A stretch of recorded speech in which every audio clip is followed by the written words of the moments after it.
Mamba in the building, yes sir. First, let's go. Hey, hey, hey, hey, hey, hey. Wait a minute. No, no, no. We're doing this. We're not doing this.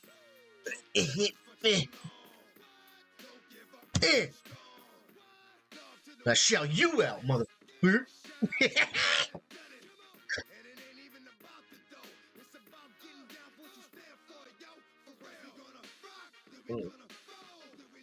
How you doing today, brother? Hope you're having a wonderful day.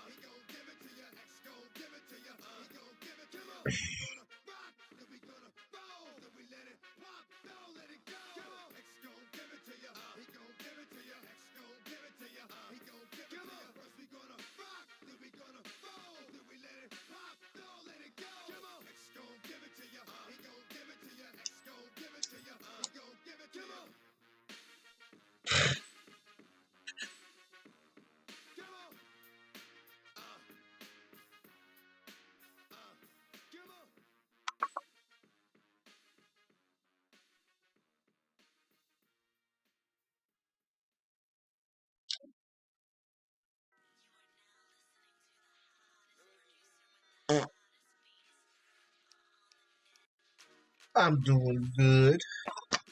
Got my where's the box? I got my contacts in. I ordered some contacts, got them in today. My new pair of glasses will be here sometime next week.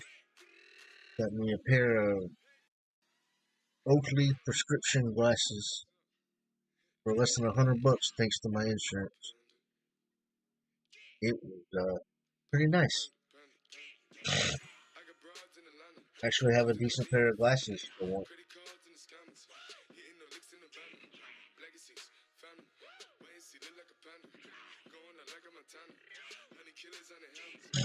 How you doing today, though?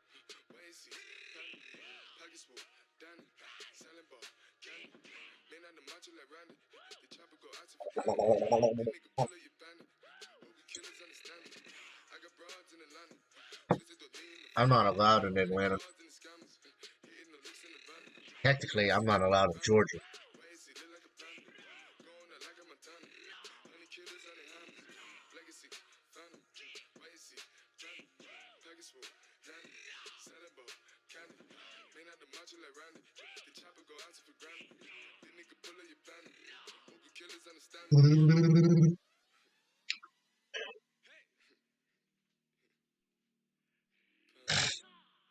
You can do it.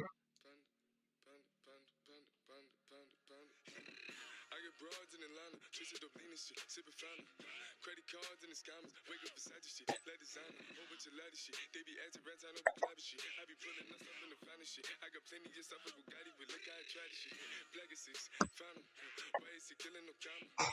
Pop a perk, I got signed a gorilla, they come and kill you with bananas. For feelings, I feel it, pull up in the finest. No niggas, they come and kill you on the counter. Broly is.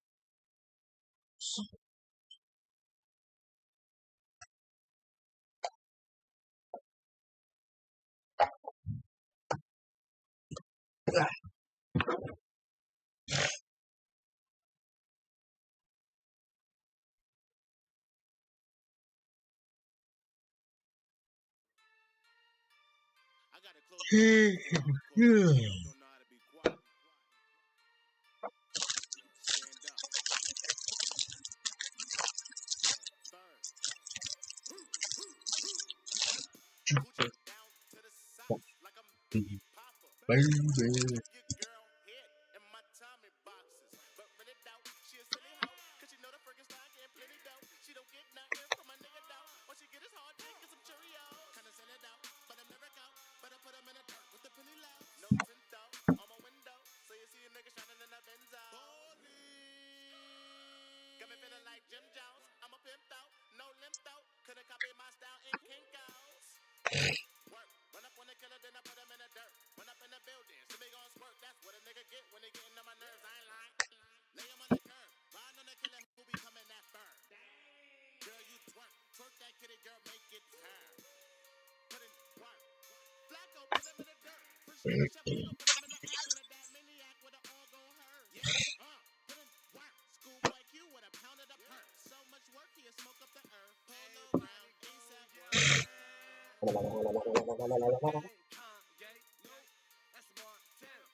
I just found out the last 2 days Adobe Atmos has needed to been upgraded and my sound has been all fuck.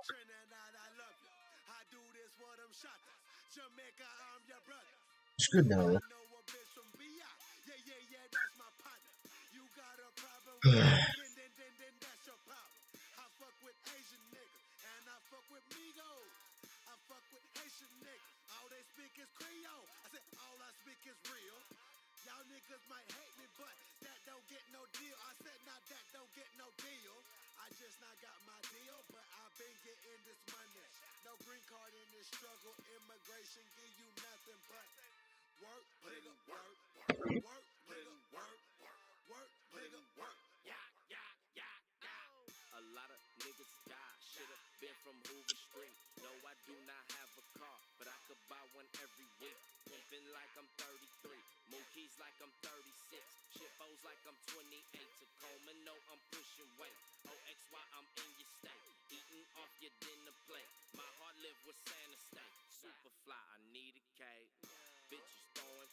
Says I'll get my glasses.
Hello, hello.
What?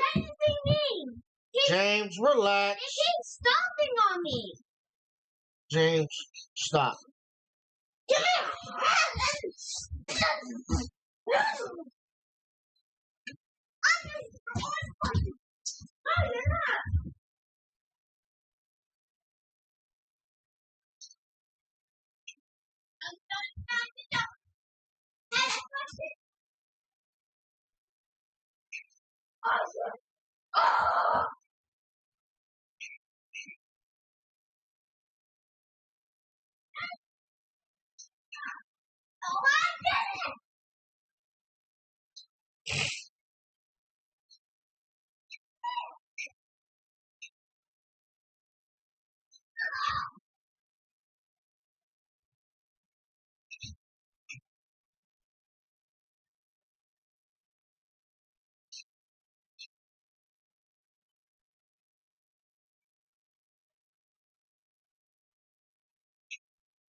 Pulled up to the cabin, her humble home for the next few weeks, and got out to survey the case. It sat in the shadow of the St. Lucia Mountains, surrounded by so many redwoods. Can I get it? Yeah. It looked like it'd been swallowed by nature. This whole time it wasn't, like the only. so I gotta redo it. That's crazy. When thou comest to the high mountains, I just noticed any of it wasn't watching men. facts. I'm sorry, Go y'all. not near to them, nor try to speak to them. And forget not thy prayers. That was no bizarre Bible passage. It's an excerpt from American literary giant John Steinbeck. You know, author of Grapes of Wrath, of Mice and Men, high school English class reading. And in that excerpt, he's describing one of the eeriest pieces of American folklore I've ever had the misfortune to come across: the Dark Watchers. These entities are elusive. In fact, no one really knows what they are. But I can tell you this: they inhabit the wilderness near California's St. Lucia Mountains, and they only come out at dawn and dusk, that liminal space at the bleeding edge of day and night. But if you do catch a glimpse, as Steinbeck warns, keep your distance, and for the love of God, do not speak to them. But we'll get to why that is later. I first heard about Dark Watchers on a trip to Big Sur. I'd come there to finish a graphic novel, or as my grandfather used to call them, funny books, that'd been living in my head for far too long. You see, my kids were young then, and life was hectic. Everything felt like a distraction that took me away from writing. So I rented out a cabin. No cell reception, no Wi-Fi. There was barely electricity. By day 2, I was still struggling to start when a tear in the wallpaper caught my eye. I swore there was some kind of handwriting behind it, so I peeled it back to find a sentence that made my blood run cold. Watch the dark, and they will watch back. Sure, any strange phrase scrawled in a cabin in the woods is unsettling, but the thing I couldn't stop thinking about was one word: they. Why was this stranger personifying darkness? Not that I know of one. And why was there more than one? With my own writing now thoroughly derailed, I decided to find out. I'll look here in a Well, minute. I don't think I need to tell you that I got more than what I bargained for.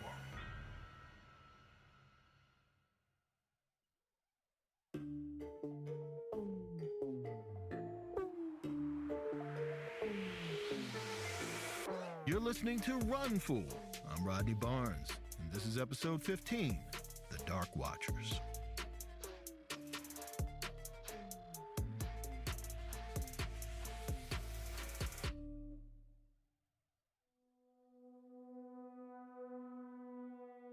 The first person I asked about the ominous phrase on the wall was the cabin's caretaker, Steve. We met up at a dive bar in town, the only place that let him bring his dog. Steve was a friendly old dude, a hippie type with a face as weather-beaten as the cabins he tended. But when I brought up the wallpaper, his good vibes curdled to dread. He promised to tell me all about it, but first, he insisted, we needed a drink. That's when I knew I was about to hear something good. He said the story was also the story about how he got his dog, Jules. He gave the mutt lying at his feet a scratch. But like many happy endings, this one started with a whole lot of misery. The year before, the person who had rented my cabin was a woman by the name of Ray Davis. She was a writer too, a former prize-winning novelist. I say former because when I looked her up, Ray hadn't written anything new in over a decade. Like me, that's exactly why she'd come to Big Sur, for a little solitude, and if she was lucky, some inspiration. But as she made her way down the winding Pacific Coast Highway, inspiration was the furthest thing from her mind. See, Ray was caught up in some rough emotions, bitterness, apathy, and behind it all, heartbreak. Just a few months before she'd gone through a nasty breakup, her partner of 15 years had abandoned her. Things had been bad for a long time. Radine had withdrawn, deep in something like depression. And Laura, well, she up and left Ray for one of her PhD students. It was such a cliche. Ray was almost more embarrassed than she was heartbroken. After the breakup, Ray stopped showing up to work. Once the university where she taught found out, she was dismissed. She'd fallen off the ivory tower and hit rock bottom.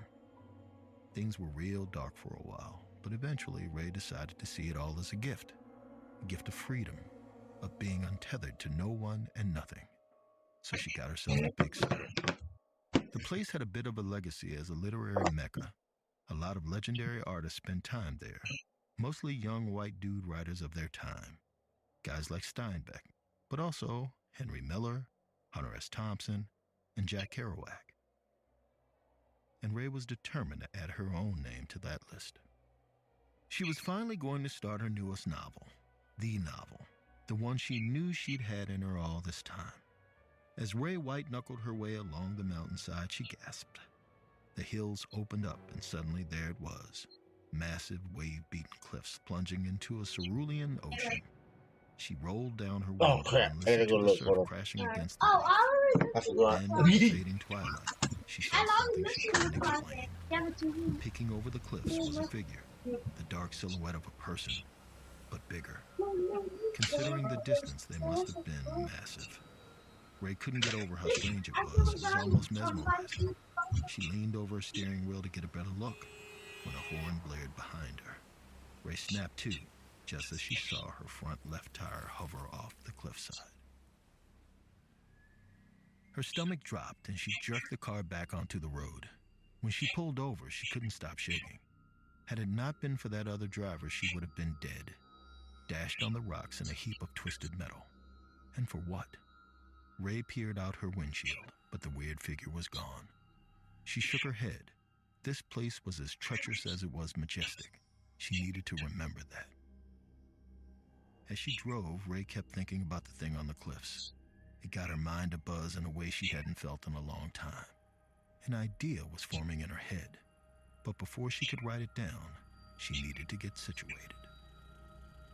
Ray pulled up to the cabin, her humble home for the next few weeks, and got out to survey the place.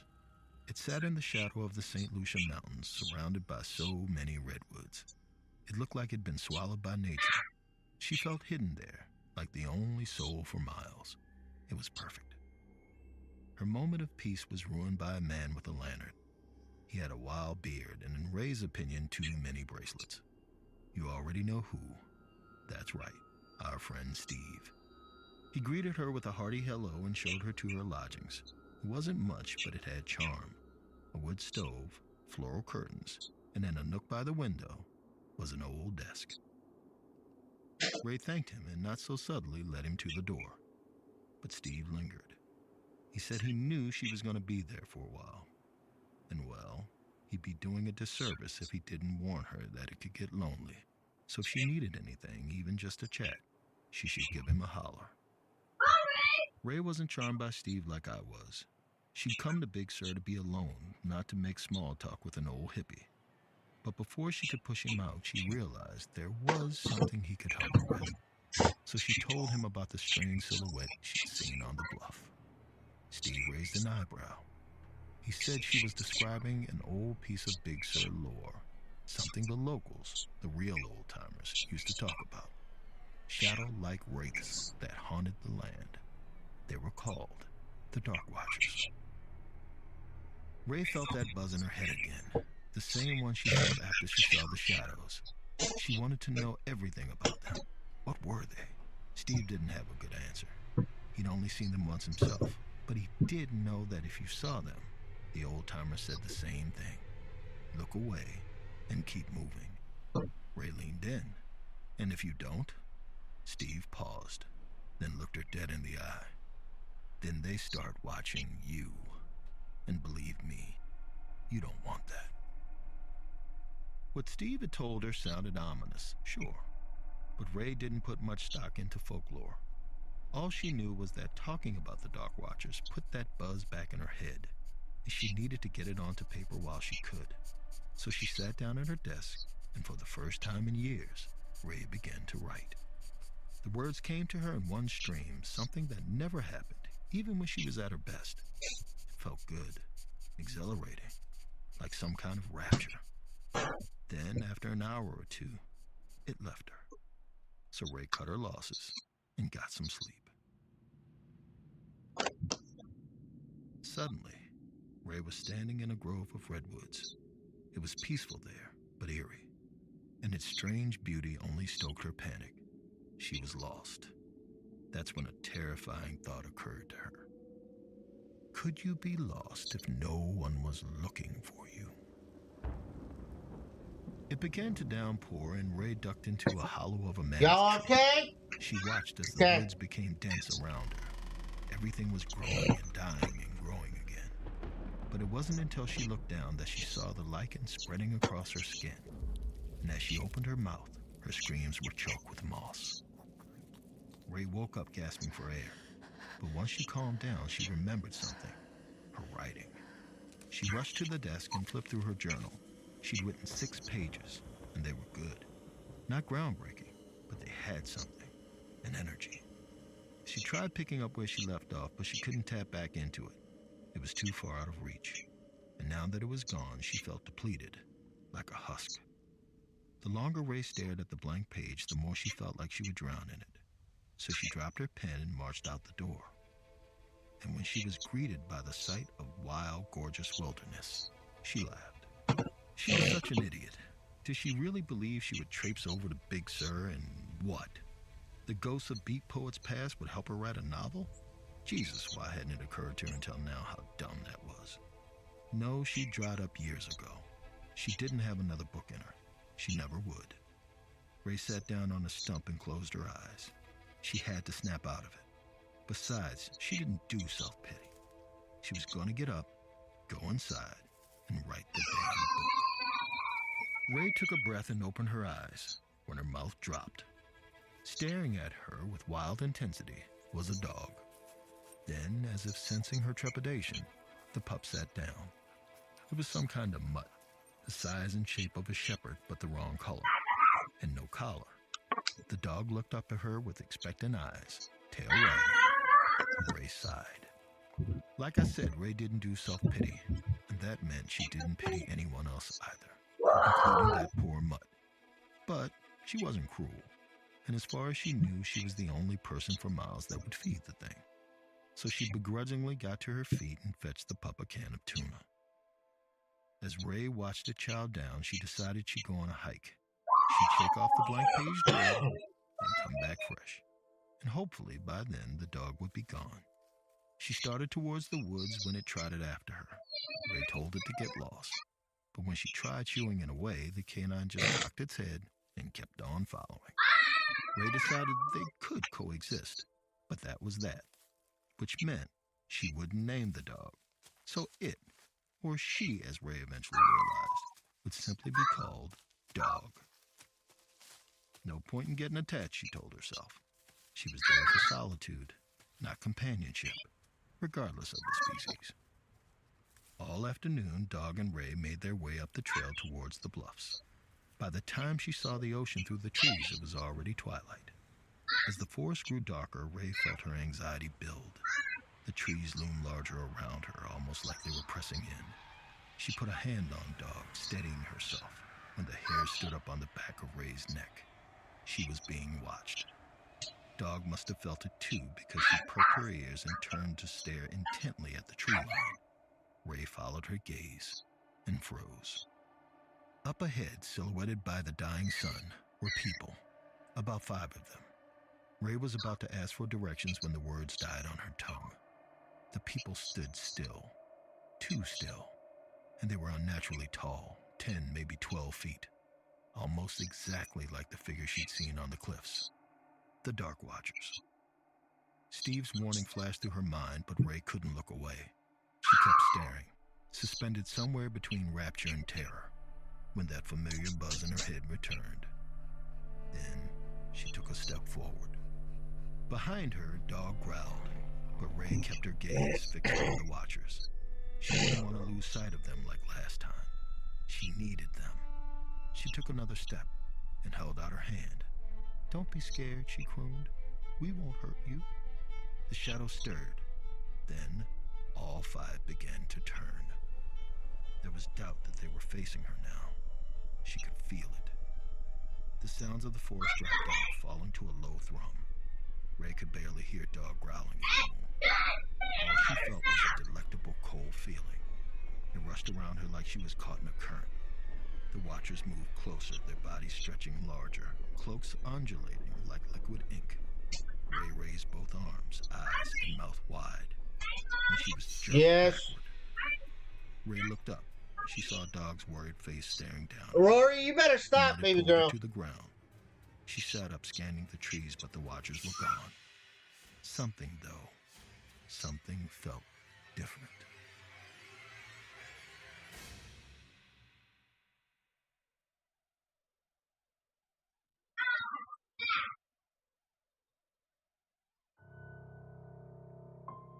Ray had never had a muse, but she figured this must have been what it felt like, because after her encounter with the Watchers,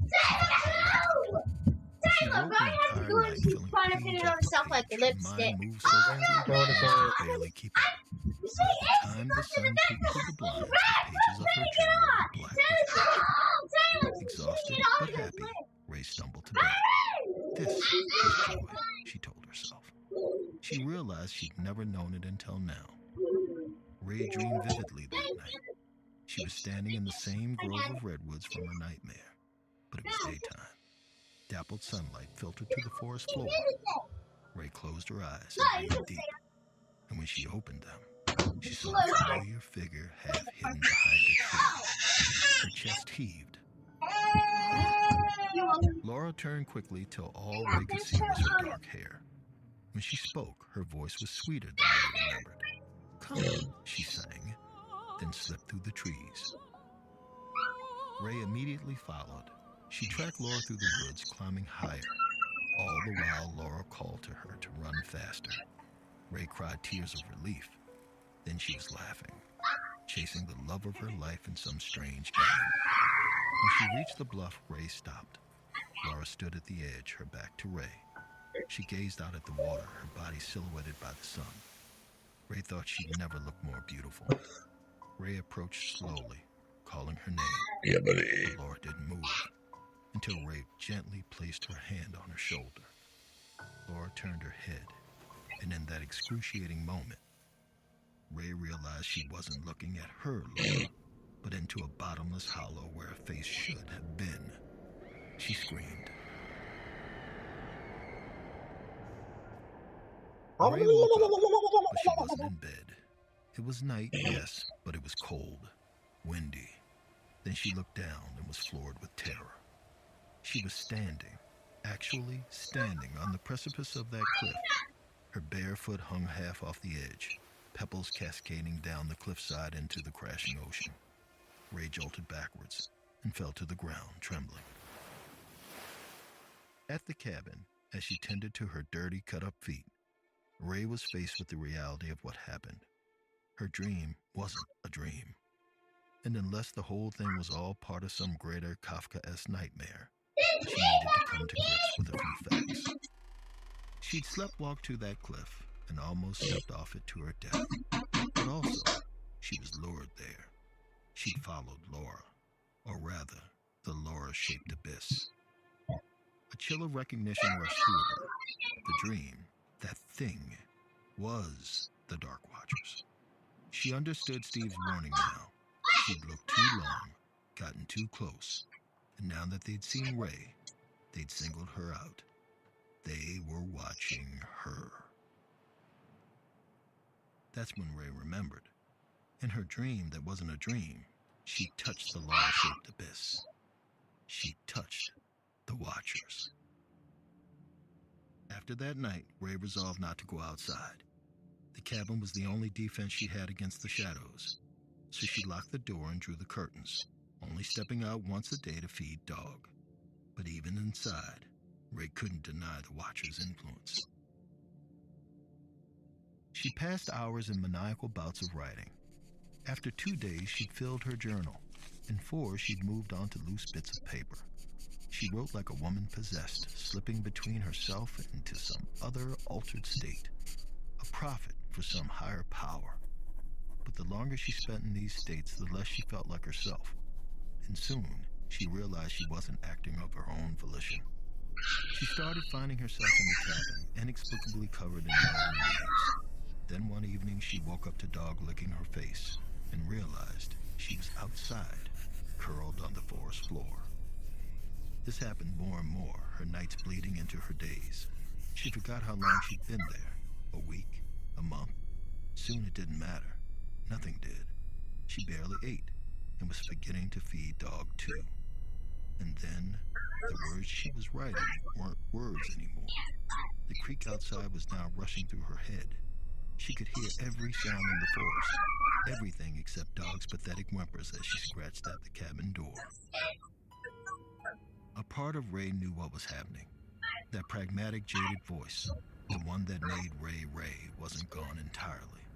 So one evening, when a cold breeze moved through the cabin and creaked open the door, she knew continuing to lock herself inside was futile. They were already here. Ray got to her feet and walked out the cabin door. She was delirious, almost hollow, but calm. You see, her book was almost done, but she wasn't sure she wanted to finish, because once it was over, what would she do? Where would she go? She had no home. She never really did, until now. She realized she'd come to Big Sur for a reason, that she'd always been heading here. Her life had just been one winding trail culminating to this moment. She just hadn't known it until now, which meant there was no use fighting what was about to happen. Once outside, Dog was immediately on her. She jumped up, licking Ray's hands and face.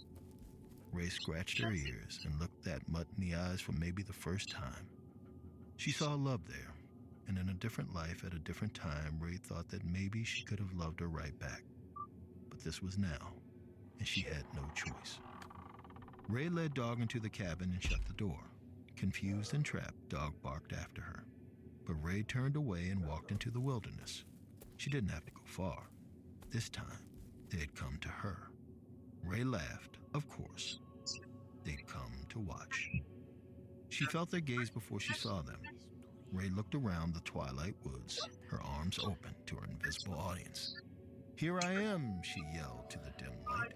"It's time." Now there they were, more of them, perhaps a dozen, staggered in the depths of the trees. They surrounded her as somber as soldiers, as if they'd been expecting her in this spot, waiting. Seeing them all brought tears to Ray's eyes. She wasn't afraid. What was there to be afraid of? The worst had already happened. No, she was happy. One of the watchers took a slow step. It eased its way forward, closer, then stopped. Its arm outreached toward Ray, a beckoning, a welcome. Now that piece of Ray that was still pragmatic, still Ray, that piece stopped talking. What took over was something else. There was no thought, no decision. It was an indescribable urge, primal, like it was inscribed in her DNA, like salmon swimming upstream to spawn. She was going home, the home she had never been to, but she always knew she came from. A dark cradle. She'd been looking for it all her life and now was calling to her, welcoming her in the form of this monster's shadowy embrace. So she walked toward the dark. She was so close, when what was left of Ray came in screaming from some deep buried place. In that moment, the last moment, it told her she was heading towards something wrong, something vile and poisonous. But it came too late. Ray touched the watcher, and as if she had just stepped into the pull of some great dark undertow, she sank. Ray woke up on the forest floor again, but this time it wasn't the one she'd come from. It was darker, emptier, a blank place where the sound felt muffled and dull, like she was leagues beneath some dry ocean. She was not home. Ray stood up trembling and looked around when she heard voices, other people. "Hello?" she called out desperately, but there was no reply, just cries echoing somewhere in the abyss. She followed the voices into the darkness, and as she got closer, they got louder, crisper. They were wails of agony, anguish, loneliness. Ray recognized them. They were her voice. She was alone, trapped here with the echoes of her own misery. And soon another joined the chorus. A scream. Ray was screaming.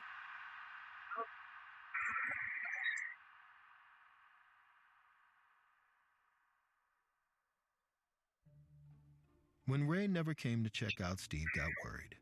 He went to the cabin, bracing himself for what he'd find. But instead of opening the door to some rotting corpse, a dog shot out and ran straight into the woods. Steve followed it till it led him right to Ray. She was curled up in the hollow of a rotting tree, emaciated and delirious, but alive. Steve tried to wake her out of whatever nightmare she was trapped in, but he couldn't. She didn't know help was there, shaking her shoulders. Eventually, he flagged down help and the paramedics came and took her. He'd only learned later that they brought Ray to an asylum. She hasn't woken up since. Poor thing, Steve muttered. He knew in his gut it had something to do with the Watchers. And when he went back to Ray's cabin, that fear was confirmed.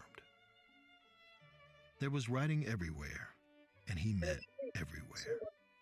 Once Ray filled every scrap of paper, she moved onto the mirror, the walls. And apparently, that book she was writing, it wasn't a book at all. It was just one phrase covering the whole place.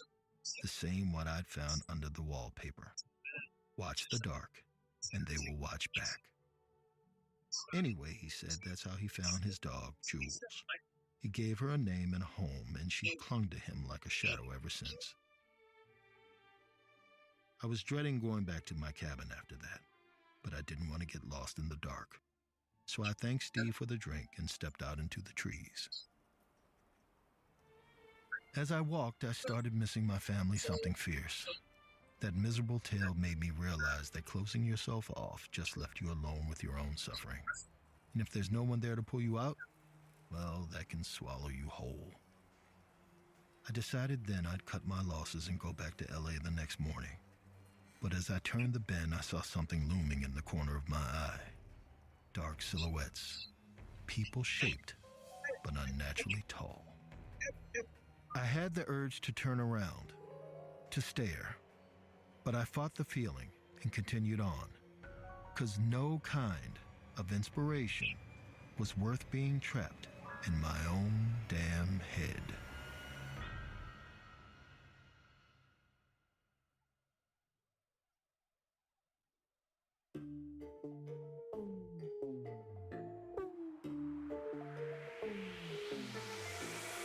Run Fool is a production of Ballen Studios, Campside Media, and At Will Media. It is hosted and executive produced by me, Rodney Barnes. This episode was written by Alex Garland and produced by Abakar Adan and Lee Mengistu. It was also sound designed and mixed by Kevin Seaman. Creature vocalization by Terry Cashburn and Colette Anderson, and artwork by Jessica Clogston Kiner. Production support by Jeremy Bond and Cole Lacasio. Special thanks to our operations team, Doug Slaywin, Ashley Warren, Sabina Mara, and Destiny Dingle. Executive producers at Ballen Studios are MrBallen, Nick Witters, and Zach Levitt. Executive producers at Will Media are Will Malnati and Rosie Guerin. Executive producers at Campside Media are Matt Scher, Josh Dean, Vanessa Gregoriadis, and Adam Hoff. Thanks for listening, and see you next week.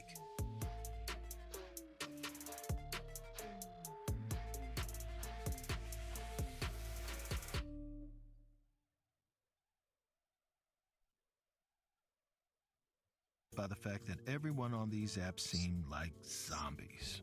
But New Jay, who didn't catch feelings, he figured this was how modern dating went.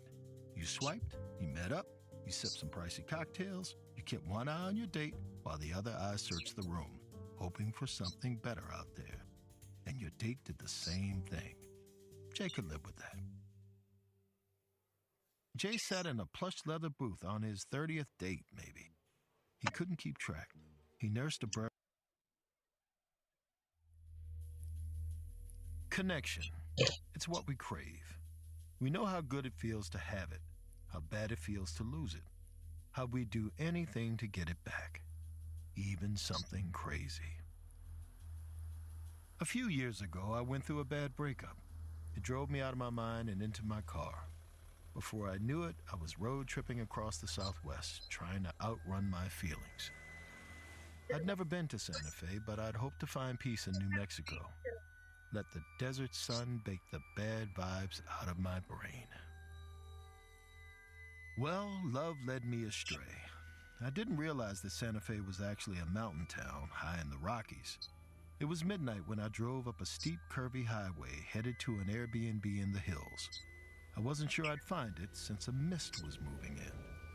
Different than any I'd ever seen. A purple-black cloud that I could smell through my window. It was sweet, but sickly, like rotting flowers. Even after flicking on my brights, I couldn't see more than 5 feet ahead. So I slowed down, and thank God I did, because the light came at me fast.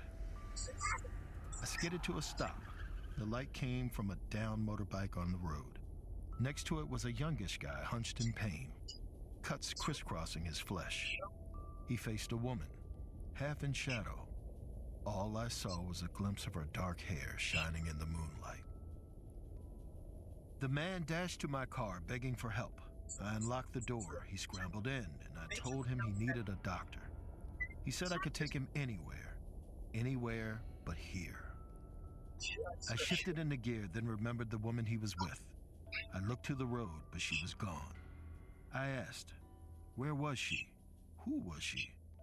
My terrified passenger whispered, "The date from hell."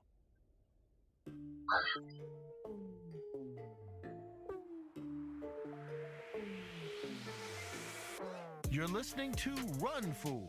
I'm Rodney Barnes, and this is episode 14, La Mala Aura.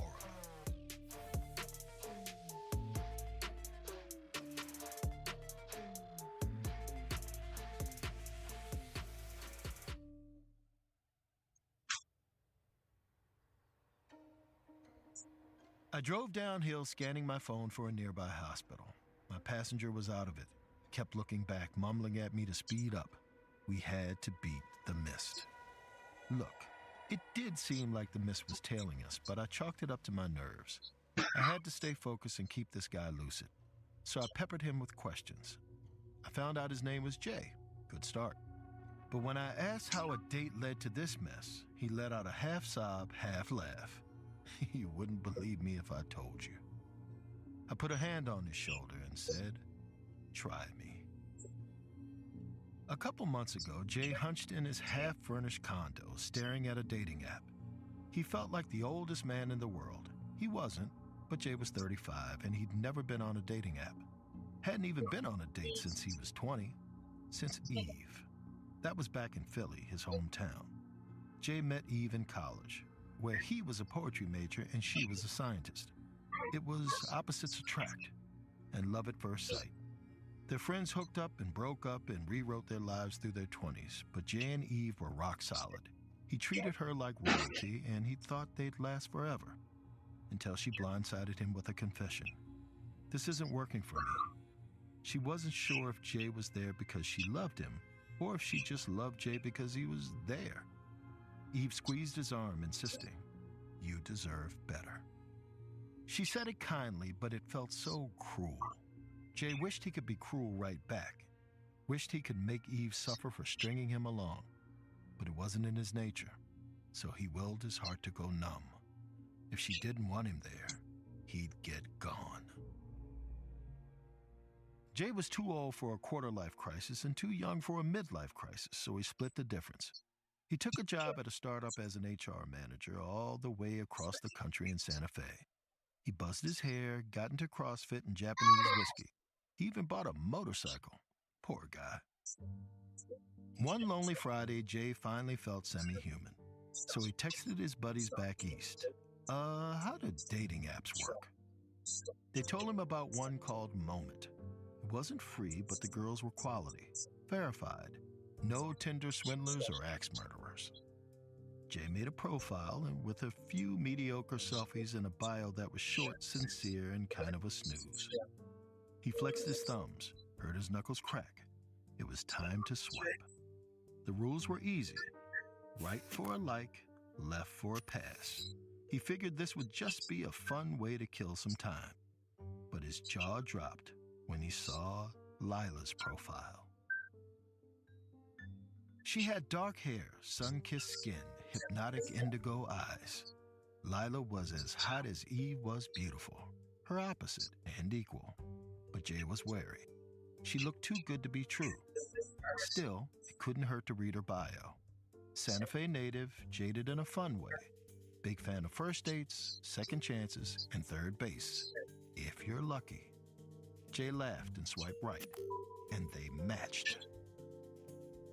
A shiver ran down his spine. Jay knew deep in his bones, Lila would change his life. When Lila sauntered into the martini bar later that night, Jay almost fell out of his booth. She looked like a queen from Game of Thrones, dark hair cascading down her midnight blue cape dress. Everyone around her stared, intrigued, afraid, and aroused, just like Jay, who gave her a nervous wave. Lila slipped into the booth, perfume wafted off her, wild and sweet. Jay opened his mouth, praying he wouldn't babble, but Lila spoke first. "So, Jay, how dirty do you like your martini?" Lila wasn't just supernaturally hot. She was also funny, smart, and a good listener, so Jay poured his heart out. Not about his breakup, that'd be pathetic, but about how hard it was to make friends in a new town. about his depressing HR job where he strung people along before laying them off. Lila put her hand on his, and Jay felt a jolt. Her fingers were cold, but he felt warm, disoriented, like he was in a fever dream. She told him she understood completely about loneliness and about work. In a daze, Jay asked, "What do you do?" Lila looked away, vulnerable. She didn't like to talk about her job. People got touchy. They said she'd made everyone's lives worse. Jay cocked his head. Maybe it was the drugs, but he couldn't figure out what the hell she meant. Then it came to him. "Oh, you're a health insurance rep, right?" Lila burst out laughing. Jay felt like a king. The bar closed at midnight, so Jay and Lila reluctantly wandered out. Feeling bold, he took her hand and pointed to his motorcycle. "Did she want to take a ride?" A torn Lila ran a hand across his cheek and murmured she did, but she had work to do. Then she winked and whispered, "Next time." Jay rode off, feeling young and alive. It was a beautiful night. An ethereal mist spread through the street, curling around him like an embrace. He took a deep breath. It smelled as sweet as Lila did. He picked up speed, already planning their next date. He couldn't remember the last time he felt so hopeful, until he realized it was 15 years ago after his first date with his ex. And like the mist, doubt crept in. What the hell was he doing, falling for the first woman he met after Eve like a chump? Lila would probably break his heart too, and Jay wasn't here to get played again. He pulled over, whipped out his phone, and opened up the Moment app. Went to Lila's profile and clicked block. It faded away, and so did his anxiety. Until her profile reappeared. Jay frowned. Glitchy ass app. He grunted, trying to avoid Lila's hypnotic gaze in her picture. He clicked block for a second time, and now the app bugged and pixelated, flickering before it froze on Lila. No matter what he did, Jay couldn't quit the app or get rid of it. And the longer he looked at her picture, Jay could swear Lila's eyes were getting angrier. That night, Jay awoke to a pinging sound. He blinked, realizing that he couldn't see much. Mist filled his room, floating in from a window he swore he'd closed. His phone lit up like a lighthouse in the fog. He grabbed it. The pings came from the Moment app. Messages from Lila, who he blocked.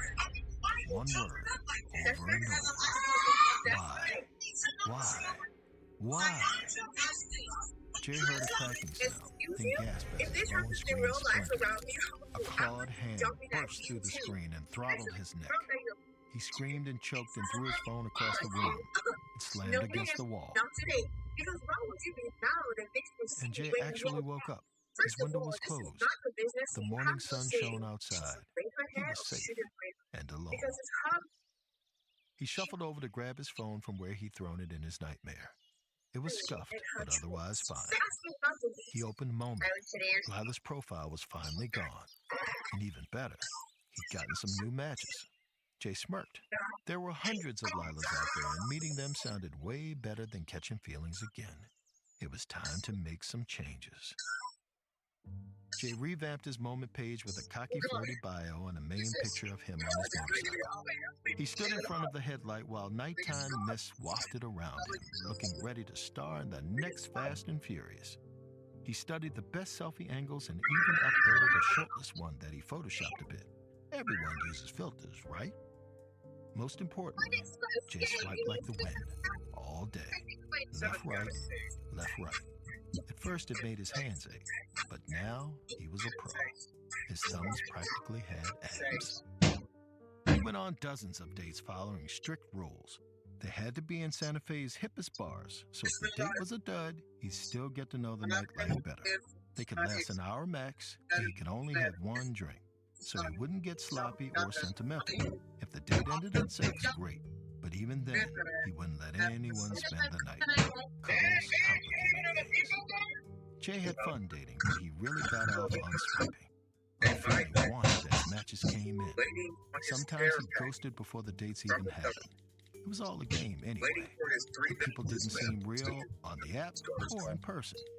He didn't feel bad about using the same openers in every chat and the same jokes on every date. The ladies' responses all felt keen too. The old Jay would have been upset by the fact that everyone on these apps seemed like zombies. But new Jay, who didn't catch feelings, he figured this was how modern dating went. You swiped, you met up, you sipped some pricey cocktails, you kept one eye on your date while the other eye searched the room, hoping for something better out there. And your date did the same thing. Jay could live with that. Jay sat in a plush leather booth on his 30th date, maybe. He couldn't keep track. He nursed a bourbon while this girl, Marcy, yapped about the new age crystal store. We're having pizza, baby. She was a local, nice enough, cute enough, a B+ in human form. Marcy cleared her throat. You want me to Jay's cook? key to respond, which was tough since he hadn't really listened. He went with the old standard. Wow, that's wild. Marcy let out a half-hearted giggle and said she had to use the restroom. She tottered off in her stilettos, and Jay looked around at all the other zombie-like couples. He wondered if any of them would last. Probably not. Someone caught his eye at the far side of the room. A woman leaned at the bar. The light was dim, the air almost hazy, and her back was turned. But from the dark hair, the cape dress, and the martini in her hand, Jay was pretty sure was Lila. In fact, he could even smell her perfume. Like she sensed him, Lila slowly turned to look right at Jay. Her gaze burned with rage and hunger. Jay felt his vision blur and his ears ring, so he ducked into the booth breathless. They'd only been on one date. Why'd he feel so guilty and scared? Jay clenched his jaw, angry at his loss of control. He wouldn't let a pissed-off cast-off ruin his night. He leaned forward to peer at the bar. Now, Lila was gone. A couple sat in her place. He started to wonder if she hadn't been there at all, or if he was losing his mind, when someone grabbed his arm. Where's your phone?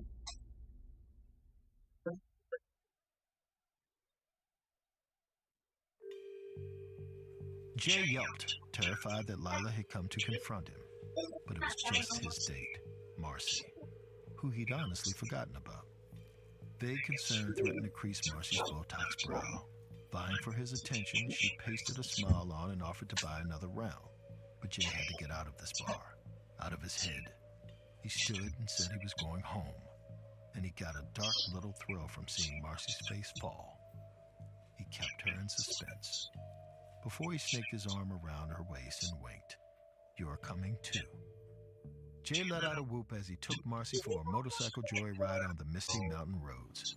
Swinging with daredevil swagger, too fast for any feelings to catch him. He figured Marcy was having the time of her life. I'm just doing what Mommy said. Don't get mad. Marcy said something, but Jay couldn't hear her. He pulled over at a crossroads and asked what was up. She mumbled that she didn't feel well. Could he just drop her off at home? Jay couldn't hide how pissed he was, even when he could tell it made Marcy skittish. She assured him, "It's not you. You're great. It's the mist." See, there was this local legend about La Mala Hora, the evil hour. If you saw a midnight mist, something bad was hiding in it, waiting for you. Yeah. Some said it was a temptress.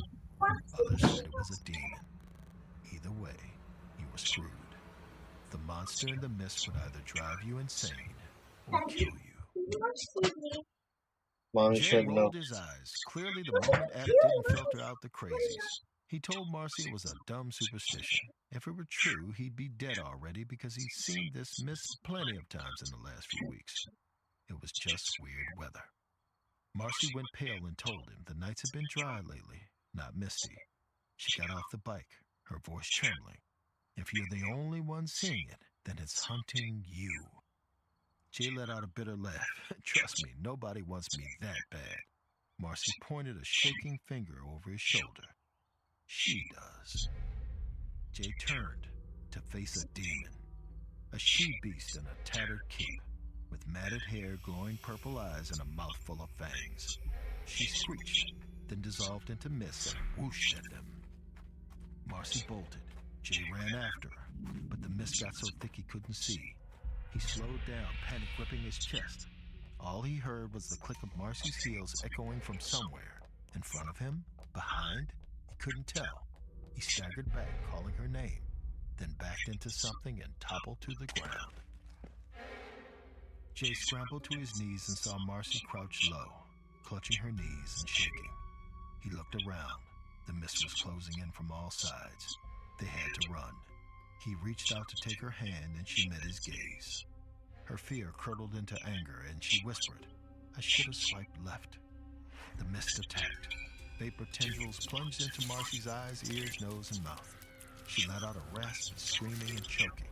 The mist wrapped around her arms and jerked her up, 10 feet in the air, dangling her like a broken puppet.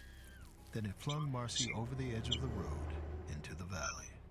Jay covered his ears, but he still heard the sick, wet crunch far below, and the giggle that echoed within the mist. He jumped up and ran to his bike, then gunned the engine.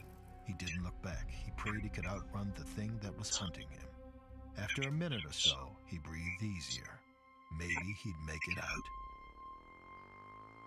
Jay felt a whoosh behind him, then a pungent breath caressed his ear and pale, clawed hands snaked their way around his chest, clutching him tight. Over the engine's roar, he heard Lila's voice. "So, Jay, how about that second date?" Jay screamed and swerved. The bike crashed on its side, and his world went dark. Jay's eyes fluttered open. His head pounded and blood blurred his vision. He tried to sit up, but something pinned him down. He worried he was trapped under his bike, but when he blinked away the blood, he saw Lila straddled him with a grin. Delirious and resigned, Jay told her to do it. Kill him. She was Lamalaora, right? Lila winced. "I told you. I don't like talking about work, and I don't want to kill you."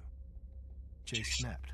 Then why'd she haunt his dreams, stalk him, and oh yeah, throw his date off a cliff? Lila shrugged. "I got jealous. I wanted her out of the way so we could talk. I need to know, Jay. What did I do wrong?" A trapped, bewildered Jay listened to Lila unload. She was sick of being alone, single for centuries. As a demon, it was hard to meet people unless she was disemboweling them. She thought she'd have better luck on the apps, and when she found Jay's profile, she felt hope. He looked sweet, a bit sad too, which she could relate to. He didn't seem like he could hurt her, so she'd never have to hurt him back. She used ancient magic to mold herself into something pleasing to the human eye, and on their date, she listened to his petty mortal problems. She got tipsy and giggly and flirty without being crass. She did everything men were supposed to like, and Jay still blocked her for no reason. Lila's anger boiled over, her pretty face rotting into its true fanged and furious form. She bellowed, "Why?" Jay didn't know how to explain ghosting to a demon, but he tried, like his life depended on it. He wasn't looking for anything serious and he wanted to explore his options, and he stammered until a phrase came to mind. He squeezed her arm, trying to sound kind. "You deserve better." Lila's eyes narrowed. "None of that makes sense. What are you hiding?" Before Jay could stop her, Lila's arms dissolved into tendrils of mist and plunged into his eyes. He felt searing pain as Lila burrowed in, poking and prodding at his mind. With every jab, Jay saw a flash of his ex, Eve, breaking up with him. The mist cleared and Jay gasped. Lila had changed forms. Now she looked like Eve. This woman, she said that to you. You deserve better. You weren't sure she meant it. It hurt, and you weren't brave enough to hurt her back. So you hurt me instead. Lila's lip curled in disgust. Jay wasn't on the apps for love or even for sex. He was there to take back control, to harden his heart and pass the pain along. Did every mortal do that? Bottle up their trauma from one lover and unleash it onto the next? Was that what passed for connection in this sorry new age? She shook her head and looked away. And people say I'm a monster. Jay felt a sting of shame until he remembered he was the victim. With an angry grunt, he reared up to slam the demon to the ground. Before she hit the asphalt, she screeched and exploded into a cloud of mist. Jay scrambled to his feet. With his limp and his injuries, he didn't get more than 5 steps away before Lila rematerialized in front of him. She pressed her hands on his chest like she could push her way into his heart. Hell, she probably could. With a manic edge, Lila admitted they'd both done bad things, and he could get as mad as he wanted if it helped him out of the dark. If they worked through this, and if he apologized, they could be good together. Her voice cracked. Everyone deserves a second chance, right? Jay knew how Lila felt, but he couldn't let himself feel sorry. He didn't want to feel anything, so he summoned every bit of steel he had. I'd rather die. Lila's eyes glowed with cold purple fire. Then that's what you deserve. She raised her claws, ready to rip out his heart. And look, if demons exist, angels might too, because that's when I swerved onto the road and almost ran Jay with my car. I don't think I'd have rescued Jay if I'd known the whole story, but 20 minutes later, racing to the first urgent care I could find on my phone, I sure did. Now I was looking in the rear view, watching the mist gain on us. I was so panicked I almost missed the exit, but I peeled off the mountain road just in time. Tires squealing, I pulled into a dingy urgent care's parking lot. Half-dead fluorescents flickered in the windows, but I couldn't tell if anyone was even in there. I glanced at Jay, worried I'd lost him, but he was sitting quietly, tears on his cheeks. He turned to me, looking like a little kid, and asked, "Is this all my fault?" I wanted to say no, but honestly, I wasn't sure. And before I got the chance to lie, purple-black mist flew past the car and coalesced by the urgent care entrance. Lila waited there, her expression impenetrable. I revved the engine to hightail it out, but Jay told me to stop. I said that was nuts, but he shook his head, making a tough decision. I can't keep running. He thanked me and got out of the car. He limped to Lila and took her hand, said, "I'm sorry," then collapsed to the ground. She smiled. It wasn't an evil smile, though. It was sad, but hopeful. She looked up, our eyes locking. She waved, as if to say, "Run along now." Then Lila leaned down, picked Jay up like a rag doll, and carried him in to get help. I wish I could say I stuck around, but hell hath no fury like a woman blocked, and I did not want to get in Lamala Aura's way. I actually wasn't too worried for Jay. It's an old cliche that hurt people, but it's true. Jay may have been the victim in his breakup, but in his mad dash to outrun the sorrow, he became a villain. It's easy to do that, especially on dating apps, where too often you're only swiping to pass the time or fuel your ego. It's hard to connect with another person when you're barely acting human yourself. Lila was a monster, but she scared some sense into Jay, reminded him that he had a heart by threatening to rip it out. Hey, we all need tough love sometimes. Maybe the date from hell turned out to be a match made in heaven.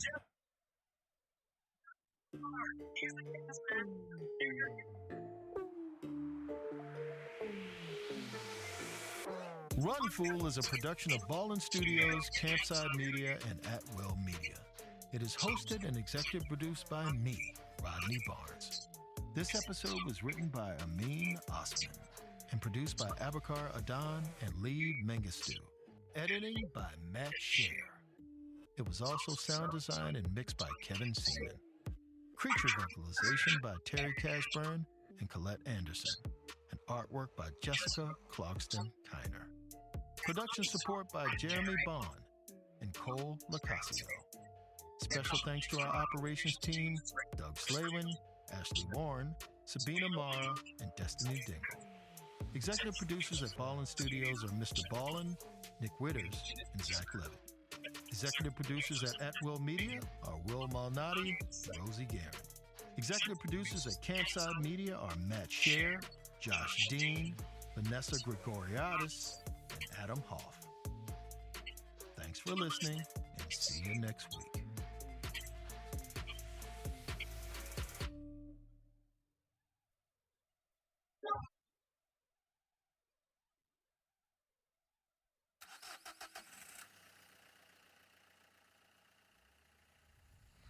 I love road trips. Always have. There's just something about them, especially when you're young. You have your whole life ahead of you, a highway stretching to the horizon. But I'll spare you.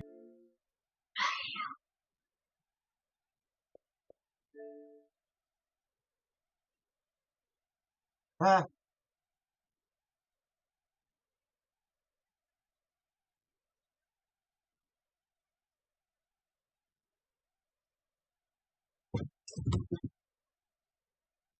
What up, Santee? More what?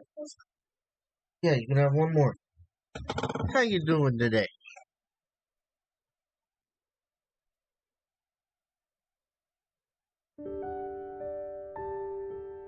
What the hell is this?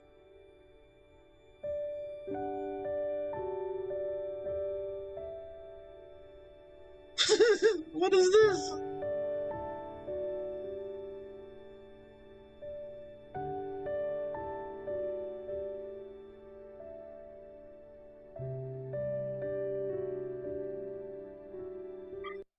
What the fuck was that? That was weird.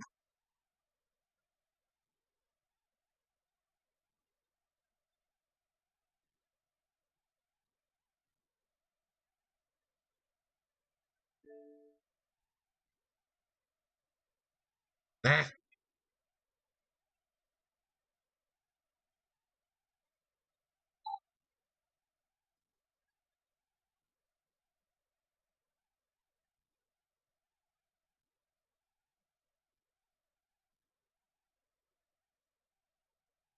How you doing?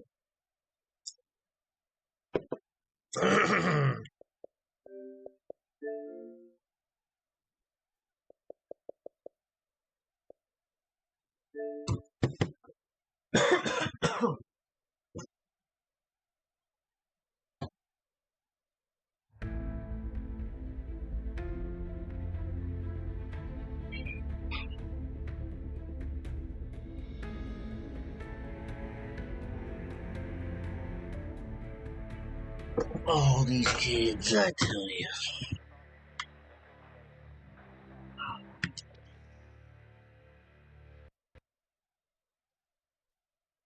Hello, hello.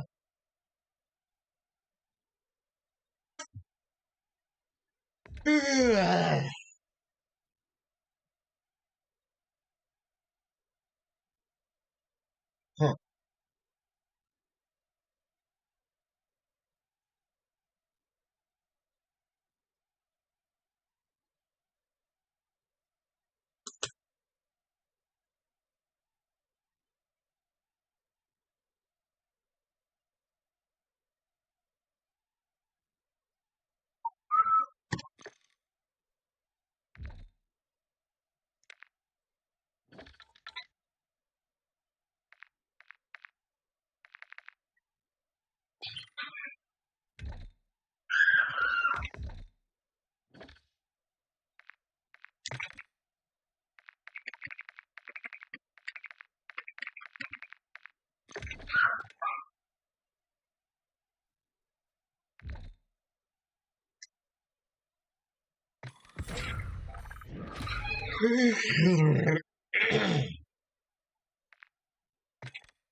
Ah, fuck.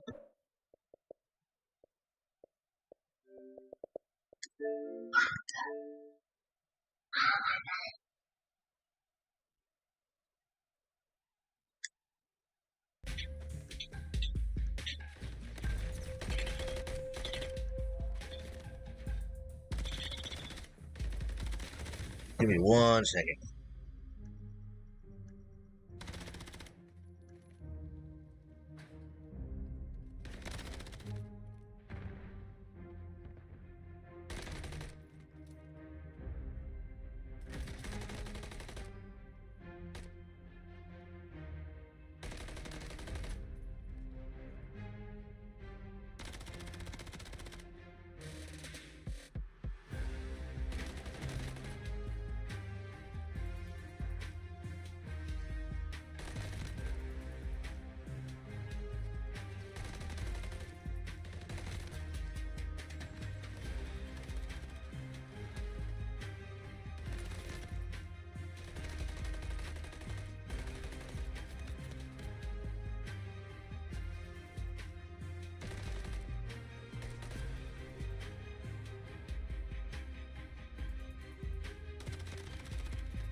Gameplay, boys. What's good with you? How you doing tonight, Sniping Hammer?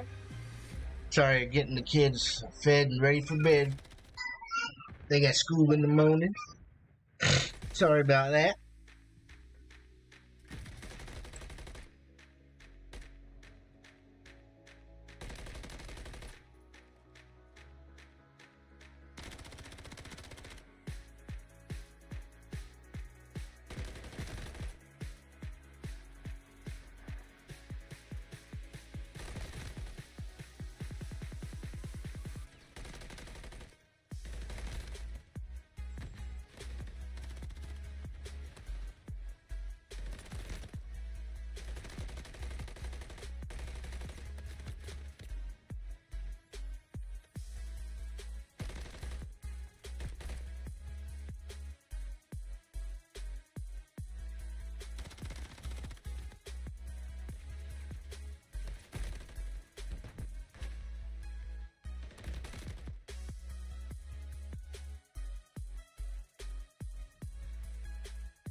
What's up, COD fans? We're back at it after the long delay. We are ready to go with North America. Obviously, Battle.net was suffering for this moment there, so it may have delayed us just a touch. Unbelievable, but hey, it's shipped, it's study, and we have one more match of round-robin action in these group phase before we get to double elimination playoffs, and all of our matches are essentially tiebreaker influence matches we have today, Jay. It's going to have some big games, man. We got a lot of teams sitting at 2-2. We know that you only play a total of 5 matches, so you want to get to that 3-2 record, get that top 4, make it to the playoffs that start tomorrow. It's basically do or die for a lot of these players today.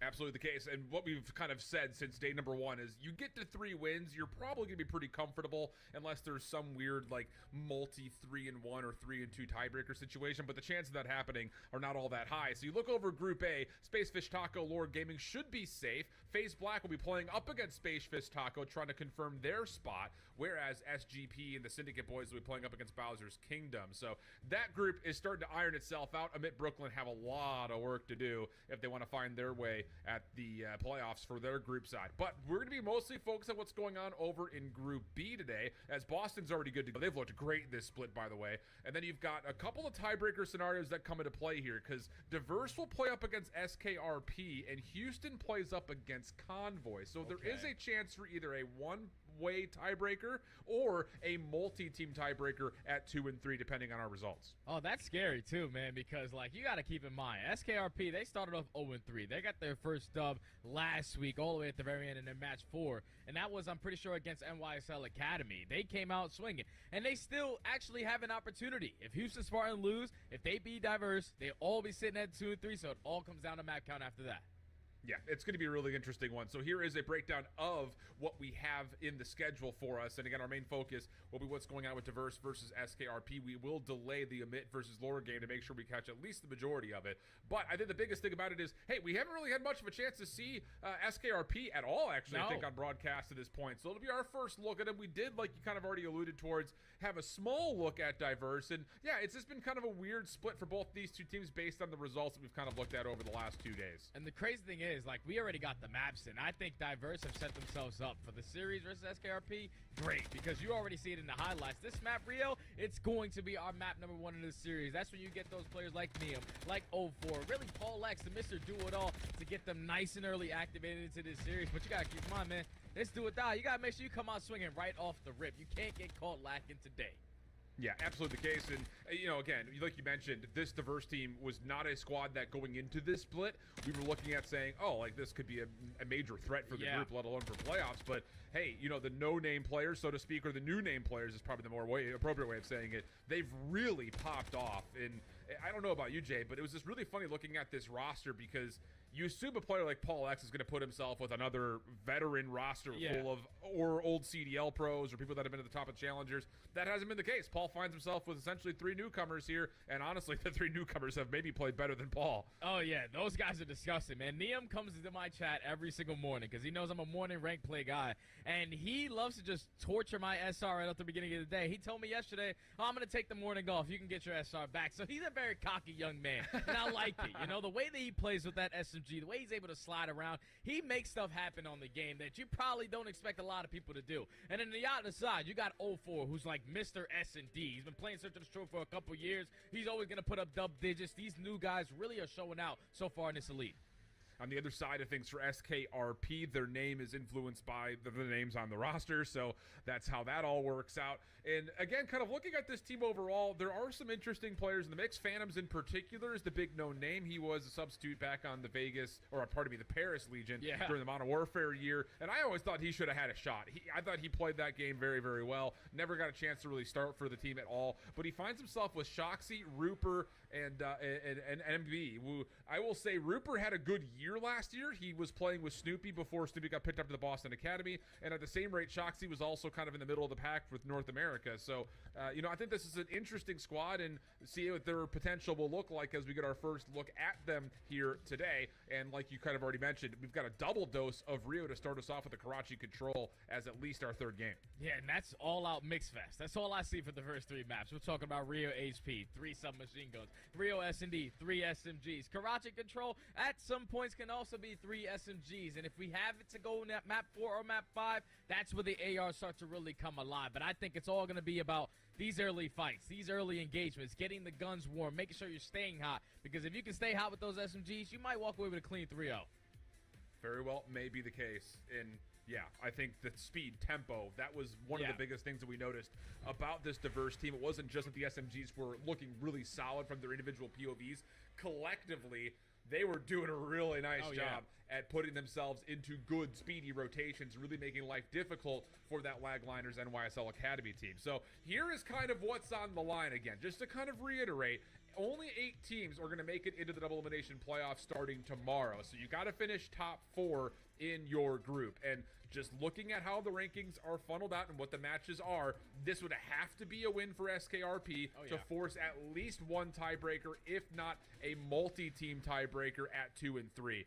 Regardless, though, you win it and you find yourself in a tiebreaker situation with Diverse, you hold the head-to-head. So there is a lot of weight here for SKRP not having a great week this last week. You come out, win this game, you put yourself in a good spot to possibly still find yourself in top 4. Yeah, you're sitting at 1 and 3. Like I said, you got your first win last week. You still have an opportunity to make it to the playoffs. You just got to take care of business that's right in front of you and take down this team Diverse. And you probably want to do it by a great map count as well, because map count comes into play if there turns out to be a 3-way tie. With Houston Spartans going up against Convoy, you better be shooting Donnie Temp a message saying, I just listened to your mixtape all morning. I'm ready to rock and roll, and I need you to be there with me. I love that little Dantata to get you going in the evening. Why not? Turn. On the other side, I was just kind of looking over it. I didn't say it with any certainty, but there actually is a world based on the matchups that they have in Group A that 5 teams could be 3 and 2 in Group A. Okay. Because SGP, they play Bowser's Kingdom. That should be a win. That gives them their 3rd. Space Fist Taco and FaZe Black play each other. If FaZe Black wins, that puts those 2 teams at 3 and 2. And then Amit Brooklyn and Lord Gaming is our Bravo matchup.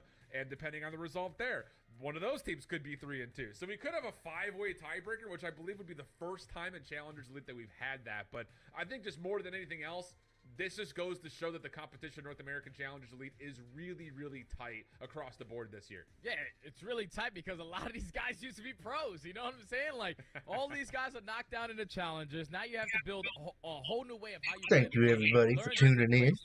We will be starting here momentarily. Teammates who are now in Challengers on their way up. It's just all these guys have been having battles for such a long time against each other. Where it comes to Challengers, when it comes to the pro scene, these guys are really familiar. So that's why we have that tough competition, because these guys have been around for quite some time. Absolutely the case. New players looking to find some early favor in their careers. Others a little bit longer down the road, but still, I imagine, depending on the results here and what happens in Miami, that there very well may be opportunities for anyone, whether they are new or old in the scene, try to get themselves into the league or get back to the league. So Rio Hardpoint starting things off, and again, all I'm excited for is to see if we're going to get consistency out of the electric POVs that we had from the SMGs from Diverse. And at the same rate, let's learn something about SKRP and see what they have to offer here this season. Yeah, I'm excited to see what SKRP got to bring to me, because Phantoms, I've known that guy for a really long time. Can't believe he's still playing COP, and obviously he's got some fight in him.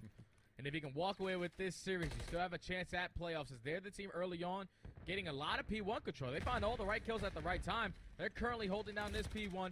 And the contest is going to be in. I don't know if that's a team kill. Yes, it is. Oh, my God. So many damn team kills, but it's so mixy in P1. Ford actually almost takes himself out of the mix with the Semtex not getting around the door. And KB, okay. Nice shots from the prone position. That's the one player I will say on the side of SKRP that I have not seen before in Challengers, whether it's a name change or not. But he has been looking pretty solid based on the word around Twitter. So good moment there to lock in the scrap time. And now all of a sudden SKRP are going to have a rotation run the back of P2, try to move spawns. And yeah, they will be successful initially to push Diverse out, but both those kills coming quickly for 0-4 will reestablish control for Diverse. Yeah, that's good stuff from Diverse to find all those kills before that hill pops. Now you know exactly where they're all going to spawn, all the way across the map, but we have to make up for this P2 time. You give up 40 at P1, that's not very successful. You don't want to do that, but if you can have a response here. So far, it's been a great hold. You have Paulex going on the pinch. He gets cut down, so now there's an opening for SKRP to push right through the front with the numbers. Looking decent, but the kills just are not there. Again, the lockdown comes through appropriately as soon as it's needed, and how 04 starts to really heat things up. 3 in a row, 5 and 2 start for him. Keep in mind that Well, no need to worry about things like cruise missiles because we're still dealing with trying to fix those up. So Rupert, now on the front side break, will do well. It neutralizes the hard point, and there's a little bit of time here still to earn. It's not bad either. 13 seconds with the scrap. Problem is, Neum comes from behind. That will find the kills, and Diverse will get us to a tie game. Yeah, but if you ask RP, you take that. You die all the way across the map, so you guarantee yourself the spawns for the next. Now you just have to put yourself in the setup to hold it down for the first push. As Phantoms reads the first player on 04 coming down the mid steps. Now he knows that the pressure's going to be up towards the street. We got an AR in a back pocket. It's not going to be good enough. Diverse, too many bodies, too aggressive. They find the break. Oh, nice snaps again from KB. Semtex goes out. Will not land for any follow-up damage nor a kill. Rupert along the side gets in for the contest. Going to be challenged from every single angle, though. And actually does well to get some damage, but the follow-up is just simply not there for SKRP. Paul, Neum, 04, all finding individual kills. Shoxy, the last one left, and he's had a little bit of a stinker to start, and it's not getting any better. Oh, boy. Well, maybe. He's able to find one. Nearly transfers for the second, but all things told, Diverse still controlling the hard point. Yeah, Diverse still holding on, and they read the player in Rupert, who is playing it nice and slow through the back end, trying to set up a pitch for his teammates. But Diverse laid off the rotation. They get the breakthrough street, and that's been 2 back-to-back holds to blow this game wide open. And they find themselves in a situation over towards P4 at Garage. If they can sniff out this player in KB, who's pushed out, which Ryan does have an angle on it. He's one shot. We're going to commit towards the fight. That's another 3 dead. Last player on the point should get traded. And this is another break, another great rotation coming in at Diverse. And this is what I was talking about in our pre-match setup when it talks through Diverse getting aggressive and having really good tempo across the map. Look what we're getting here. I mean, you've got 04 just making life so difficult over towards gate side. And that will not just give you awareness on how many players are hitting, but where are they most importantly hitting from. Ryan, a little bit of trouble trying to play off the quick pinch. So now SKRP with numbers start to flood their way forward. Kills looking good. Paul, last one left alive off 5. Gets the 6, but does not predict the 7. And SKRP will have at least a small moment of getting into the hard point. Yeah, small moment, but that's not enough to win you this damn game. You got to make sure you're trading efficiently, not allowing these SMGs to put you in a blender. And that's exactly what they're doing. Non-stop pressure throughout the entirety of the map. Neum, unfortunately, does get caught with his pants down. And SKRP now have an opportunity. They're going to be the team fully set up over towards B5. You will control the spawns. You know exactly where they're coming from. Just got to withstand this first hold. Shoxy does well to create a little bit of space. Bottom side Eskies. Rupert just kind of playing his shoulder over towards the U-turn. Works out for the first couple of kills, but look how quickly Diverse are able to trade themselves right back into the mix. I mean, that's just almost a little bit too easy. That's a 2v4 situation on the hard point. Unbelievable. Another great moment for Diverse and SKRP forced to have to break. Yeah, they're forced to have to break again. Now you're allowing players like L4 to put up the aggressive numbers right through the middle of the map. The rest of his teammates does fall, so now you have to slow it down. You're setting up for the break, but there's still only 25 seconds left. You're more focused on maintaining top mid control, but he's going to say, screw it. That guy's one shot. I'm going to go for the trade, and now I'm going to help my teammate do top bridge. Still 15 seconds here. Oh, clean shots. 4 in a row for 04. Now off the reload. The slide through starts to come out. A little bit more information gained with that little crossover the top half bridge, but there's really only a couple of seconds here. So largely speaking, SKRP do a fine job, but the problem is they are getting slaughtered on this rotation back over to the first hill, and with that, Diverse will step in for early time. Yeah, Diverse is already in, and now they know exactly where SKRP are coming from. So everybody's playing the credit corner. You don't want to give up your life for free, but Rupert starting off with the first kill, and KB finding the second. They already found 2, make it 3. The break is instantly going to be in. That's great patience and teamwork out of SKRP right there. Just chow one-on-ones, but also set up those team shots to execute that break, and now get some much-needed time at this P1 again. Neum in for the contest. A little bit of assistance from Paul just behind him. The chase is on for these kills topside bridge. Really clean stuff from Neum. Now with the numbers, heading back towards the hard point. Just looking for Shoxy, who's eluded him to this point. Pistol is out, and wow, absolutely perfect shots coming from Neum. Even slides back into the hard point where there was Ryan Bandy waiting to help cover over the top. Scrap time going to go away Diverse, and now all of a sudden they're working on rotation as well. Yeah, they're working on rotation, but they do get cut down. So SKRP, read the overextensions. Make sure no one's going to execute a deep pinch. So they're going to be the team on the initial time, and this is a response that they definitely need. You're currently down by 60 points. And it needs to be a great answer. Paul X, good shoulder, unfortunately does not win the gunfight. Phantoms find the second, but it's Diverse through the back end. Still spawning across the map, so 04 has his hands full here. Yeah, SKRP doing what they can to stay involved, but like you said, the finesse from 04 looking pretty solid. These individual challenges will eventually work out. May have been a moment of fatigue, though. I mean, trying to track down 04, but Now all of a sudden you do have the setup ready to go. KB playing just behind the hot dog, and well, you can see it underneath. There was the information game, but Niam on the pinch. Oh my goodness, Niam on the pinch for 3. He may have been able to get the 4th as well. Not required as 04 finds the kill, and the break is good for Diverse. He just always finds a way. He always finds a way to maneuver his way behind enemy lines, and he makes 3 count for his teammates to execute a break for a little bit, but they're more focused on setting up for the next. Just creating that layer was a great play out of Niam. Now it allows your teammates to get fully set up over towards the bottom of the Eskies. 30-point game. Diverse are currently in. But here comes SKRP. They're actually taking a couple long routes. It's going to be on KB to just play his life in this position while his teammates already pushed the back. Oh, he's not able to, though. And now the alarm bells start to ring as Phantoms finds the kill along the backside, repositioning from Diverse inside the hard point. They're able to find one, but they're still missing Rupert. They haven't been able to track him as of yet. Paul may have scouted him, though, on this cross through the window, and yeah, Niam's on the hunt. Problem is, can't quite track down Rupert. So the finesse game decent. Ryan eventually puts him to rest. The problem was in the entirety of that play from SKRP, they never had a full break on the hill. Yeah, they just couldn't get in. Rupert was trying to stay alive, but his teammates couldn't find any kills, so he was put in a position to finesse a little bit longer than he could. They find the break with about 20 seconds left, and they're still in this game. You can win a rotation gunfight over towards the next hill at P4. You can get a full 60 and potentially take the lead. There's Diverse here early on. Great shots from 04. They actually trade. That's insane. I hate when that happens, but it's an all-out mix fest over here towards the P4 side. Diverse trying to get in from the side door.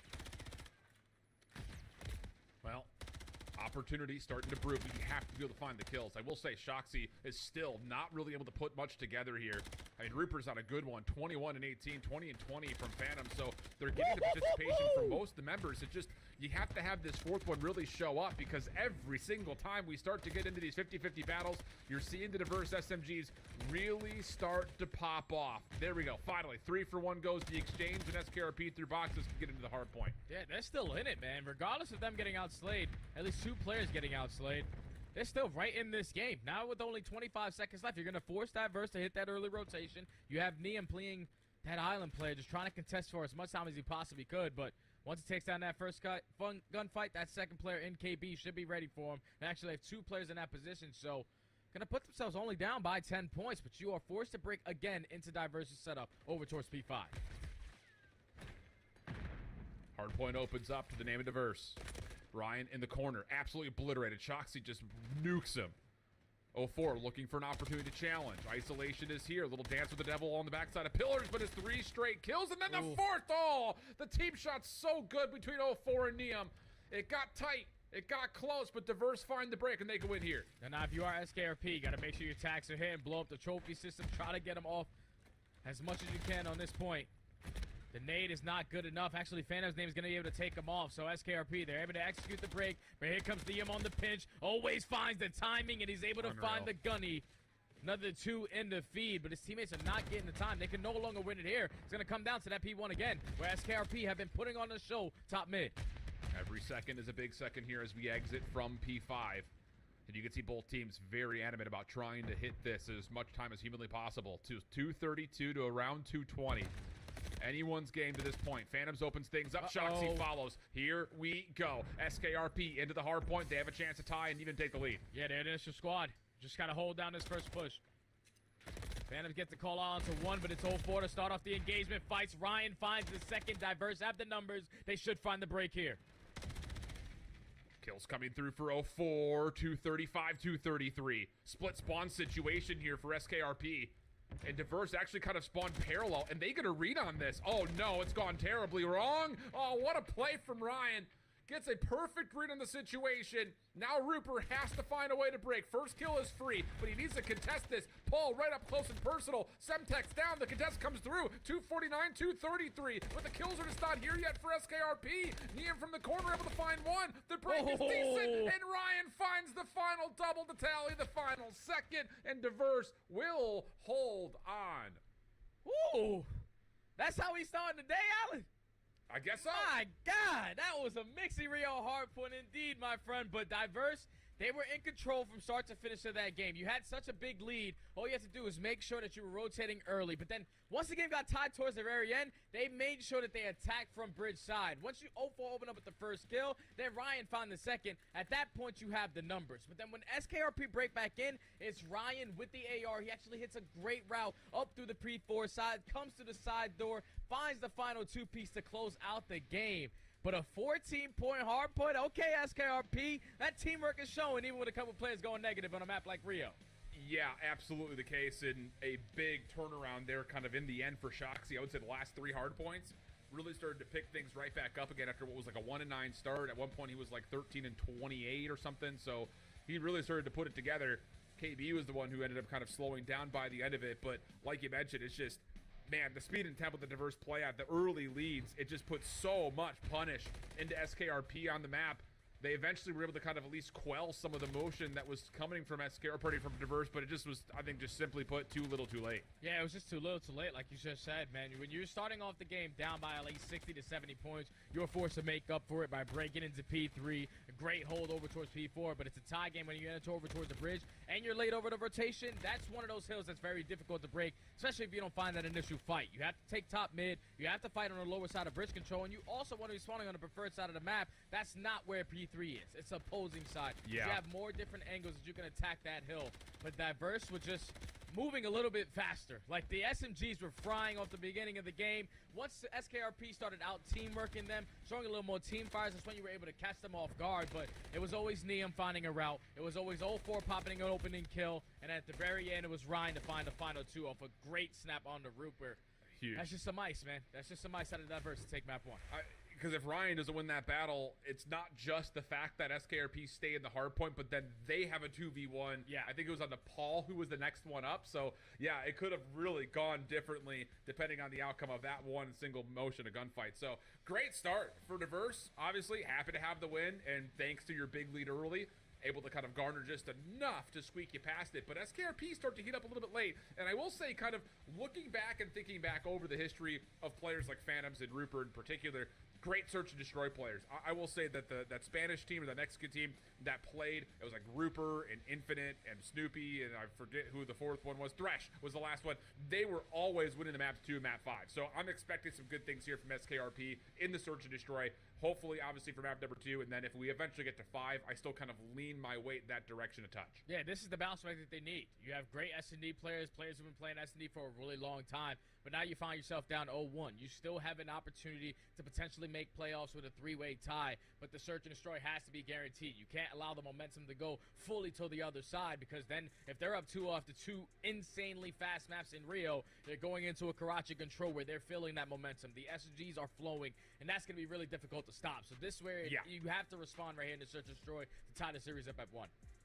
Small update, kind of taking a look. FaZe Black is currently beating the brakes off Spacefish Taco in their first game. So, again, that's over in Group A. We're going to have a lot of potential tiebreaker situations. And this is the thing I always say, Jay, when it comes to challengers, after the 5th game of round-robin games, when there's multiple tiebreakers, I just say, hey, I don't know who makes it in. I just work here. You know, we let that handle to comp pops, let them figure it out, because there's going to be some possible multi-team tiebreaker situations depending on results, like we had said earlier. So it's going to be an exciting finish to the North American group stage here. And I promise you that over there in FaZe Black putting the beat down on him, Jodeci's got 30. You don't even got to tell me, Alan. That guy has been consistent 30 every single respawn. So starting off 1-0, it's great. But, like, we know what their issue is. It's search or destroy. We got to make sure we're playing our numbers correctly. Looking at it, Joe is currently 24-14. All right. See, yep, almost there. Almost there. It's just one of those things, man. All right.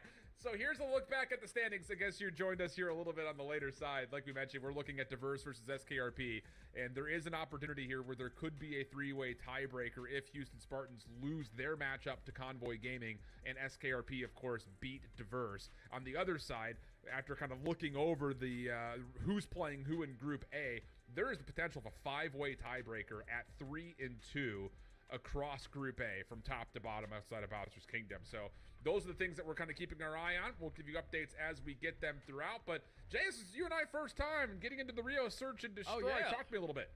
I like Rio Search and Destroy, but a majority of this map comes down to simply taking top mid control. If you take top mid control, that also requires top bridge towards the left side. So you're basically trapping the opposing team, knowing exactly where they're going to go if you decide to take top mid aggressively. And that's exactly what Diverse are going to do. They got bridge control. Now you know all the pressure's going to be towards A. Paul X here for the first blood. Huge first. He does get stunned. He has help on the way in, but Shoxy will confirm the trade. Biggest thing about this is Niam is right here to help the defense for at least a touch longer, while simultaneously, keep your eye on number 6 in blue. 0-4 is on the long pinch. Ryan watching the cut back across, but SKRP are going to have to re-clear this. And I don't know if Ryan's going to be able to get any info. He is now because Shoxy is going to peek him. But KB's there for the trade. So now 0-4 versus KB on total opposite sides of the map where they spawned.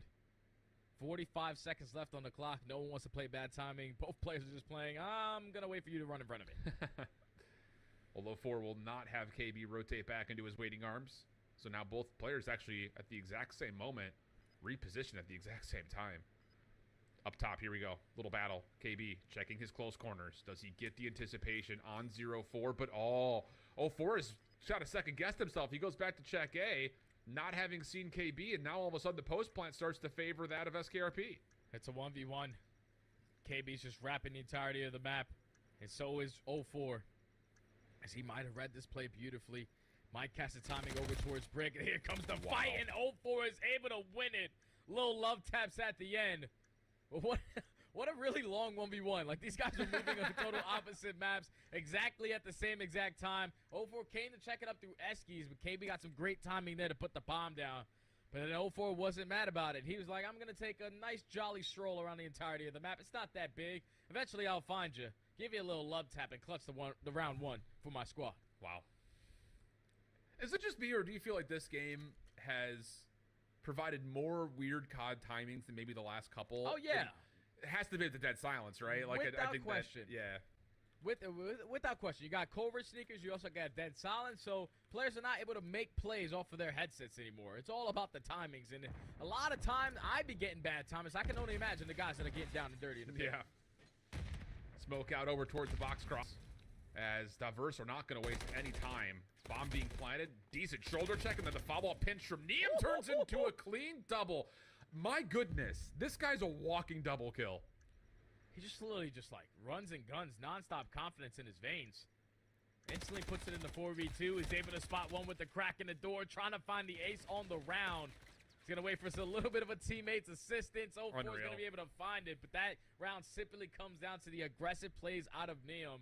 He's able to find 3 as they put the pressure over towards A. You get the bomb down, a little bit of teamwork at the very end. 4 up, 4 down. Very clean round right there to Diverse to go up 2-0. It's just so wild, man. I mean, thinking back to the Boston Grand Finals and now having watched over almost all of the group stage here in North American Elite, it just feels like there are some really, really special SMG players in the wings. Oh, yeah.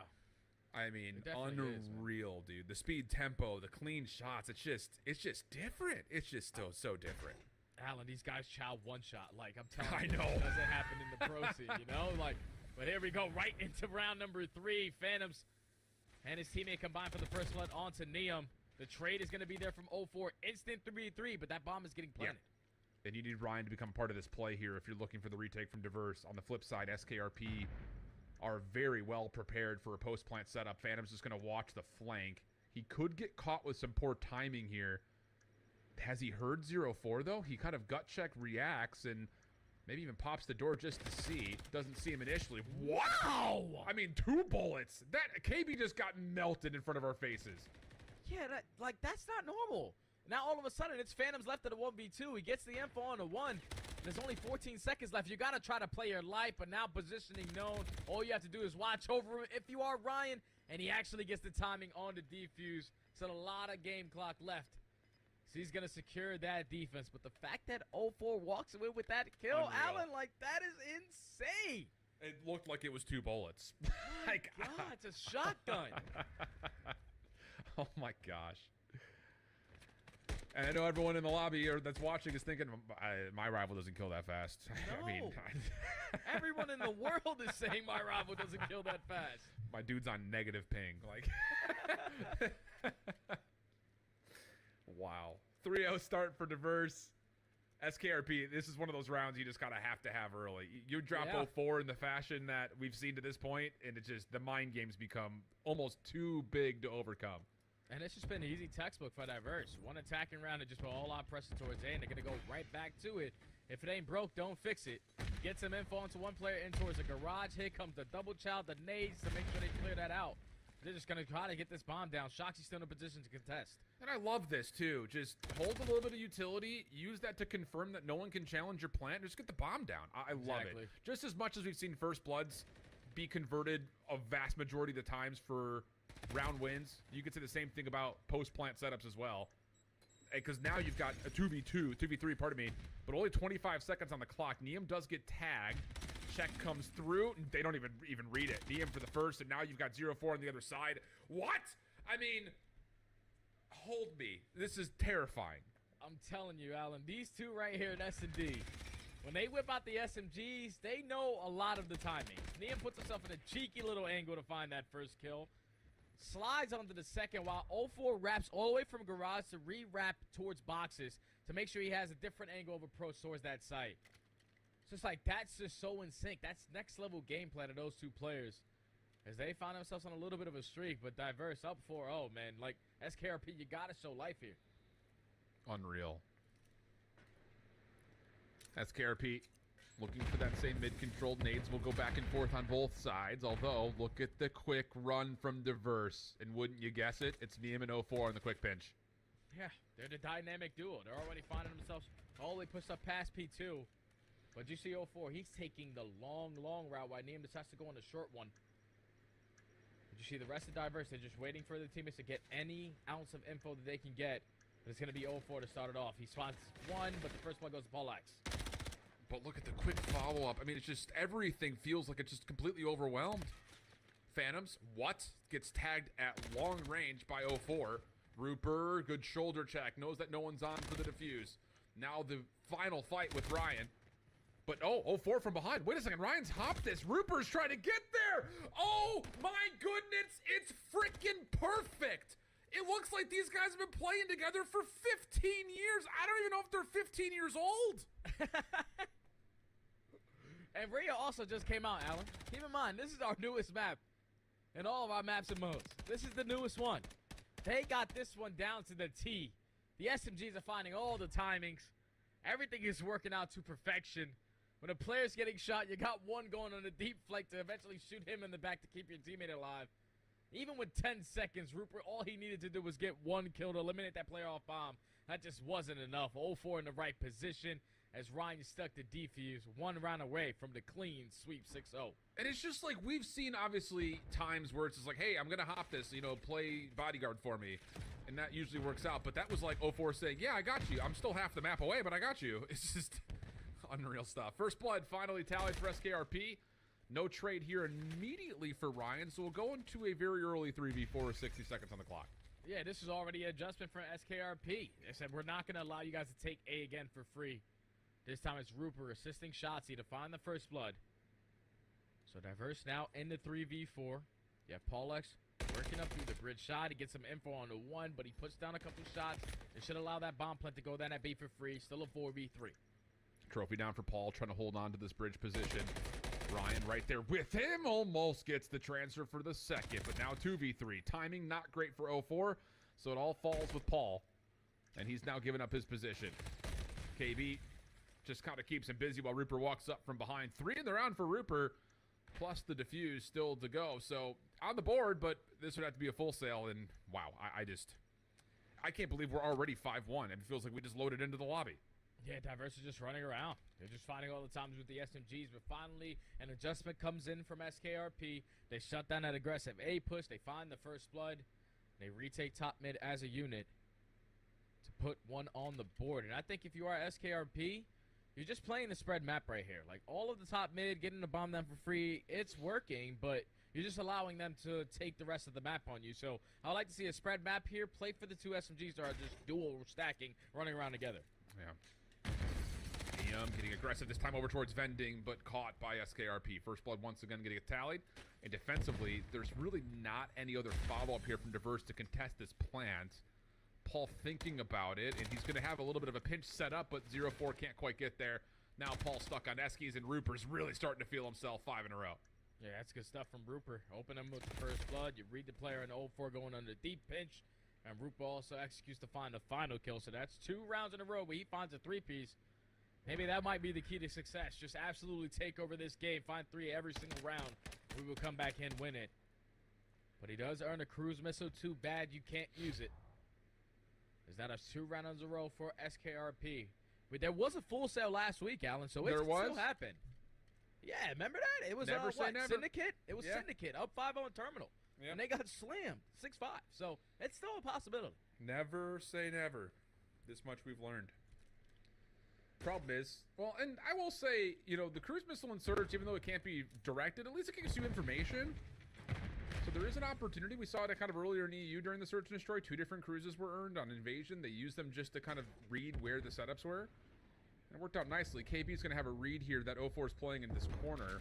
Just comes down to, again, very tentatively and very, I would say, cautiously. Doesn't want to overchow. There's the slide out.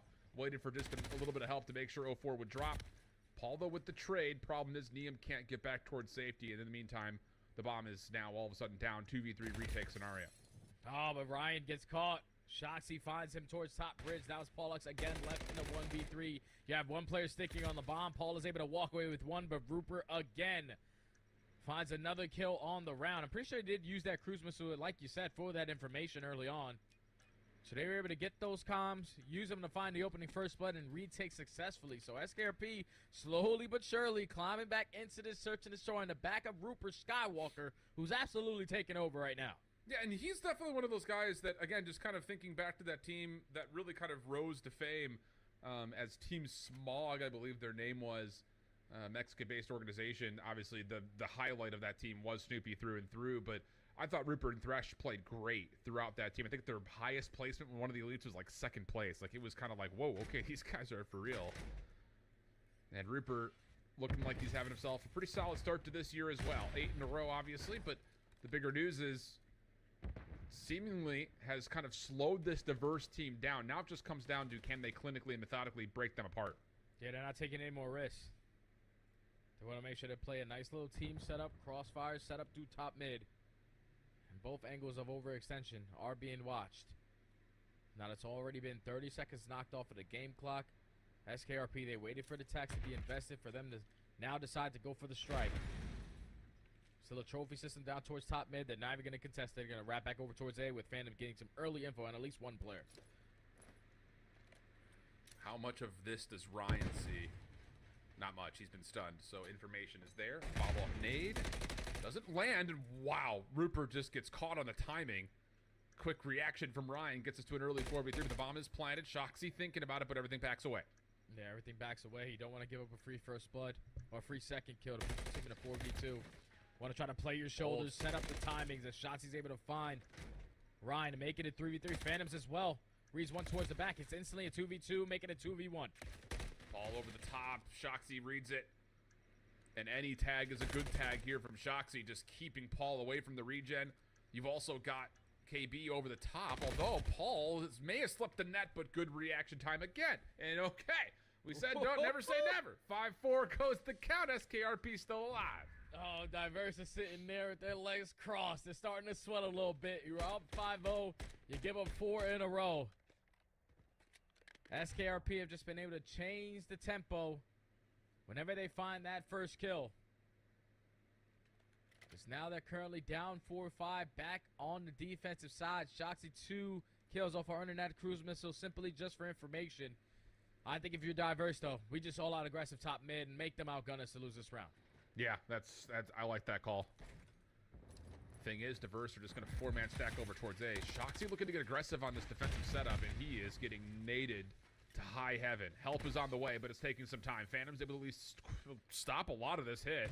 That's the bomb carrier down over the top of the A site. And now Diverse are kind of stuck once again. I mean, these adjustments from SKRP have been flawless. This has been perfect, man. Phantom's got there at the right time to keep his teammate alive. Bomb's now down over towards that A site. And Diverse know exactly where all of them are setting up around this bomb. So they're trying to play for an opening kill. Neum throwing shoulders. Everyone trying to find a kill. Paul X does. Eventually starts. He's able to find two. But KB in the corner does the exact same thing through Box's side, leaving now Paul by himself, requiring the ace. Has not collected the bomb. Slides over. Rupert nearby. Clean shots from Paul, but the follow-up is there as Rupert did not go too far away. Able to confirm the trade, and here we go. Round 11, 5 rounds in a row. Looking for the full sale. Oh, man, they brought this one all the way back. Phantom saves Shoxy because he knew there was at least 4 players contesting him over at A, but the fact he's able to walk away with that first blood, you force Diverse to now slow down. You slow down too much, and you allow SKRP to pick you guys apart. They brought it all the way back from down 0-5 to round 11. Who wants it more? And what's the play call here? Diverse on the offense. Looking to head up towards mid. Nades from both sides. Very cautious. No one wants to get blooded by nades. I mean, no trophy systems that look like even replaced over towards Eski's side. So everyone kind of just monitoring the situation. Bomb making its way up, and it's going to get planted, at least attempted to. It looks like SKRP, they want to go quick. Stuns are through. They don't see anyone besides the one player exiting, though. Oh, but the one player exiting leads to the first blood. Neum finds a second. 0-4 and Neum take over in the round 11. It's all up to Phantoms left in the 1v4 with only 30 seconds left. Just too tall of a task as he finds the first. But yeah, nah, this one's GG. Yeah. He's completely stuck here. Ryan just playing with his food. Not even ADSing. Here comes 0-4 from behind. That will do it. Wow, man. It's just... You kind of felt for a moment there, like SKRP is just like, hey, we're down 0-5. There's nothing to lose. Let's just make sure they stop planting the bomb so darn quickly. Yeah. That ends up working. It's like, okay, now we're cooking with a little bit of oil. But then they get to the round 11, it's just like, they completely changed. They just don't run the same kind of mentality that they had from the previous defenses. They kind of give up a lot of space. They're trying not to get blooded by nades. It's almost too cautious, it felt like. That's the only thing that's scary about it. When you're down 0-5, you're just saying, all right, nothing is working that we're calling out, so probably do whatever you want. Let's just set some pace up and start going. But then when you bring it back round after round, you're like, okay, now we can start to slow the game down. But then when you get into a round number 5, you waste all your attacks through top mid. By the time you use your second rotation attacks, they have trophy systems. They are ready for the push, ready for the instant retake. Like you said, it was just too slow right there, too safe from SKRP on that defensive setup. You give up the free bomb plant. Diverse, make you pay for it.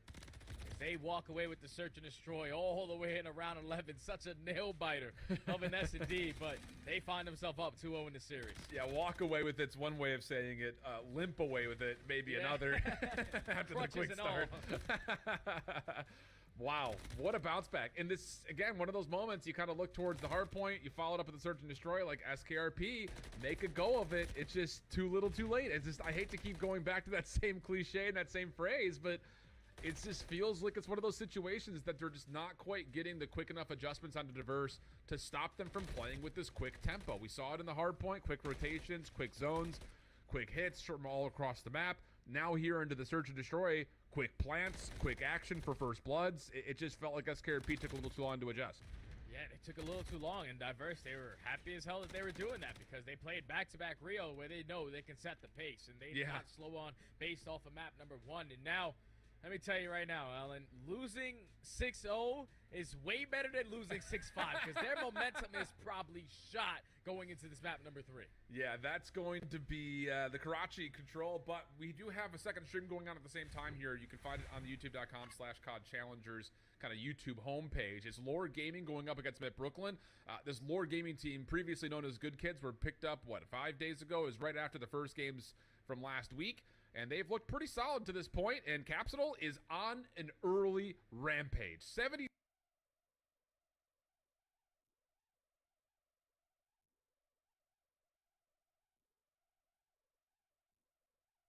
for the info, but 83-3. If you're Omid Bro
only play high rise. I promise you. Yeah. Exceed is in top heli. Like, we know exactly what they're doing. Why do they only play in high rise? It's like we casted that match. That's how much. It's too funny, man. So that's going to be something to keep an eye on. Again, Space Fish Taco are going to be fine. They'll make it in no matter what. But FaZe Clan Black are looking to make sure that they also secure their future, making it to playoffs. So that's all the action kind of going on in Group A. The bigger news here is, again, what we've already framed up. SKRP have to win this match if they want to have a chance at making it to the playoffs for Season 1. And it's not been... Well, I don't want to say it's not been a great start because both maps have finished with close score lines, but it's because they haven't had good starts to the maps that they found themselves 0-2 down. Exactly, and that's the scary thing. Now that you lose a very close hard point, you go down 0-5 in a search and destroy, you bring it all the way back to around 11, and you decide to play slow. All the momentum is shot. Someone needs to try to spark this team up, and I'm looking at the veteran guy in Phantoms, who on a map like Karachi, he's going to put himself in a lot of positions with that AR. We know if you're roaming around red, that's where the SMGs need to put themselves in a position to dominate the game, but the ARs also have to be able to hold down lanes. So the way that Phantoms has to get his team back in it, take over right here, right now, with your backs against the wall. Love to call. See how things go. And we were going to jump into the Karachi control, but it looks like they may have had a reset in the lobby. So we'll go back over and continue to look into what's going on with Amit versus Lore. And, well, the tally hasn't gotten much better, although Amit is at least fighting back in some regard here as we head over towards P1 again. But a clean kill feed comes through for Lore. They'll get the scrap time, and they've got high ground control around Rubble. Oh, yeah, this is scary because Lore can start to pull away with this game here. They know exactly where Omer Brooklyn are coming from. All through that white truck side, trying to overextend through left. It's going to fall into the hands of Johnny. He does fall. Great shots out of Bink. The contest is already going to be here in towards P1. It's a 2v2 trade. But it's to the rest of Omer Brooklyn trying to hold it down to his teammates, able to get to him gunless with the beam to take down one. Now, lots of great damage out of Gunless. Dark Side, able to respond, though. And I'll say, considering where Amit Brooklyn had just spawned on this break attempt, they do a pretty decent job of giving themselves a look at the hard point. They just haven't been able to fully break it down yet. So more time being earned here for Lore Gaming, and it looks like for Amit, just don't lose this left side of the minimap. Make sure you set yourself up for P2 because you're going to need to get a full 60. Yeah, you need to make up for it this time at that P2. And so you have Flames already backing up, trying to play safe for his teammates as they still try to contest through the middle of the map. But it's a lot of players from Lore, multiple high ground positioning, but they can't take down Noisy. He's able to find two. Capsule is there for the trade. Johnny in towards the hill. At least that's up Cap for that one. But it's still almost a 90-point game. As Omid Brooklyn are fully set up in towards the cafe. Here comes Lord through red, trying to break all out through bottom ticket. Clearing out all the space, and oh, this is too simple already. 3 straight kills coming out. Flames also being tagged over to the hard point. Capsule making life hard. Backside yellow. Trades come through, and that allows Johnny to get into the hard point.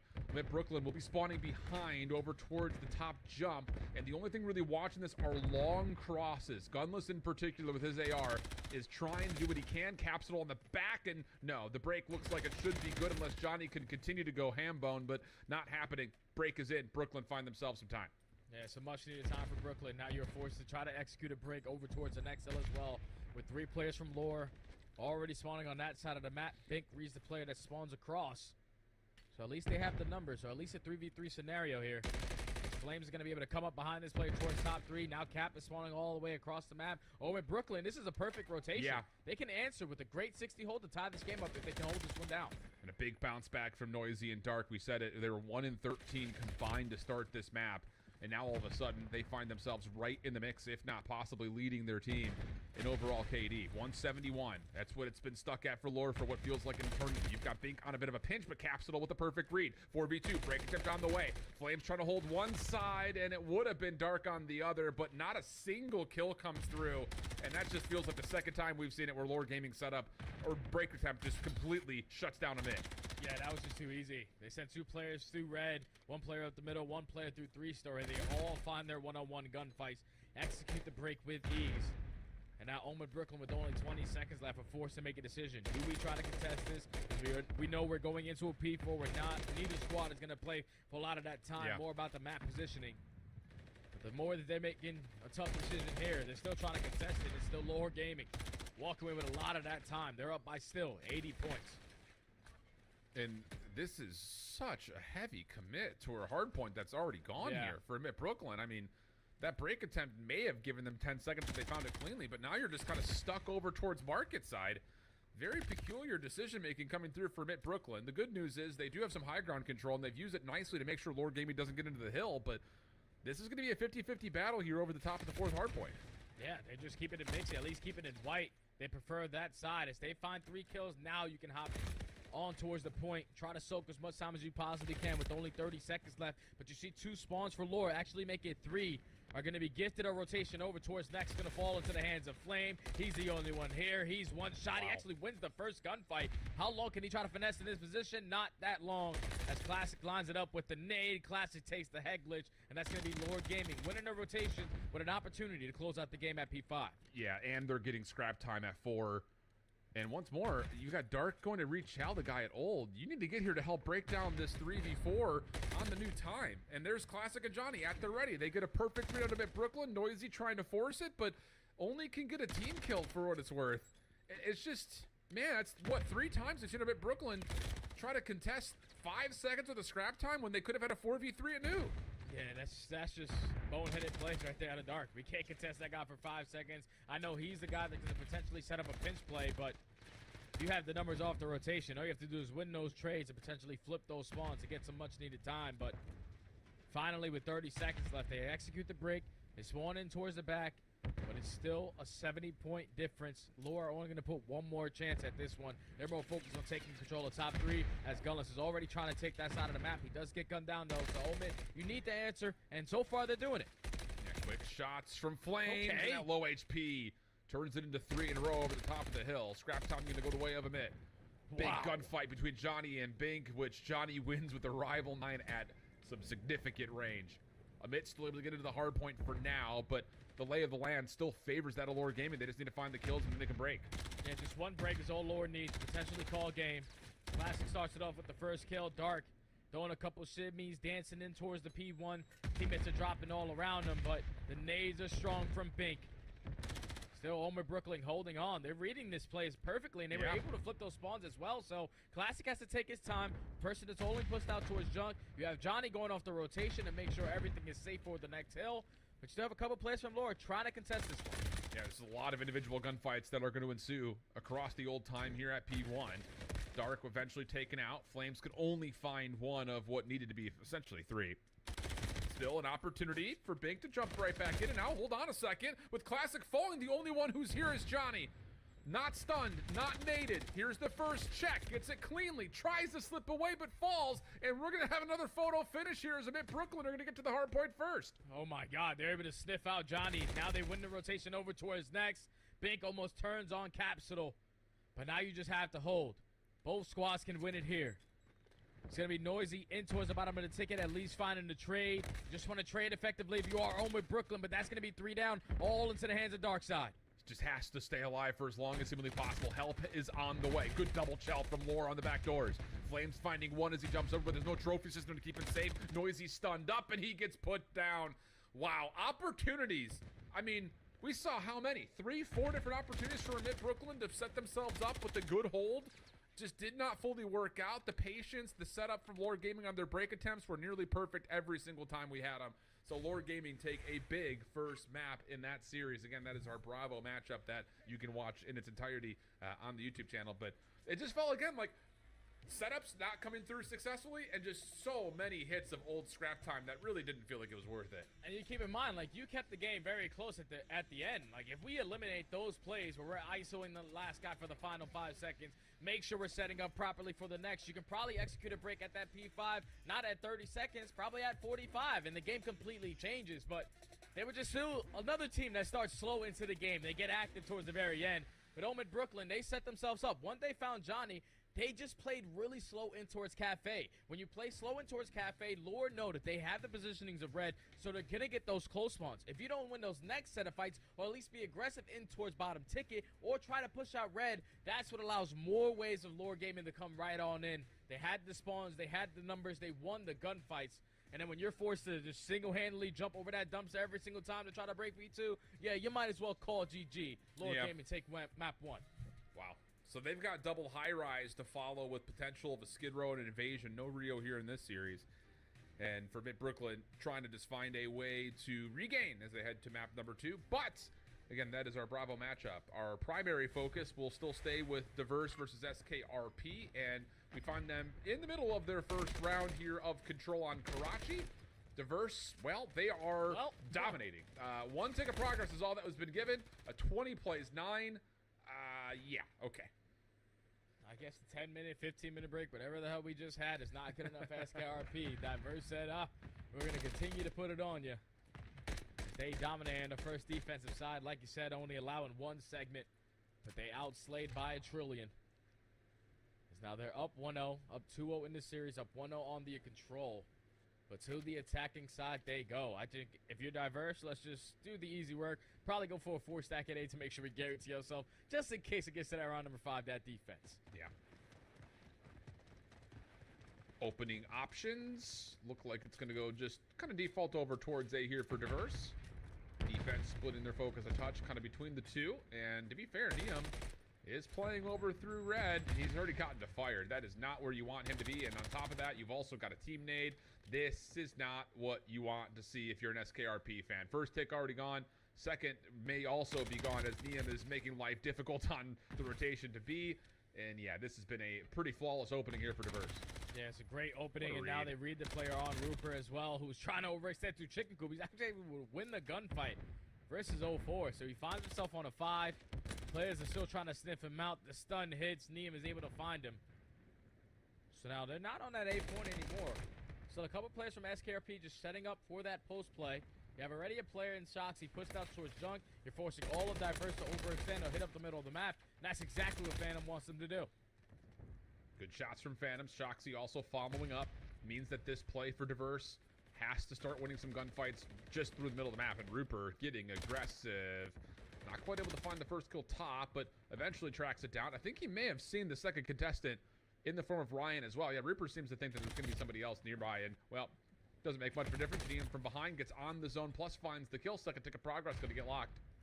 Yeah, second ticket's about to be completed as it comes in from 0-4. Staying alive in towards the point. Lines up the shot onto KB. But SKRP, they have decided to give this one up. They're forced to play now on a minute 30's defense over towards this B point. Neum trying to isolate Phantoms, the guy that was blocking the spawns for his teammates, but he gets an assistance right there from Rupert to keep that positioning. Even though time does get extended, you have you have Diverse exactly where you want to as KB finds 3. Yeah, huge. That stops any rotation through the OE. And like you mentioned, this is going to force spawns to be pretty treacherous here for Diverse. KB just making himself as displaceable as possible, and Diverse are completely stuck. Thank you for stopping in. Really I'm having a good stream, just making sure these kids go to bed. Can't find an opener. Shoxy just holding on what the previously captured A zone had. KB looking for some trigger discipline. That works out nicely. Read onto Paul X. Clean shots. Doesn't find the kill, but damage has been dealt. 19v13 with 50 seconds to go. Yeah, Diverse is still trying to find a way out. They have not been able to get out of their spawn, and right up through the map might be it as Rupert lines up great shots onto Neum. But now Diverse are able to get out. There's still 40 seconds left. You have players going on a pinch. This play might simply come down to what can Paul X have done on the back end. Yeah. Phantom's tucked in a corner. Paul similarly so on the other side. It means that spawns for both teams going to be a bit messy here. Phantoms are still up. They have not found Timmy around the back. They're still looking for him, too. That's the thing. It's just like, he's got to be here somewhere, but it's taking so much clock. 15 seconds to go, and now you have to kind of convert. Phantoms will finally drop. You've got one player on the zone, or at least in front of it, KB nearby.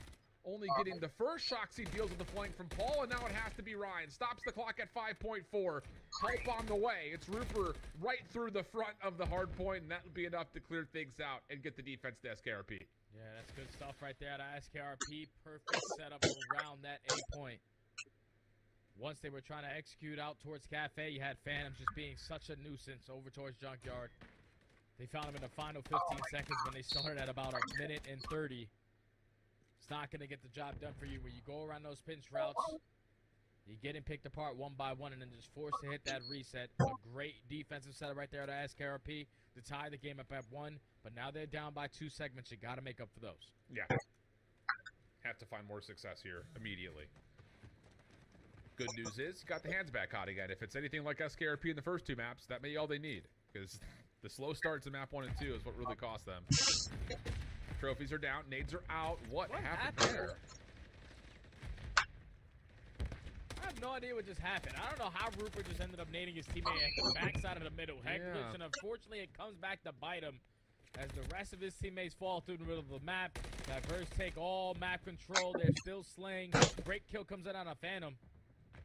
Now they can isolate Ryan as well. I thought it was going to be a great setup. Even though they find the kill, it's still SKRP trying to get on out. Great shots right there to Shoxy to find two. Makes that left lane open now. Looked like the poles were blocking some of the shots from Neum. Phantoms on the zone. KB watching over from Bricks. That'll work out. Trophy system now gets placed. Second tick of progress also going to be locked as Diverse will work on a bit of a spawn trap of their own. Paul on one side. Goodness, KB. I mean, like I said, this is the first year that I've seen him in Challengers, and he is shooting straight. Need to learn what this guy's story is, because he's been pretty impressive.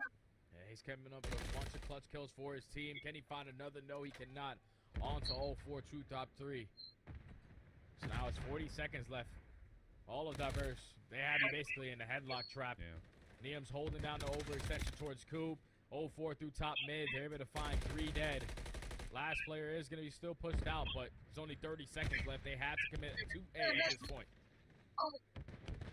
That opening should at least get them there, unless Ryan just completely destroys everyone. Plus a little bit of help out of Neum's nade. Follow-up kill is there. 13 seconds on the clock. KD, top bricks, last chance. Ryan giving him a battle. And there's just really no way that KB is going to be the one to get into the zone. He's trying for it. Clean transfer and tracking from Ryan once again. Paul with the pistol tries to do it all himself. Shoxy, last one left, will get thwarted. And it will only be 2 ticks of progress earned here, giving a massive advantage to Diverse heading into their next offense. Yeah, that's just too easy for Diverse. Once they get a clean 3 dead, they basically hit the reset on all the opposing players. And you're all spawning behind them. They had a player pushed out to his junk. Basically, a majority of the round, they had top 3 control. It's just very difficult to get out on Karachi control when they have those 2 positioning, because you're only spawning on one side of the map. And if you don't win an insane gunfight, you will continuously get put in that trap. Now Diverse don't really need to worry about the segments. They also don't need to worry about slaying, because they're already doing that. Yeah. They guaranteed themselves that round 5 defense just in case it gets a little bit scary. So they can take a calculated risk here. Let's try to go be right for it. KD dealt with by Ryan. Stuns on both sides landing. Trades decent though for SKRP.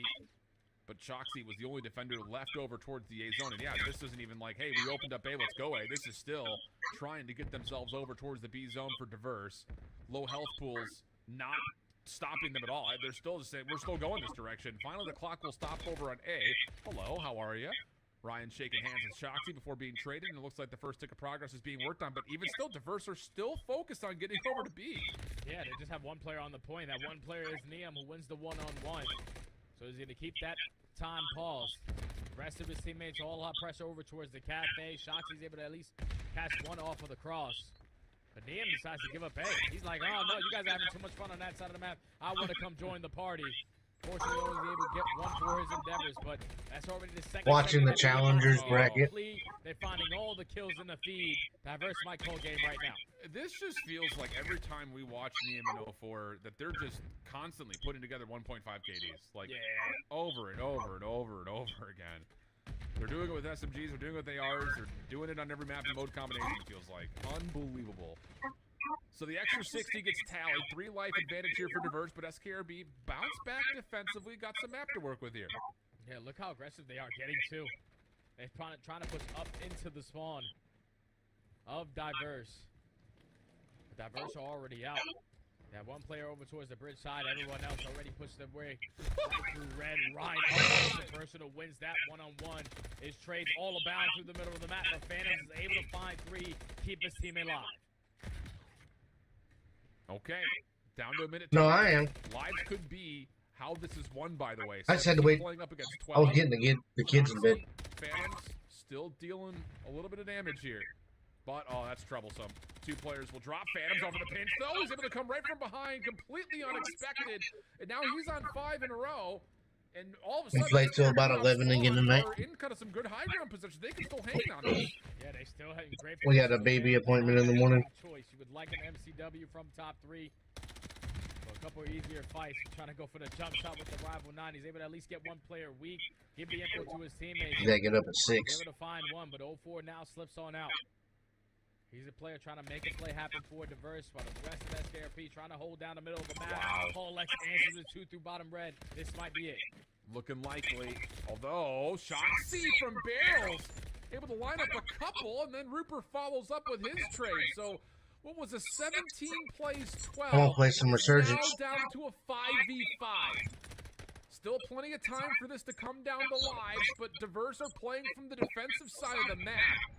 One player spawns up into Phantoms. Neum, can he get this kill in time? Sure does, because Phantoms is right behind him. Neum doesn't get the full read, so the trade is in. 12 seconds on the clock.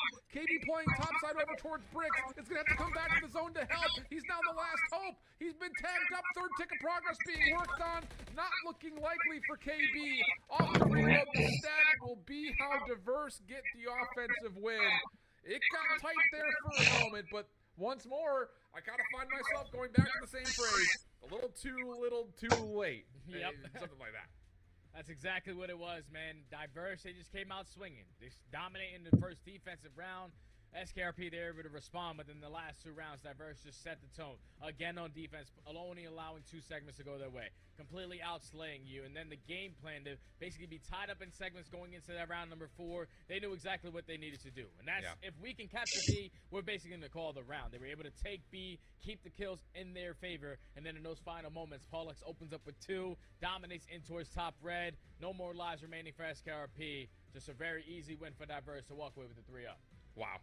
Okay, so that at least gives us some decision-making and some definitive action in terms of who has made it to playoffs over in Group B, simply due to the fact that SKRP had to win that match. Well, hopefully everything works to break through. So that will essentially confirm Group B. Of course, the Lagliners coming in at 0-4 mean that they didn't have a chance to make it. So it just comes down to the order now of who finishes where between Boston, Convoy, Diverse, and the Houston Spartans. So we know who our 4 teams will be. It just comes down to their seeding. But we still have games going on in Group A. Amit Brooklyn playing up against Lore. We're in the search and destroy.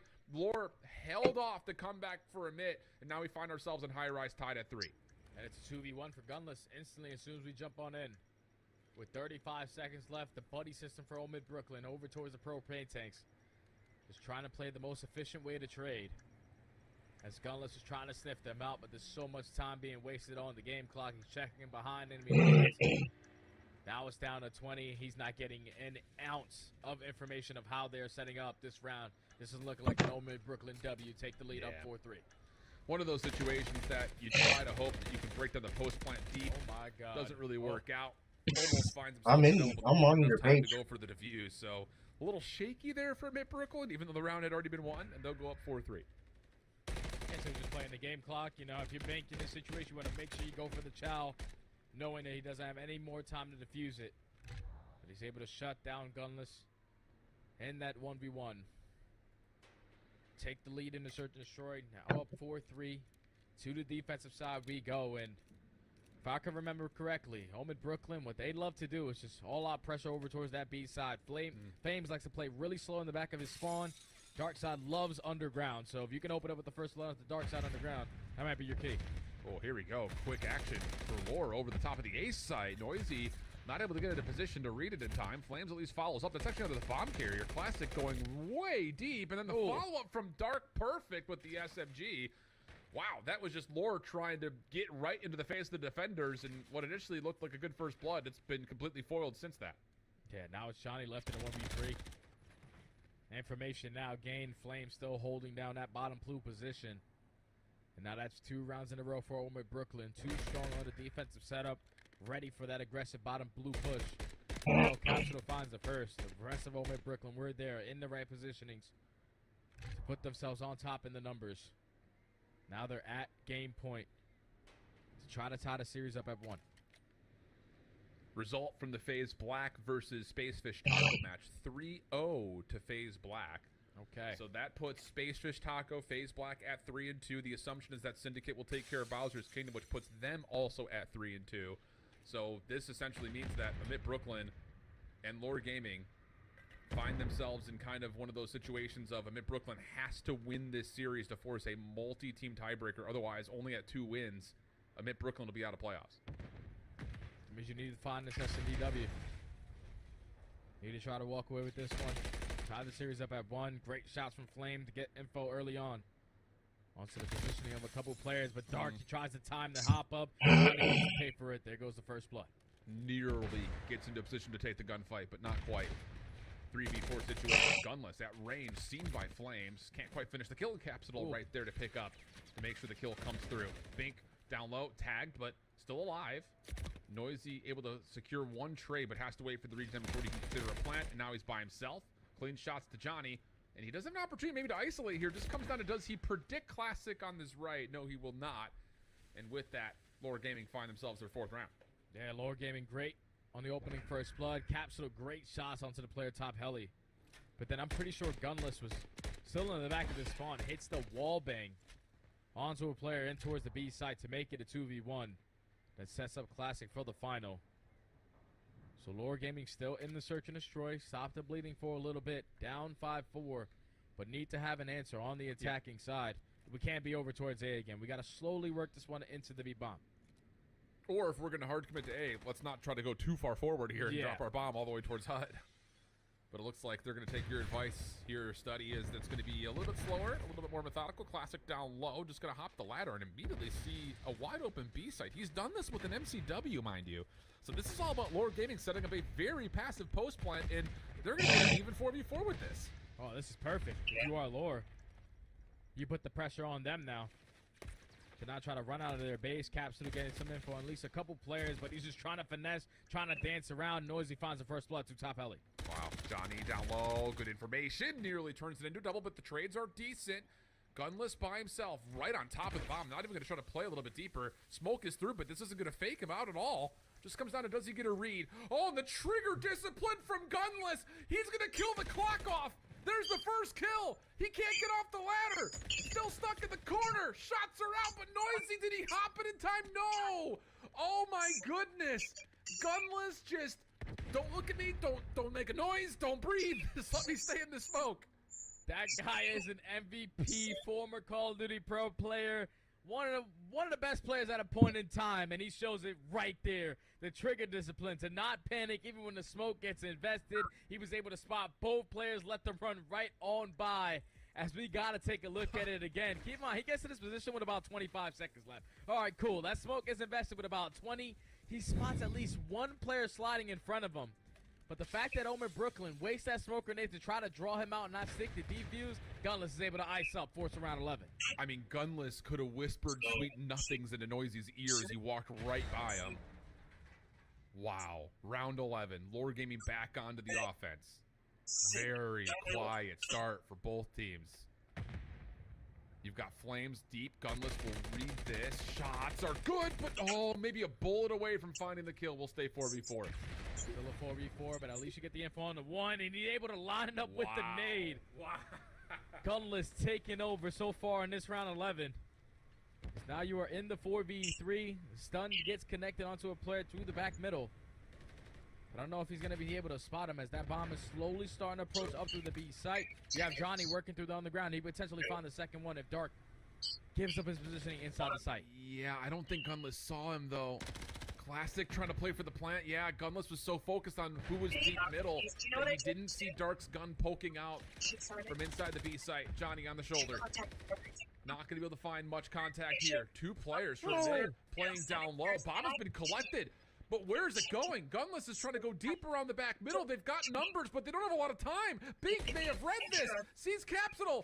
Shaky, though. Doesn't quite get the shots, but the bomb doesn't go down. Now it's just down to, can they find Dark in time? 1 second on the clock. Here comes the challenge. Johnny finds the kill with maybe 0.8 seconds on the clock.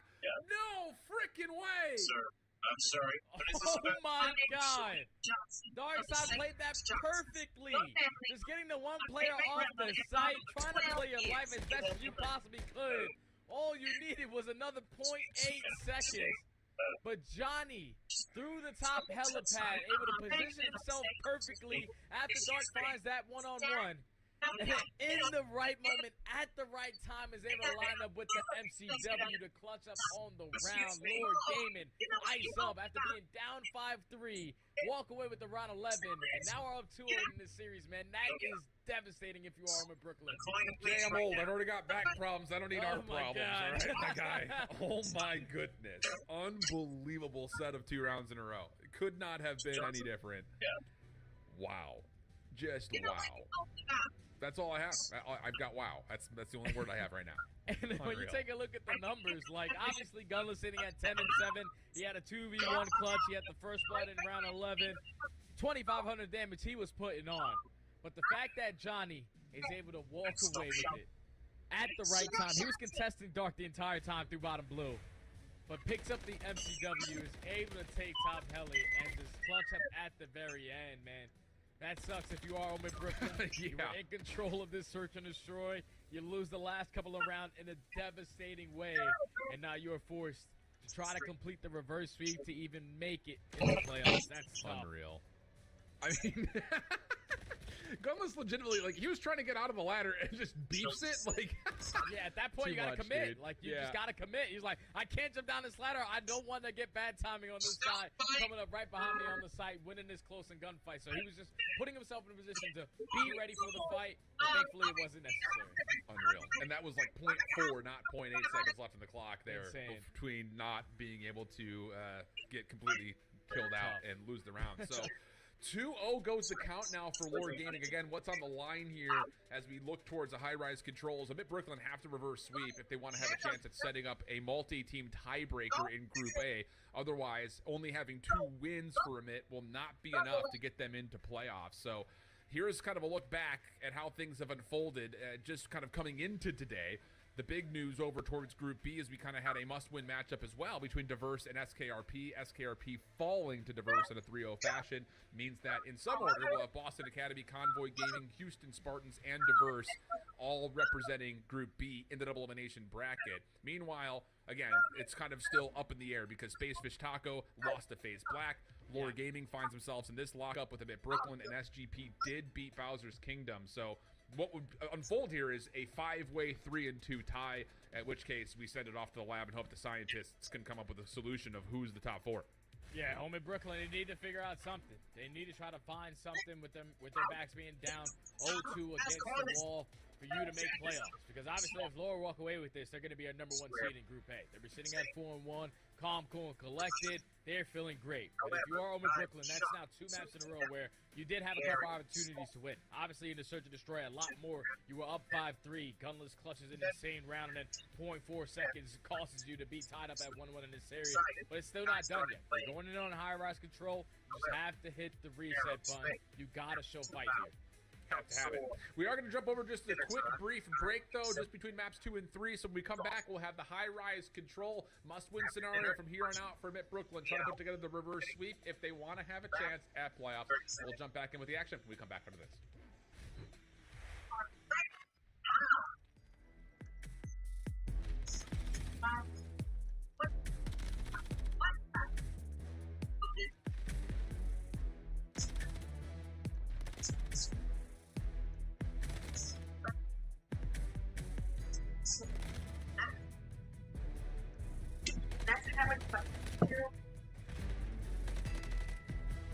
Talk. I'm to his house.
Welcome back, everybody. We find ourselves in the last remaining game here in North American Elite for the group stage, and it's a very important one for Mitt Brooklyn as they have to find the reverse sweep to extend their opportunity at possibly making the playoffs. But kind of in the break, getting reports of what else happened in this group. Lots of 3-0s, lots of 3-1s. So map differential could be a big impacting portion of who makes it into the top four, even if Mitt Brooklyn were to pull this back and force that 5-team tiebreaker situation. And Alan, I'm pretty sure in the EU region as well, both the matches that were on display today for the stream were both 3-0. So we might have all four series today on the final day of our elite matches be all 3-0s, which is actually insane to me. But Omer Brooklyn are going to be the team backs against the ball, trying to figure out how they're going to set up on the defensive end. Johnny finds an opening through that flank, and that's already 3 dead. Laura on the point. Yeah, it's, you know, it is one of those things where after the first week of elite games, like we kind of talked about last week, going from day 1 to day 2, you don't have a lot of time to reflect off of your gameplay and make major, adjustments. Yeah. But going from week 1 to week 2, you've got 5 days worth of scrims to make some kind of marked improvements, and, well, it looks like a lot of our teams have done so. B-kills already captured. Mitt Brooklyn losing a lot of lives on this reclamation, and man, I'll tell you, it just kind of feels like, again, it's just too little too late. It's Mitt Brooklyn committing for this time where it's already gone. And now Capsule finds himself behind enemy lines, but he is going to be sniffed out by Noisy, and he's able to find a second as well. So 3 go down. Last player up is going to be Classic. The rest of the players now coming off spawn for Lord Gaming, trying to find a way out of their spawn as Johnny finds the opening kill, but just got to trade officially. You are Mitt Brooklyn. Dark is able to find 2. Noisy is able to clean up the final. Now all of Lord Gaming, again, forced to hit the reset. And Noisy just trying to be as big of an issue as he can be. Frontside windows. Good follow-up kills from a bit, and Noisy has slipped through now on 4 in a row. Has Johnny off spawn. Good for the 5th.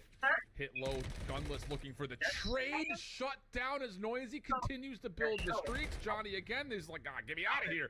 Teammates still spawning behind him, and Noisy's still not done.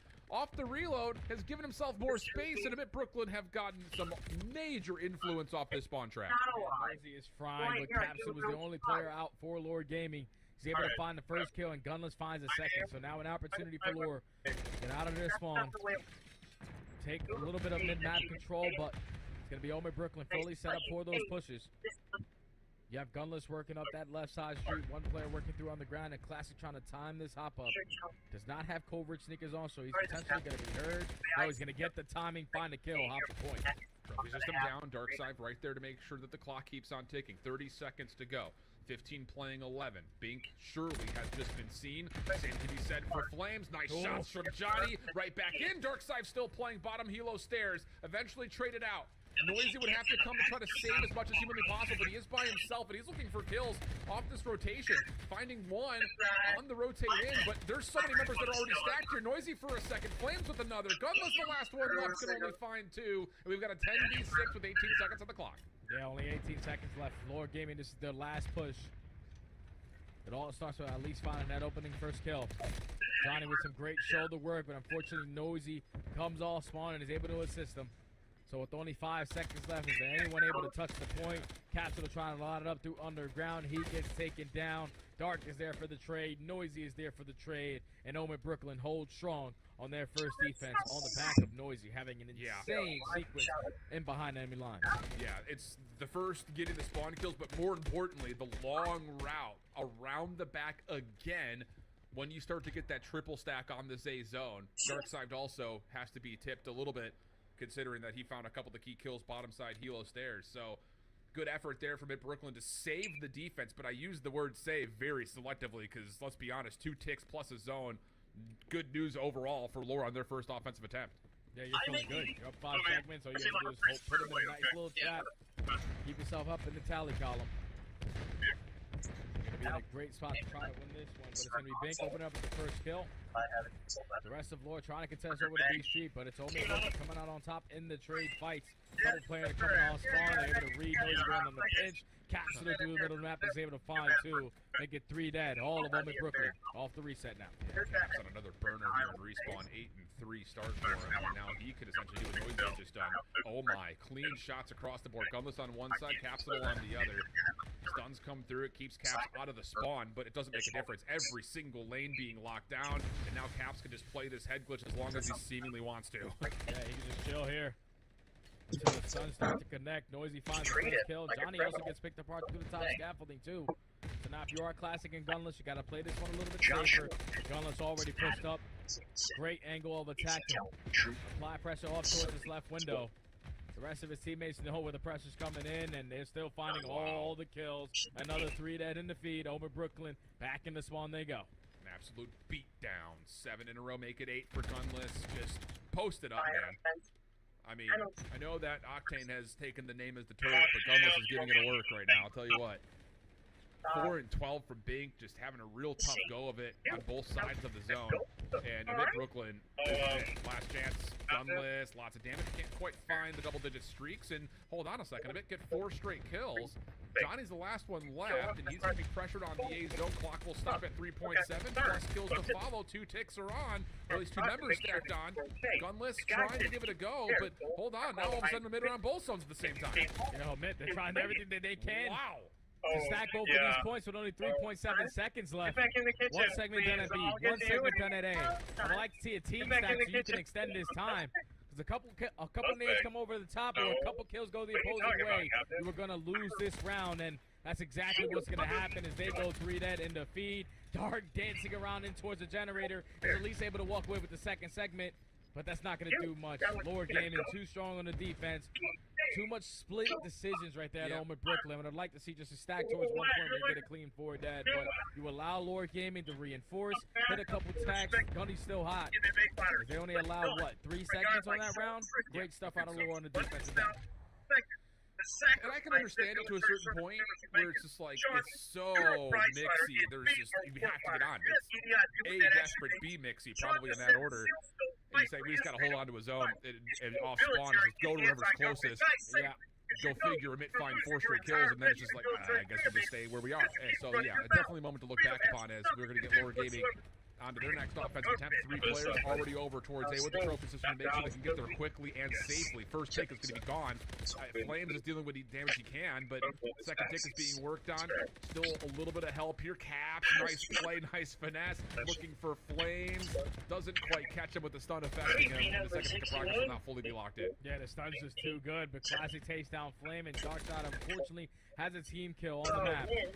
So now falls into the hands of the last 2 players. Darkseid does fall onto the point, so clock comes to a pause again. They're on that A segment, but they get cut down. Omen Brooklyn, just too much pressure over towards the blue side. Johnny up close in person with the MCW. They would at least win 1, but Omen Brooklyn, they withstand that pressure through blue. Now you're going to force Lore Gaming to try to complete over towards B. Just feels like at any moment in time, this game can just like get a little bit off the rails. Lore Gaming just going with a lot of head steam towards this A zone, and now have to kind of put a little bit of a pause into play. Noisy once again, right back over to making life difficult off spawn. 21 and 12 from him. Good stun play from Johnny to at least confirm the kill, but he's still in a bit of trouble. Oh my god, great finesse from Johnny. Darkseid is now going to give him a go and catches a mid-reload, so the trades are decent. A bit Brooklyn still holding on to the life lead. Yeah, Flames is trying to say a lot to top of pain. In a crucial spot, just trying to keep this positioning for his teammates to reinforce up to that right street, but he also finds the kill onto Capsule. Only 25 seconds remaining. And if you are Lore Gaming, you are currently up by 1 segment. Can we try to get any more done? As they have players already pushed up through the B street, but they're all getting cut down. Farthest player pushed up now is going to be Johnny. Sitting on the backside of Propane. He's already able to take down 1, but there's 10 seconds left. We got to get a move on it. Couple to kills in. Dark still holding over towards Crane. And now the only effort is through Classic over towards the A zone. Good, clean first win, plus Gunless over towards B actually keeps him safe from any follow-up. Trophy not also gonna allow any damage as Flames goes to the pistol, and that will be enough. But second tick of progress gets locked over at A. B still being stacked here, 3 members on. Second tick being worked on. Good kills for Amit though again, and that will clear things out. Second tick for B not locked in, so another 3-tick round here as Lord Gaming still hold the advantage in that progress. Yeah, Lord Gaming is right ahead. And now We'll you're talk sitting about the right there. segments. But Ultimate Brooklyn just great on the Put your hands up, reinforcement, put your hands up. trading effectively when they need to. And then even when Lord Gaming had 3 players stacked on the point, I would like to see at least one person not commit towards the fight, force them into contest. But when you give them those long-range fights, you will take it if you are Brooklyn. As now they are up 2-1, back on the attacking side, and it has to be a great start off. You can't go 3 to 4 dead, allow Lord Gaming to put you in an early trap. You gotta try to make up in these segment fights, and it might have to be done by completing at least 5. Yeah. Math checks out for that, Jay. Noisy, try to play through Elevator Alley. He's gonna have Classic on the scaffold, and ooh, Mixy gunfight that goes the way of Noisy's Renetti. So now Amit, once again, starting things off nicely with the first couple of kills. Gets them entry over towards B. Noisy in and out of his zone. Knows he's got a player in the corner. That's Gunless, who will drop. Good follow-up kills as well as Flames keeps it safe. And this should be a stack here at B. Yeah, this is good work right here from Open Brooklyn. The exact startup that you want. Only 2 players dropping on your side, 6 for the You opposing. look at this Joey Logano Now all of Lord Gaming situation trying right to here. find a way out of There's their an spawn. SFI Johnny opens tag. it up with a big kill over towards Crack Shack. There's an SFI Now tag you have down both players here. trying to hop up through underground. Classic So, lines up the first one with the SFI nade, doesn't the work for second one with NASCAR. the gunny. These That's 3 there. You motorsports, take care of Dark, all dirt 4. racers, Now drag you force racers, it the boat reset. racers, You are look at this guy. It's just kind SFI, of, again, one of those moments you they kind of look at understand. critically. Flames is just they playing create the observer standards from and top think they're propane. judged to He's make sure calling that off the fire rotation safety- while Amit try to play for both zones at the same time. It just kind of feels like, hey, if you're going to just be calling out numbers, you may as well throw a second player onto B in some form and just get the extra 60, because now all of a sudden Amit Brooklyn in a little bit of trouble, making their way back towards the middle of the map. Yeah, but it's only 40 seconds left. You have to make these kills count. Great timing right there at Classic to catch Noisy on the drop down. Gunless finds the second. Gunless finds 2 on towards the street. He locates the third and lines it up on the Flames. Classic also catches one off spawn, so everyone forced to hit the reset, and Gunless simply is not missing. Only 25 seconds left. Omen Brooklyn has to get out.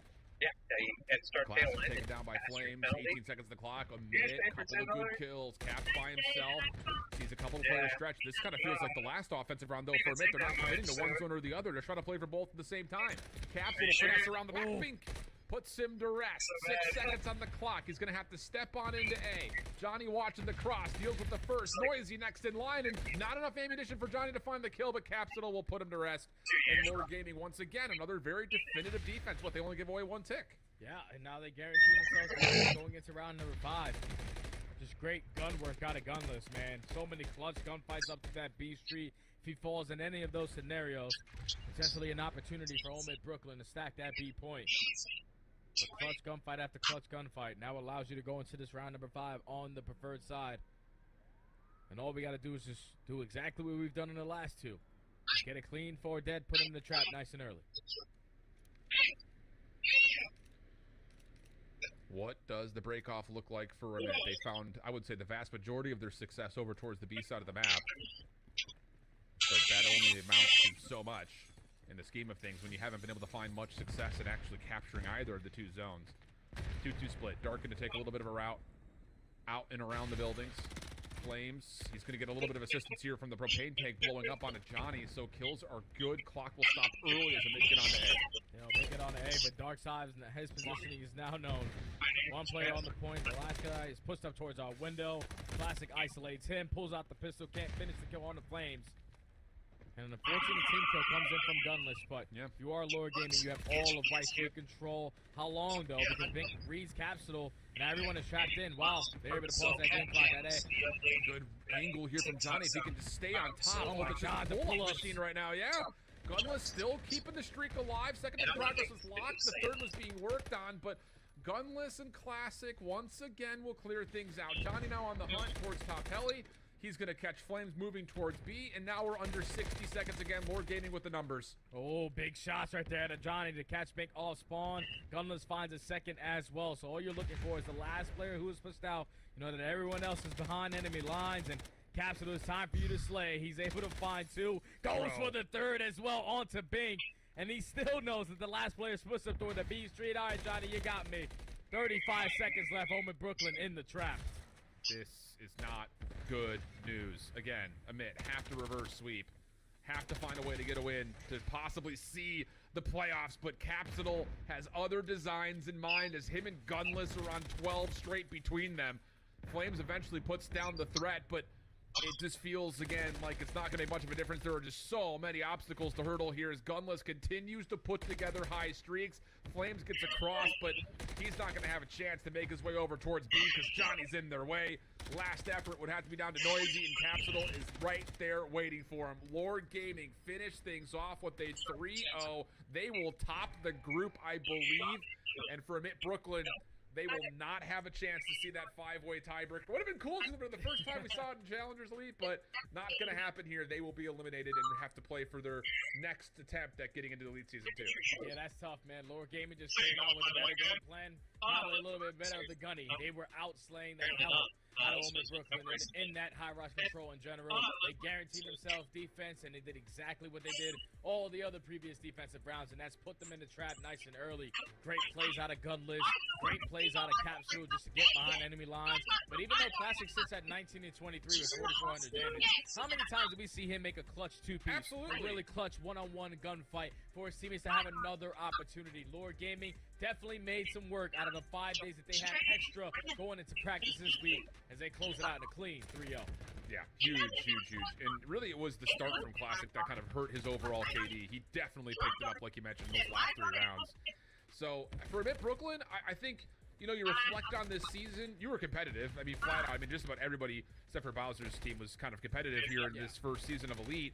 And I think in particular, you should trust the process. I think that this 4-man roster has a lot of potential, but what cost them were a couple of slow starts and just generally a couple of bad decisions, right? Yeah. You think back to the hard point, hitting a lot of scrap time, not getting good setups to where they were able to actually hold off the lore breaks. Kind of the same thing in the Search and Destroy. It kind of is a weirder one because you're up 5-3, you get 1v2 clutched, you get round 11, not good news with like 0.4 seconds on the clock. That one feels a little bit, you know, maybe more excusable. But then here in the control, same thing, Jay. It just kind of felt like, hey, you've got success on both zones. Just pick one. Yeah, that's the thing. Like, you get a clean 4 dead, the decision making has to be there, and it has to be a decision that's made as a team. Like, you guys should know, we get a clean 4 dead, we have to stack this point. If we're not stacking this point, then we're not playing it correctly. But the good thing for them is that they're very young. And one thing that I learned when I was a young player, that I had a great coach back in the day, Rambo Ray told me, winning is teaching and losing is learning. So that's the good thing about it, is that you're going to be able to learn off of your losses here. You're probably not the best stage to not make playoffs, but at least when you come in the next time to re-qualify for Elite, you are going to be prepared to not make those mistakes again. Absolutely agree. Again, Challengers Elite, if you want more information of how you can play in things like the Cups or what's happening in Challengers generally, make sure you head on over to faceit.com for more tournament information, whether that be for the Elite or, of course, for future Cups that are on the way. But that takes us to the end of the group phase for both Europe and North America, but you don't have to wait long to see more Challengers Elite action because tomorrow we start all of the double elimination playoffs. We'll have winners round 1, losers round 1, and winners round 2 action before we restart everything back up again next week. So make sure you tune in tomorrow. Jay, final thoughts on the group stage before we start getting out of here? Challengers is lit, bro. Sorry, they shot out one shot. Like, I wasn't expecting it to be this fun, but these guys want it. They're dripping passion, and I can't wait to see what tomorrow has in store for us. Going to be a fun one. Again, 2 o'clock p.m. Eastern time for the EU start. 3 slots of matches, and that will roll immediately into North America. So make sure you subscribe to the channel right here if you want to see more Challengers Elite, and we'll catch you guys tomorrow for all the playoff action for Season 1 Elite.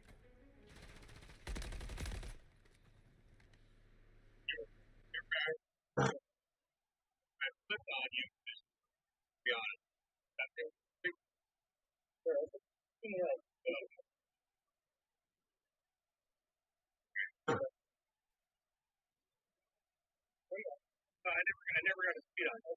So my reason, the difference I can't read your chat. There's that monkey figure there. Now that I see it, it's my own stupidity. I think that's the same thing.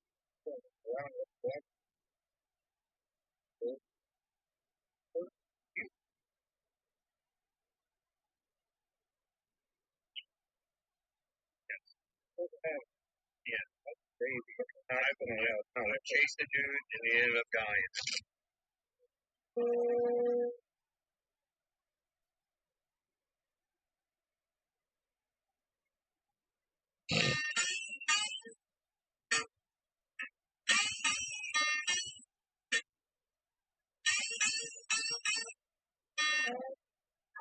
Best vacation ever! You again. Yeah, that's me! You're Zit! Another one! I wish I could stay here for...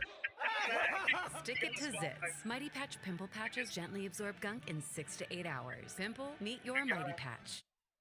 Beautiful results, affordable prices. That's painting done right. Get your free quote today from Fresh Coat Painters.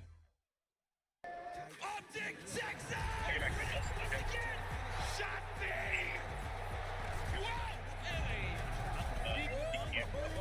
Billy dashing the shredder. From the top! Are you joking?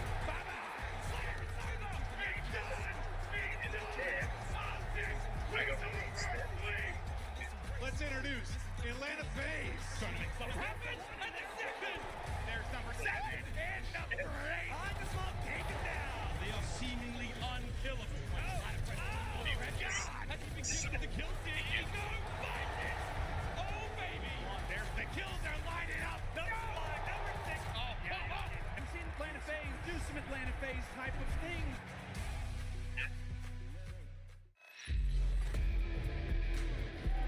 Texas, it is time.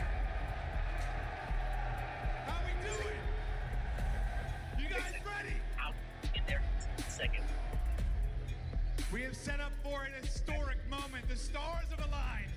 One of the greatest rivalries in the history of esports.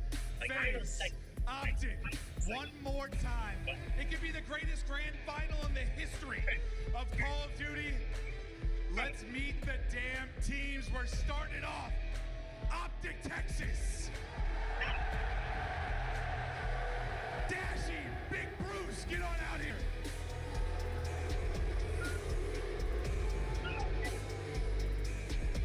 Illy.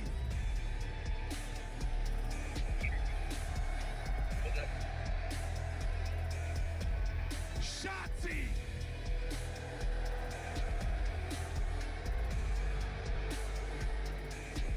And the King, Scump.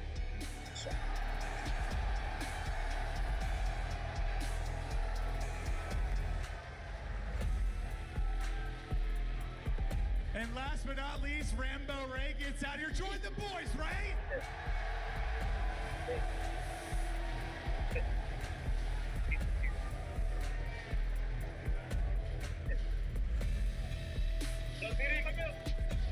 Strictly business on stage, but you know, I did see an earbud in Illy's ear. I wonder what he's listening to in the valley.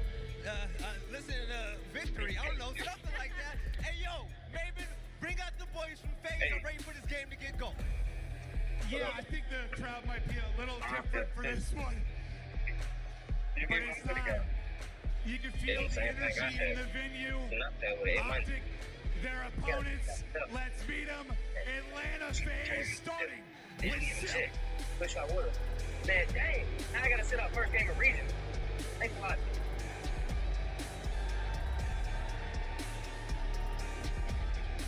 A BZ. I don't want to play around.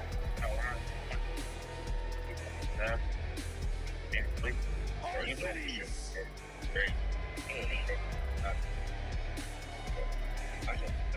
Celium.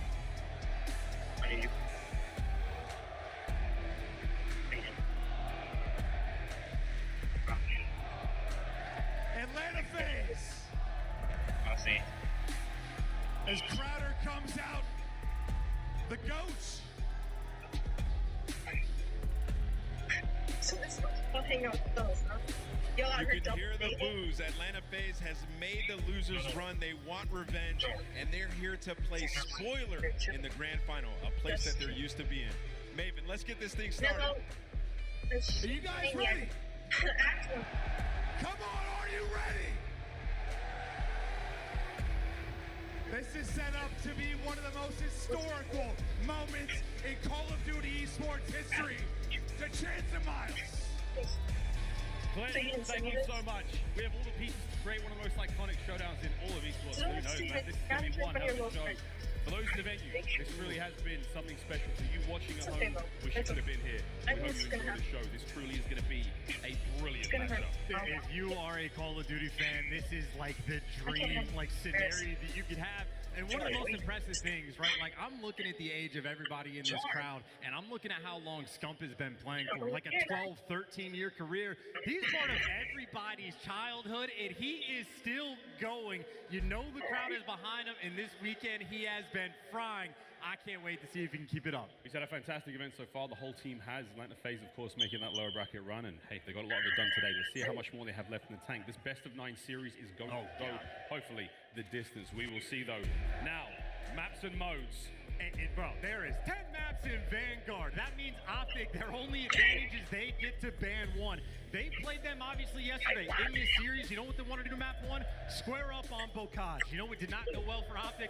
Bocage. FaZe undefeated on that map, so Optic says, no thank you, we'll take Berlin instead. But, I mean, this is the true test. You know we find out who the best team in the game is if you have to play literally every other map in the game. And for Optic, if you want to be the best, you gotta beat the best, and that has been Atlanta FaZe for years. We run nearly the entire catalog of Vanguard here in the opening major. This best-of-9 now set to begin. Gavutu to start things off, a hard point. Both teams have had their fair share of excitement on this weekend, but none will come close to this. And think about the guys that have been piecing up all weekend, right? Dashy, Hardpoint KD, ridiculous. Scump on this map when he's pulling out the AR. He's been the main slayer for this team. On the flip side, though, Celium, well, we were thinking he was the MVP coming into this tournament, and in Hardpoint right now, he's got a 1.41. Gotta look out for him to fry in varsities. I mean, dude, when their team lost yesterday, it's like he woke up today and flipped that switch. He has been taking over the AR battle on Gavutu. Let's go. Here we go. First to 250. Nailed down.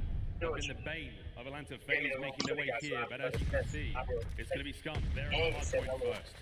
Shotzi with opening kills, but Zitto on the flank, managing to deal a lot of damage, helping his counterpart Beezy get those kills. Shotzi remaining alive for a brief moment, and here comes the do-si-do. Round and round we go. Shotzi pumps the brakes for a moment, and okie dokie. Really helping out there with Dashi. Hard point Optic. Little things like that, man. Buying him a little bit of time to get back inside the point. Maybe the good news for FaZe, though, they do get those right side spawns, but still, it is not easy to break in this. Hell, Illy gets the next one, and the wipe is in. Final 12 seconds going the way of Optic. Look at number 3 in the minimap, Shotzi. He's already behind them all. He's going to let these players run past and try to flip these spawns. Now we go. Shotzi playing smart. Knows there's at least a few. Finds one. Over to the center of the map now, inside that ship. That's going to be hard point number 2. Shotzi still playing this beautifully. Optic identify the players in the spawns on that right-hand side. They're playing for that as well.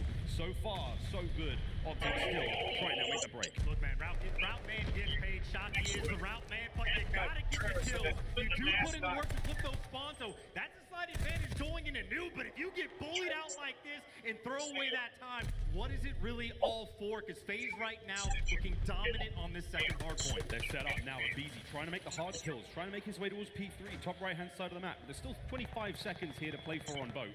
We're going to do what we can to get all that time. Optic now on the counter-attack, trying to find their way in. Beezy on a 4 now, on the outside, going toe-to-toe now with Scump. Reloads, too late. Scump brings him down. Shotzi making big plays, by the way, right? He was the guy around post to just strip away some of his time. Scump the next one in line. He is going to fall, but little plays like that, just taking away an extra 10, 15 seconds to make the game that much closer as we go. But this is the play that Shotzi made on the previous hill, right? He wanted these right side spawns. Now we get to see what can Optic do with that. Okay, if you're featured player Dashi now to light things up. Right hand side of the map, top side, that's where you want to be optic now. We go now on the third hard point on our set. Illy loaded up, finding that time, soaking it all in. It's over to Dashi on the backline. Player that long range there. What do you do? AR sits up, brings it down. There's a few more we had there, but Shotzi's already in the flank. This could be huge. Sees one, sees two. Shotzi strikes. Shotzi in his bag, right? Even making the smart plays to wait for the second before he shoots the front man in line. And he's the guy that put them to spawn to get you inside of the hill where Illy can just be the super soaker. Final 20 seconds, Optic are poised to get them. But at least FaZe making amends, trying to shut down that rotation. You cannot afford to lose too many hills in a row, and they hunt down Scump as well. So, hey, that is a full 60 for Optic. FaZe looking to respond with a full 60. Whoa, that's a big kill. Sim on a 4-3 now, looking to make it 5. No more though as Scump brings him down, but eyes to the mini-map. To the other side of the map now we go. That's our next hard point. So far, FaZe in full control. That's going to be a VZ now. Roaming through mid-map, trying to cut these members of Optic out, and this is how you get it done. Shotzi the first. A few more to be found, but the raging push now from Optic, making their way through mid. And FaZe, by the way, they are leaving these back spawns open. They want to eventually try to flip Optic in the back and start the spawn kill. So if you flank around, you better make sure if you're Dashi, you win these kills. He's on a 4 drop. And again, look at the spawns. FaZe all the way up towards both to flip them in advance. They're looking for the full 60, and they're trying to chain this into a P5. FaZe right now is playing Optic like a fiddle. This is great. Optic are trapped in this side of the map. They're going to fight their way out right now. Atlanta FaZe locking it down. Sim finding a big kill. His counterpart BZ on the side now gets involved. Billy gets on the board. Oh my! Cities gets down in the end. Big kills. Over to the other side of the map we go though, and Shotzi trying to make the play. Big wins again for that final bit of scrap, and now it's about that big rotation. FaZe, you knew they were going to get to this hard point first, but also for FaZe, they know they have to turtle just a little bit. That deep side was wide open. Shotzi waiting to make the move. He finds the moment. He finds the foul. It's the second, and the break for the moment is in. Optic, they've got the clearance. They win the rotation, and they build that lead. They have 4 down. FaZe spawning on the close right-hand side of the map. Scump on the prowl, trying to find anything. FaZe reposition now, going in through the top side. Cell, Arski's trying to lead that push. You can see from above now, hard point, left-hand side of the map, all Optic. Here comes the push now from FaZe. Let's go for a quick listen in with Optic Texas.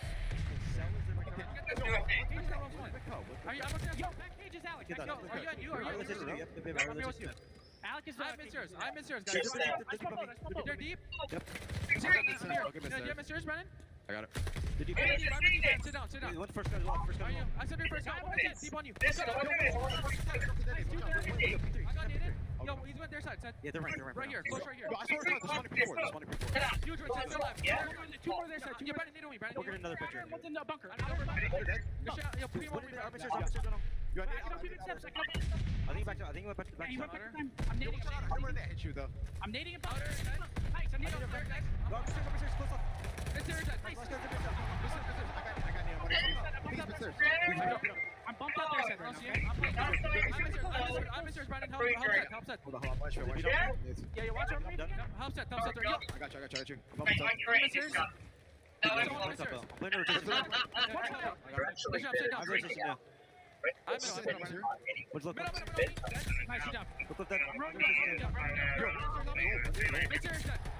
When this passenger gets in the car and does this, he's going to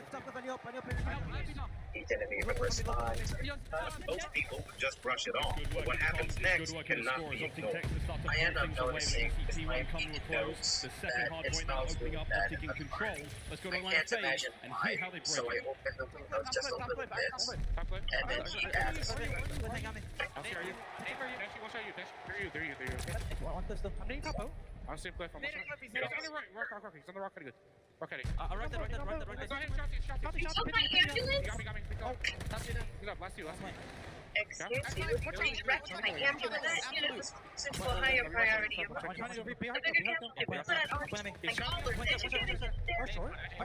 Yes, and was your victim alive when you disconnected? That's not, but it is. That's exactly. We're not children here competing for best Legos to build up den dice. We're a team. Rotate right. I'll play third. Yeah, I got top. I see nothing ring. I see Nice. You got us sent to the principal's office. Should have flown my ambulance. I need to. You're welcome. Have a good checkup. Try not to kill each other while I'm Despite the calamity and the scoreline getting ever bigger now for Optic. Face shots, they sound pretty calm. I sound pretty calm. They are down by 100 points. They got a long way to go, and you better stay alive inside of this hard point, because Dash is coming. Skunks around back. You make it to the hill, but it's a teammate that takes them down. Aliens don't try to make up for it. Let's go. Say it. Outrageous thing. The Super Soaker. Oh my God! The 360s for the kid. Optic running them over. Dancing on the grave of Ubuntu. 10 seconds to Let me go. start off by saying it's video for 10 now for the win. Scott's trying to hold it down. It's a last-minute push from FaZe, but Shoxy, he says no. How much do I get if my horse wins? It's 5 for the win here in map 1.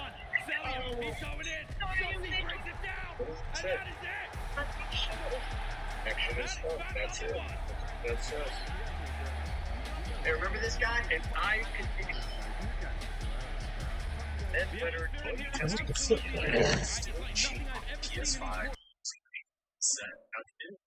This is a very cheap device that is specifically made for consoles with to use for custom scripts.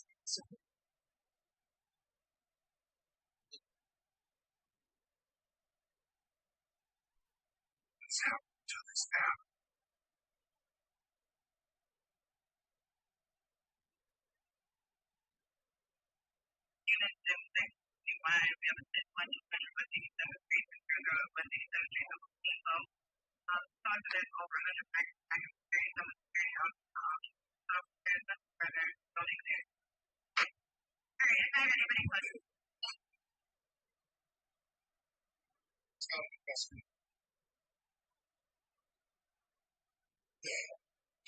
Keys to this vehicle?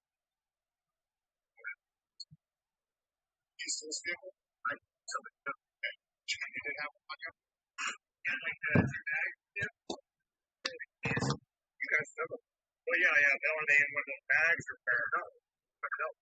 Okay. Before we told them, tell them at this time, but we are. And so much. I wasn't asking questions. He wasn't. They hit him off the store. Good. Very cool. Aren't too happy with this development. Troy's residence and his mother's. And she's not too happy with this development. Well, yeah. I'll let you get the dogs locked up and we'll have a conversation real quick, please.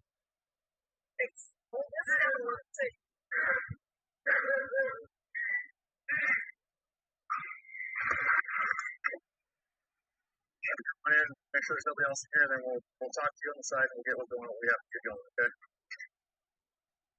There's nobody else in the house. I answered that. Yeah. Put your hands behind your back. What can I see? Yeah. Rhonda, where are you? To make you guys look stupid. Come over here, please. Come over here, please. Secure it real quick while we're talking. You don't mind. Just put your hands behind your back. What can I see? I got wrecked shoulders. As best you can. That's it. Yeah. I have a CCW. We know you have a CCW. You don't have any weapons on you, Techco? You have any guns or anything on you? No. Okay, thank you. Rhonda, go talk, where's a good place where we can talk outside for a minute? Okay, I guess.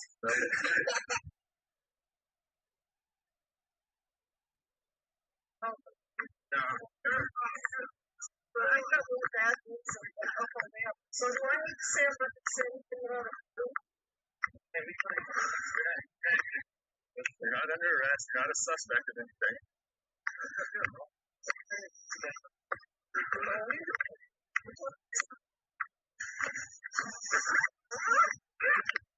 Just stay down here for a minute until they get the house cleared.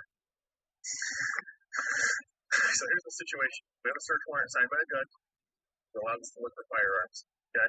And we're going to seize firearms from his residence. We have probable cause to believe that Troy has firearms in his residence. Oh, not at all. Okay, just shut up. They can go. They're not going to. I don't believe a snowbit's in there. You think you're going to try out some firearms here? Hey, can you hang out too? Okay. After that, you need to stay somewhere with us. Okay? Can you keep the two children occupied on the side for minutes? Sure. Why do you want to take an our firearms? Well, we have probable cause to play has firearms over here. But you don't register to us? You're going to take them. We're going to take them to the lab. DNA or fingerprints that belong to Troy on any firearms. Okay.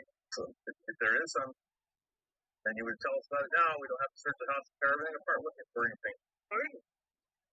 What do you mean? Tell you what. Do you have any firearms during the residence? All together? Count the 22? Yeah. I mean, got the rifle, the shotgun, and because we had kids have available. Okay. Okay. And that's it. We have the wood talk. We have your 24. A shotgun and a 22. Do you have any other firearms stuffs? You're welcome. Look, don't crash my house. Well, we're going to search the outbuildings, trailers, and everything. Well, no. And you have to understand that people are dishonest with us all the time. So crashing. But we don't want to. there's no need to. Okay, let me ask you something.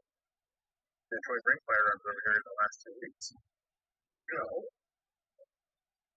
Okay. I haven't even seen it. Wait. But no, he came over. Well, I was sure. Came over and helped something. I can't remember something I needed help with. And that's it. Okay. Rarely over here because he's working. Okay. All right. Came over. Be on our way.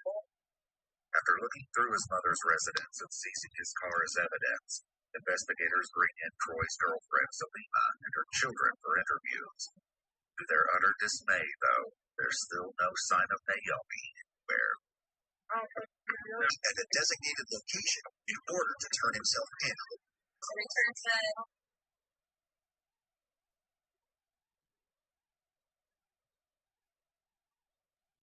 What if I told you there are girls like Hello. they're on the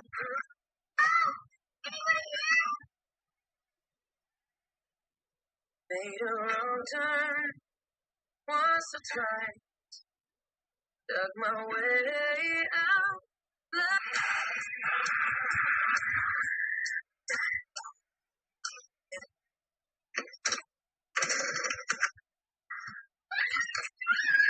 For Pete's sake! What are you two doing?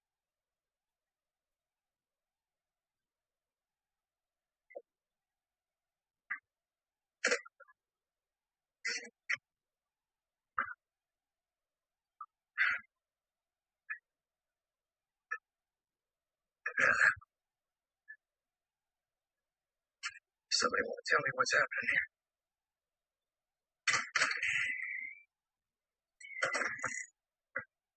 You know, sometimes the stoners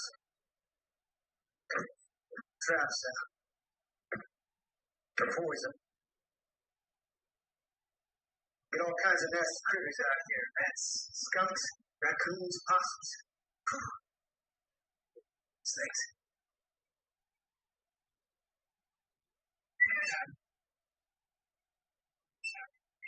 Broken. You think someone could have gotten in? I suppose much more than dogs get through there. You what? She always pick up a table, sidearm.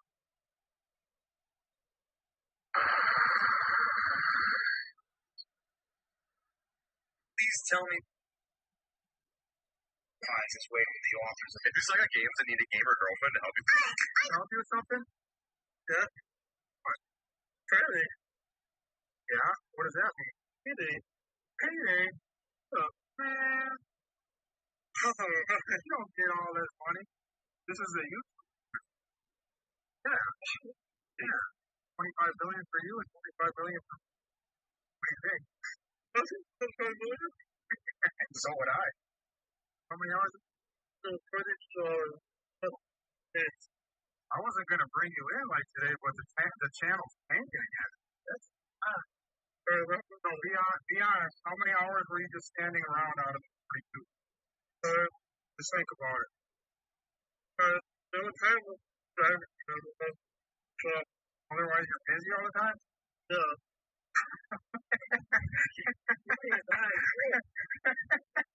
So you stay busy on the job all the time?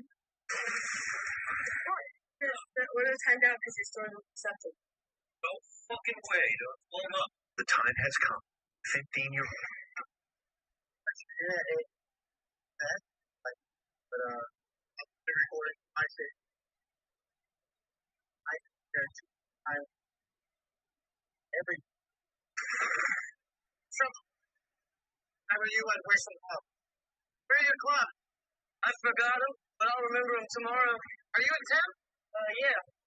I'm hoping though that if the week goes well then I can. Who started this?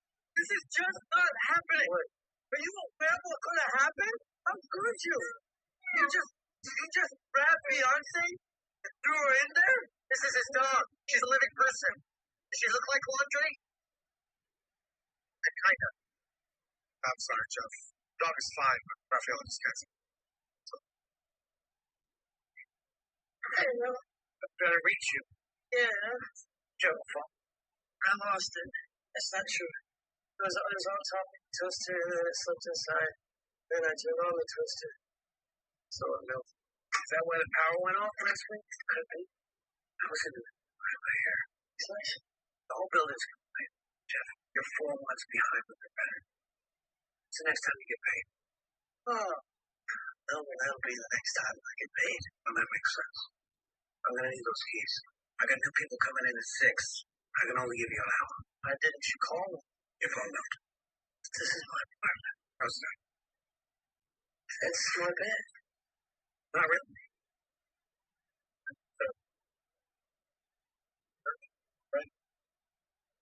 You that was shot in the... Excuse me. I'll give you $50,000 right now. If you call somebody and they answer. They don't answer. Then you don't get the money. I call anyone? Yeah, you can call anyone. Do you want to play or not?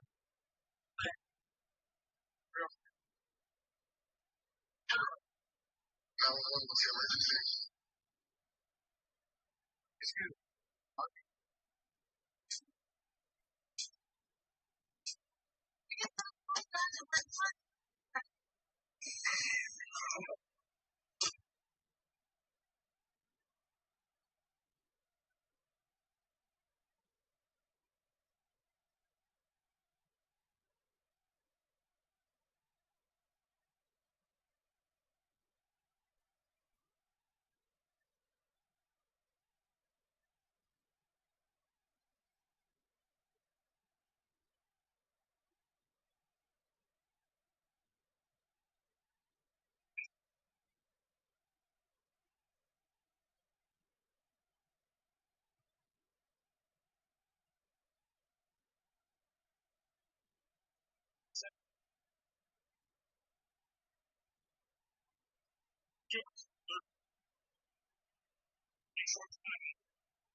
Hey, Tommy, I'm so good, Sean. Did you say it's my name?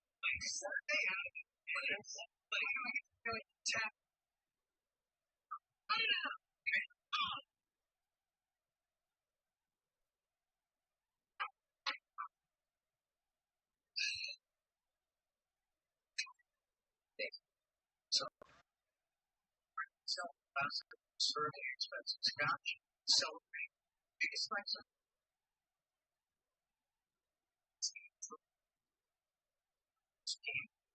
It's just about ourselves.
Is it?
I'm sick of seeking to show, originally from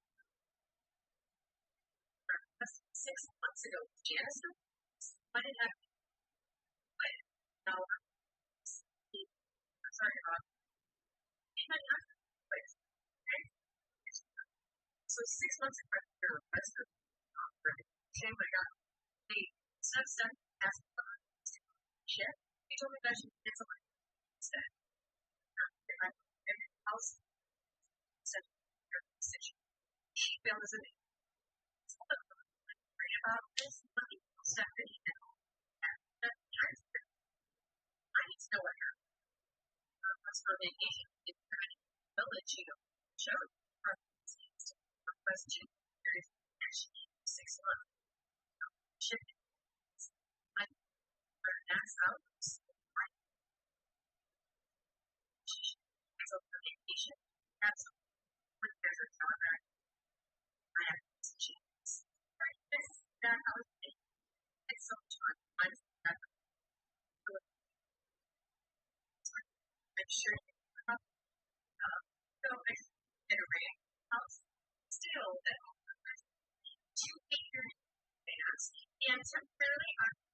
shift manager, so all of them are step just trying to and hire instead you're take on her job, the job that you for him. Took care of stuff. Okay. But I'm not looking at my eyes.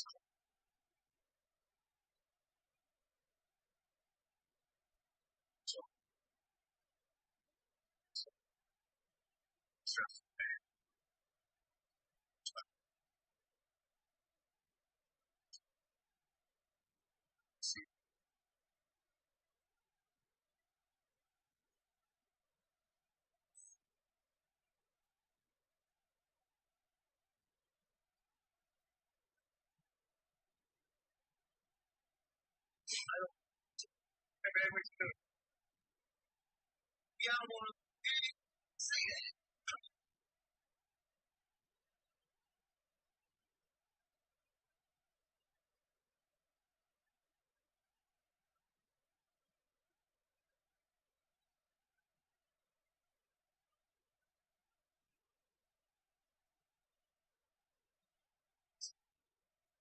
So that I ended up in a house.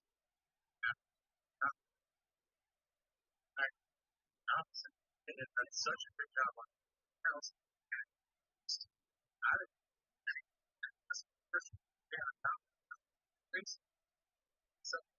so night.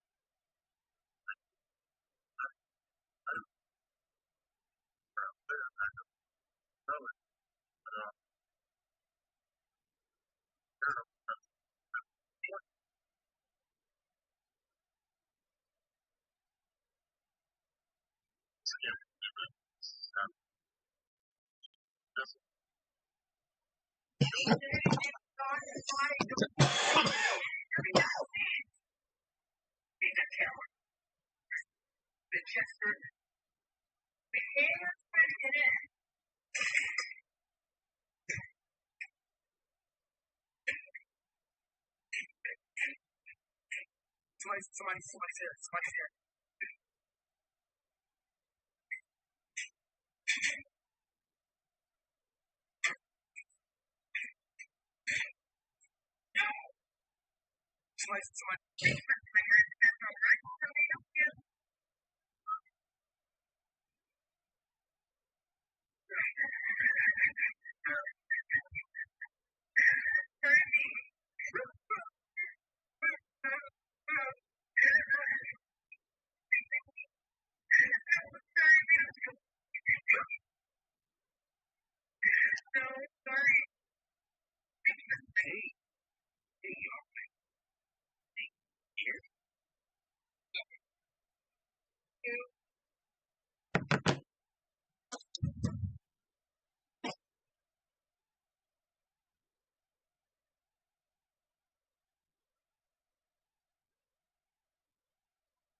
Yeah.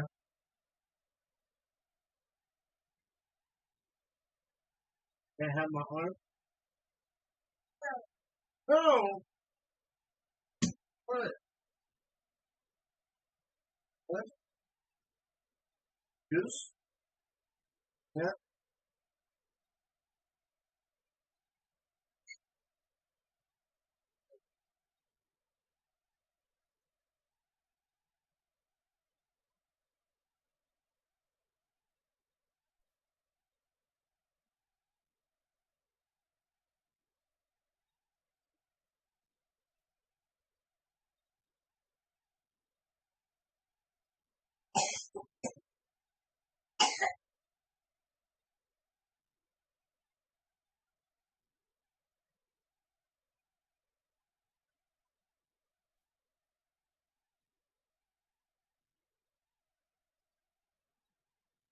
Hey, wake up, bitch.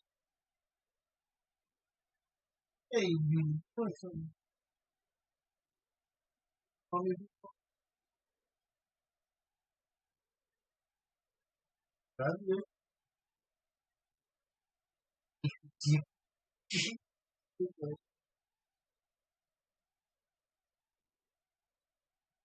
That's a belly button.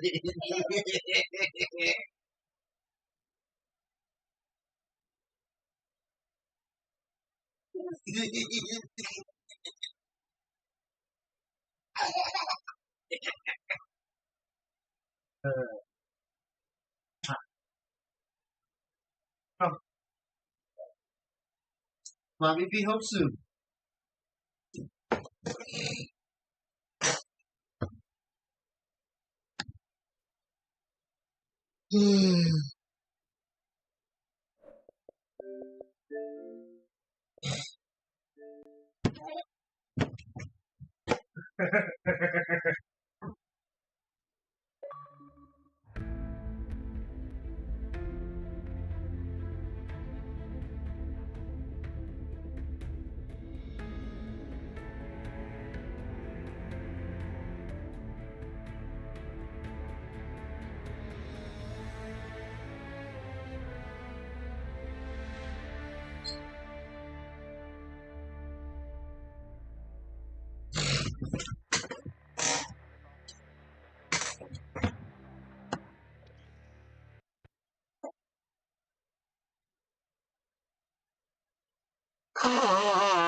Your mic is on.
Got the audio work.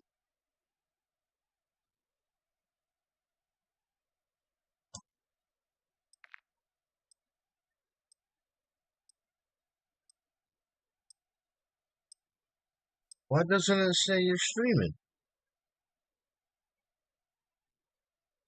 That shit's awful.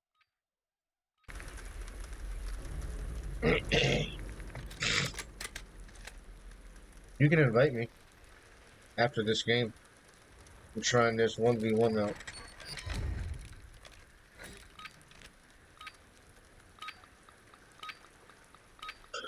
Team deathmatch. Engage and destroy the enemy. All of them.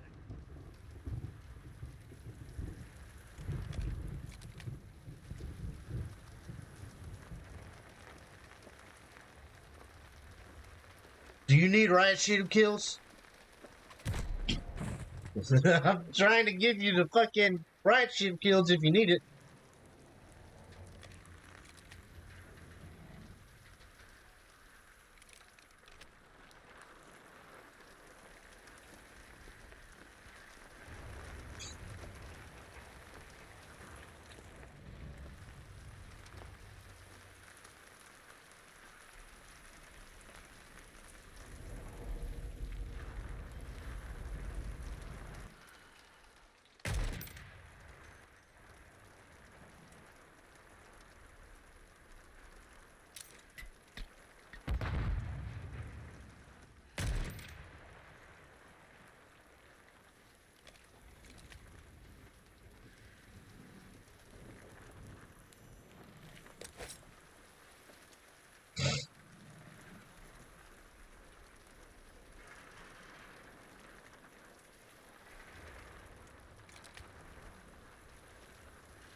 If you need right shield kills, I'll give them to you.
Rory.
We're headed to the Warzone. Get geared up and stand by.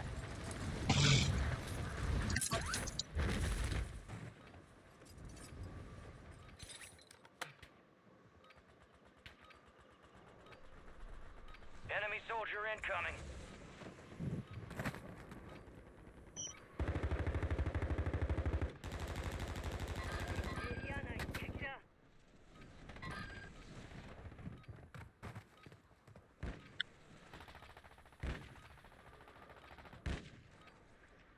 I have to run out for a bit. Alright. I should be on. I'll get off about 11.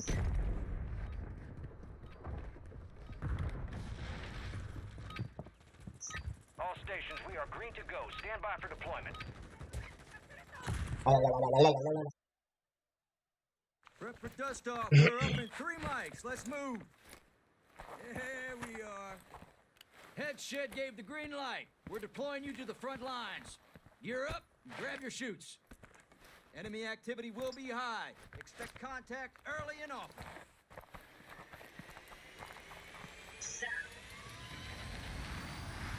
Let's roll.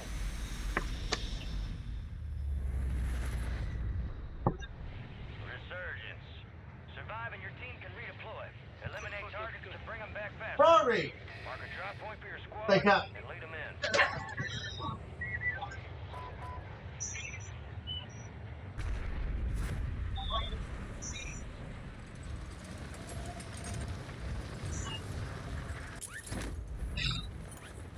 Enemies dropping into the AO.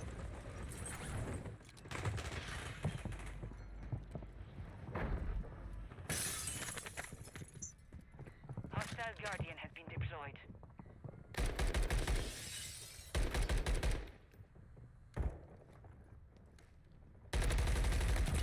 Oh, he laced my ass.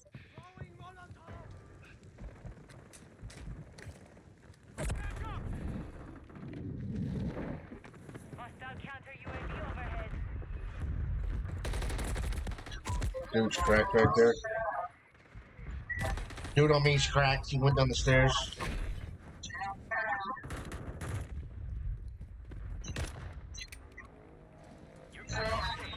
Go get after it.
He's down up there. Hostiles deploy the mosquito.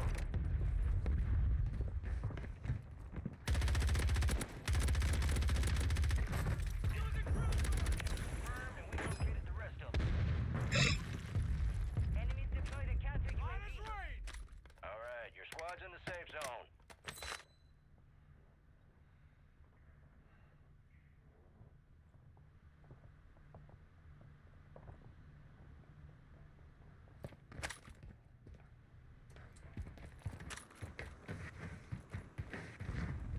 Hostile mosquito is online.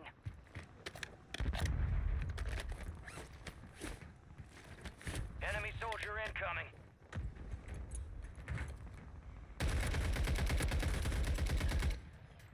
You got a loadout drop inbound.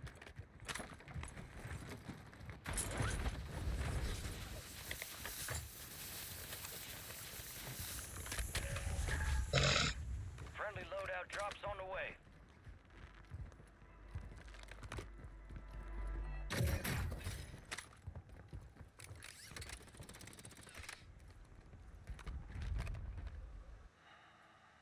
Hostiles deploy the mosquito.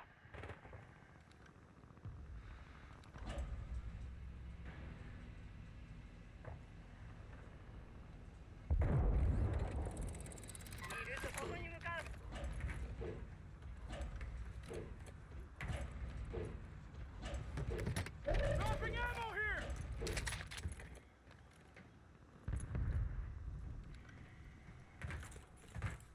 Rogue signal broadcast detected. Encrypted signal confirmed. Collect the highest stockpile of cash to unlock the broadcast signal.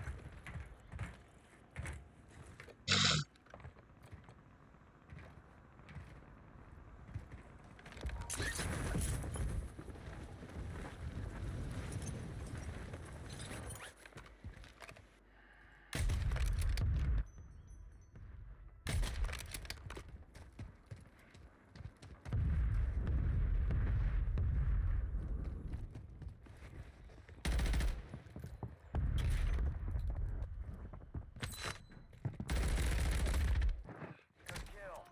Marking the rest of that squad on your stat map. Get hunting. We're one of the top squads. Keep it up. Hostile mosquito is online. Moving to my mark.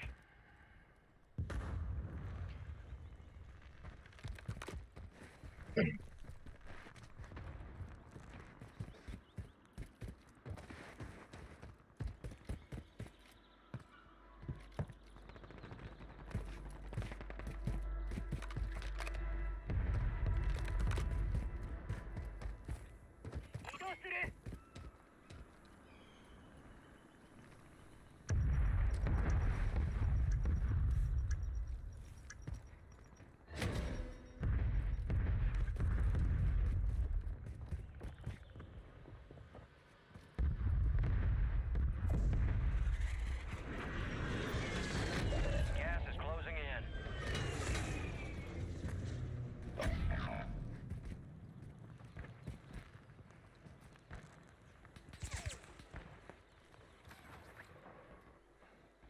LMG rounds here. Hostiles deploy the mosquito.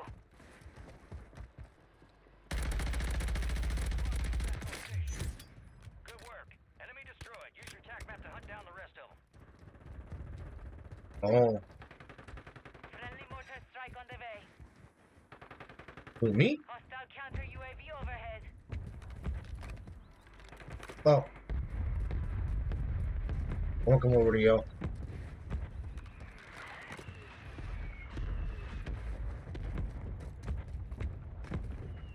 Was I muted for you?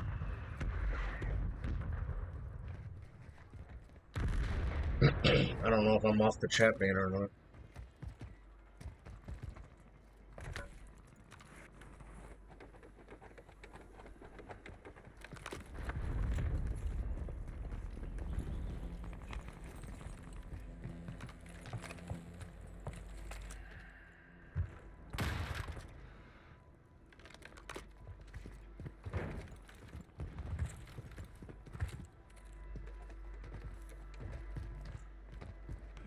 got 10 squads active in the field.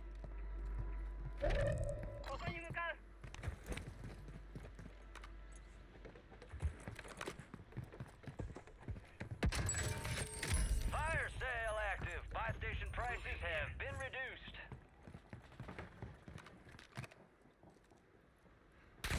Oh, he's in that window. Wow. That window on your mark, Blue.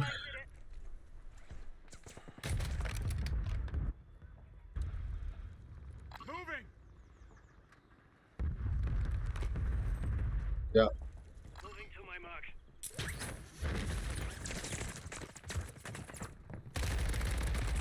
Oh, this dude is one shot, bro. That's crazy. And there's one in the corner.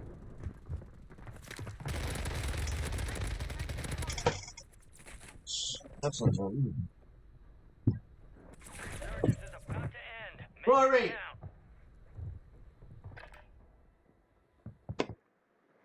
Rory, wake up! We are returning you to the front. Earn this. You're losing ground. Move it. Enemies dropping into the AO. He's all by himself.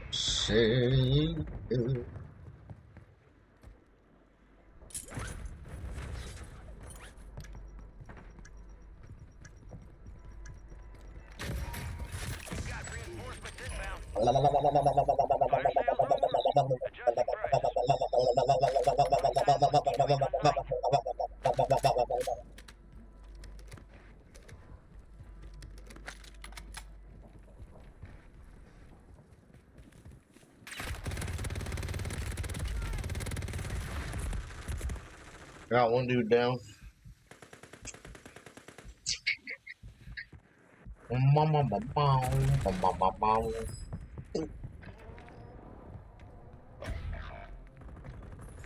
Oh yeah, let's load up on trios and not talk to our teammate. Fucking weirdo.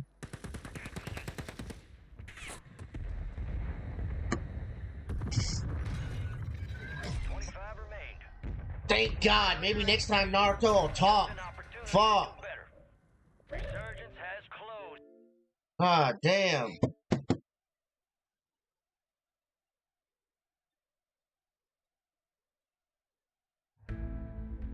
Fucking start a trios game to fucking not talk.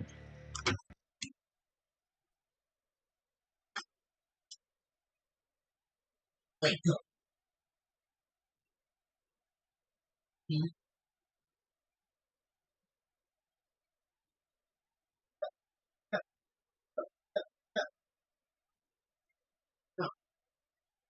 Get up.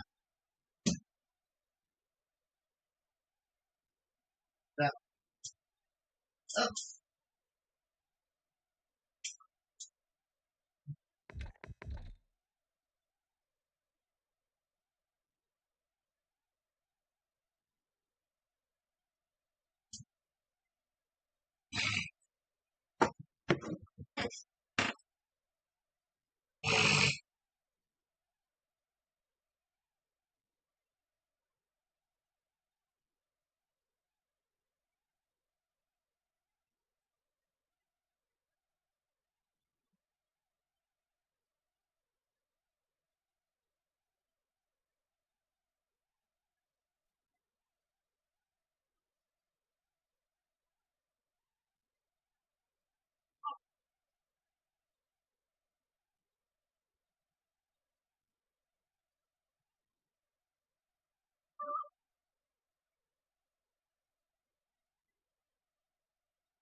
What? That? Yep. What?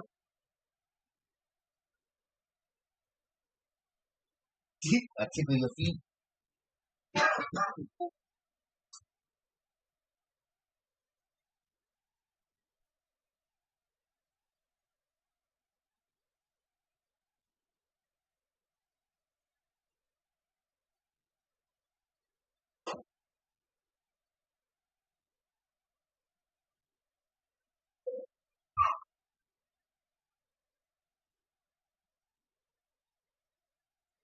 That's what? Yeah? No. No, no.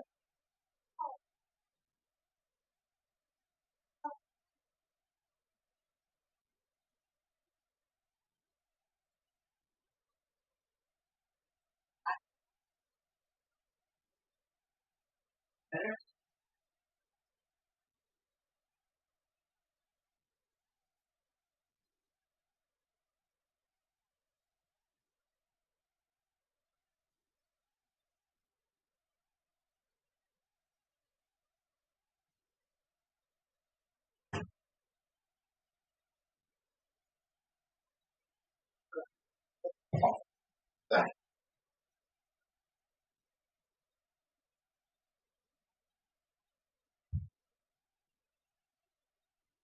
Sorry, I had to put my kid in the bath.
Yes, something.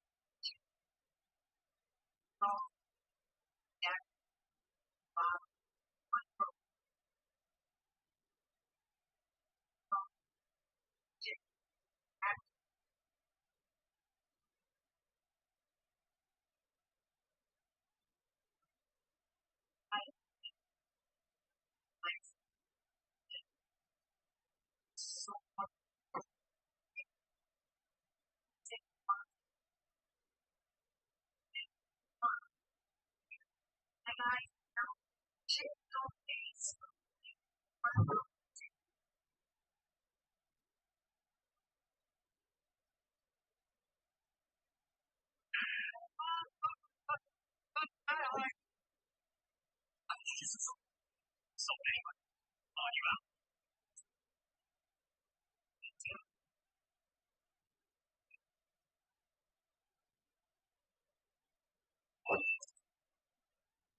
In 1978, a 23-year-old named Stephen Kubacki was attending a college called Hope University in Michigan. It was a small Christian school where he was studying German and history. Stephen was a little more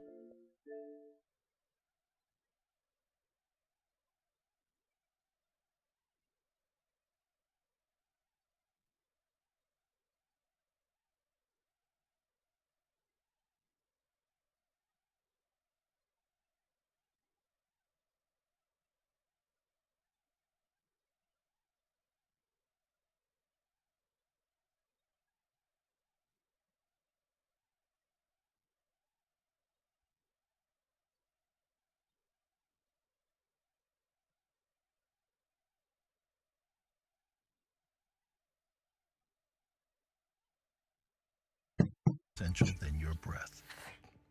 Before I get into what that is, I do want to warn you.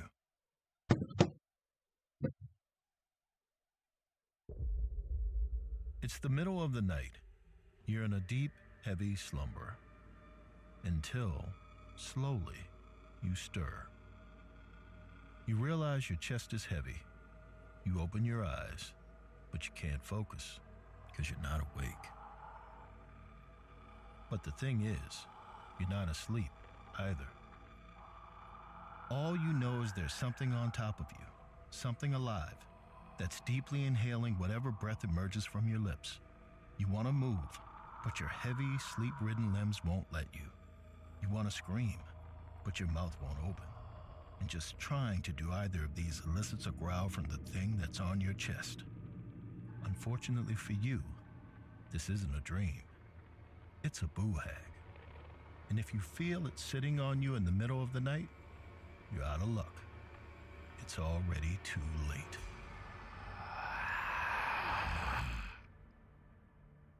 I heard about the boo hag while staying in the Georgia Sticks, somewhere outside of Savannah.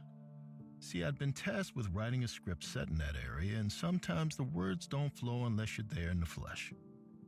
Unfortunately, even after I got to town, the words still weren't coming. It made this worry seep in. A cruel internal naysayer in my head started telling me all kinds of tales.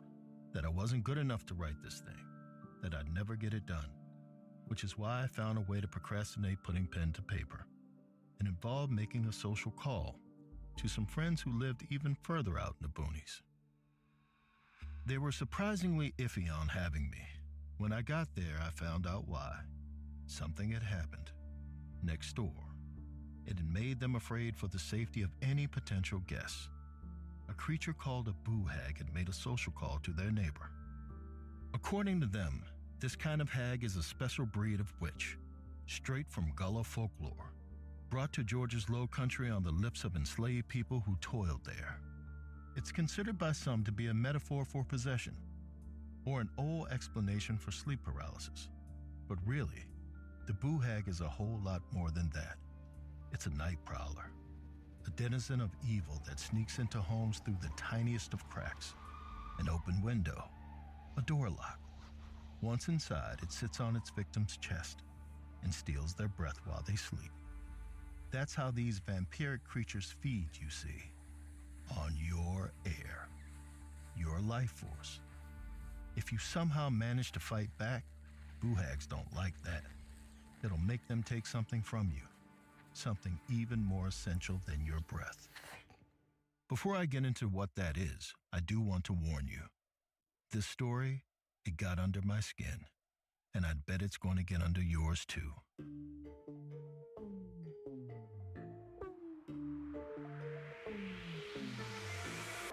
You're listening to Run Fool. I'm Rodney Barnes, and this is episode 10, Boo Hags.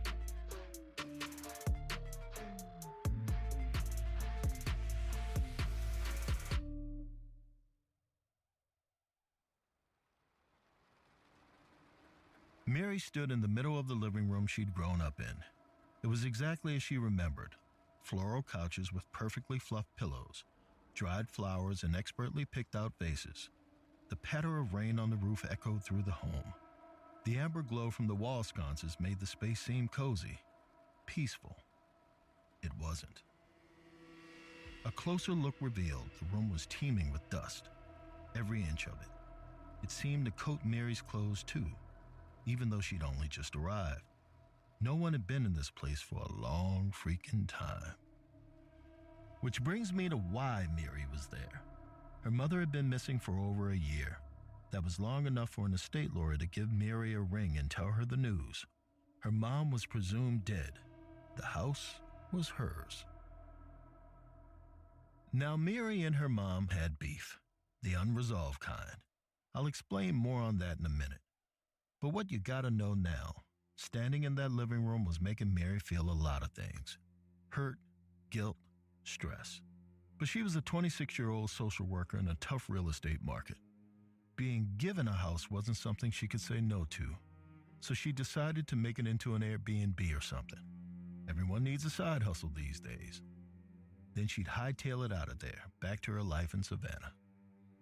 The day was spent blasting Olivia Rodrigo from her phone and cleaning.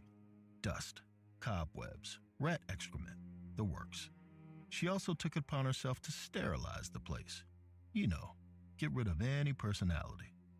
No renter's gonna want to look at family photos, and the living room mantel was covered in them.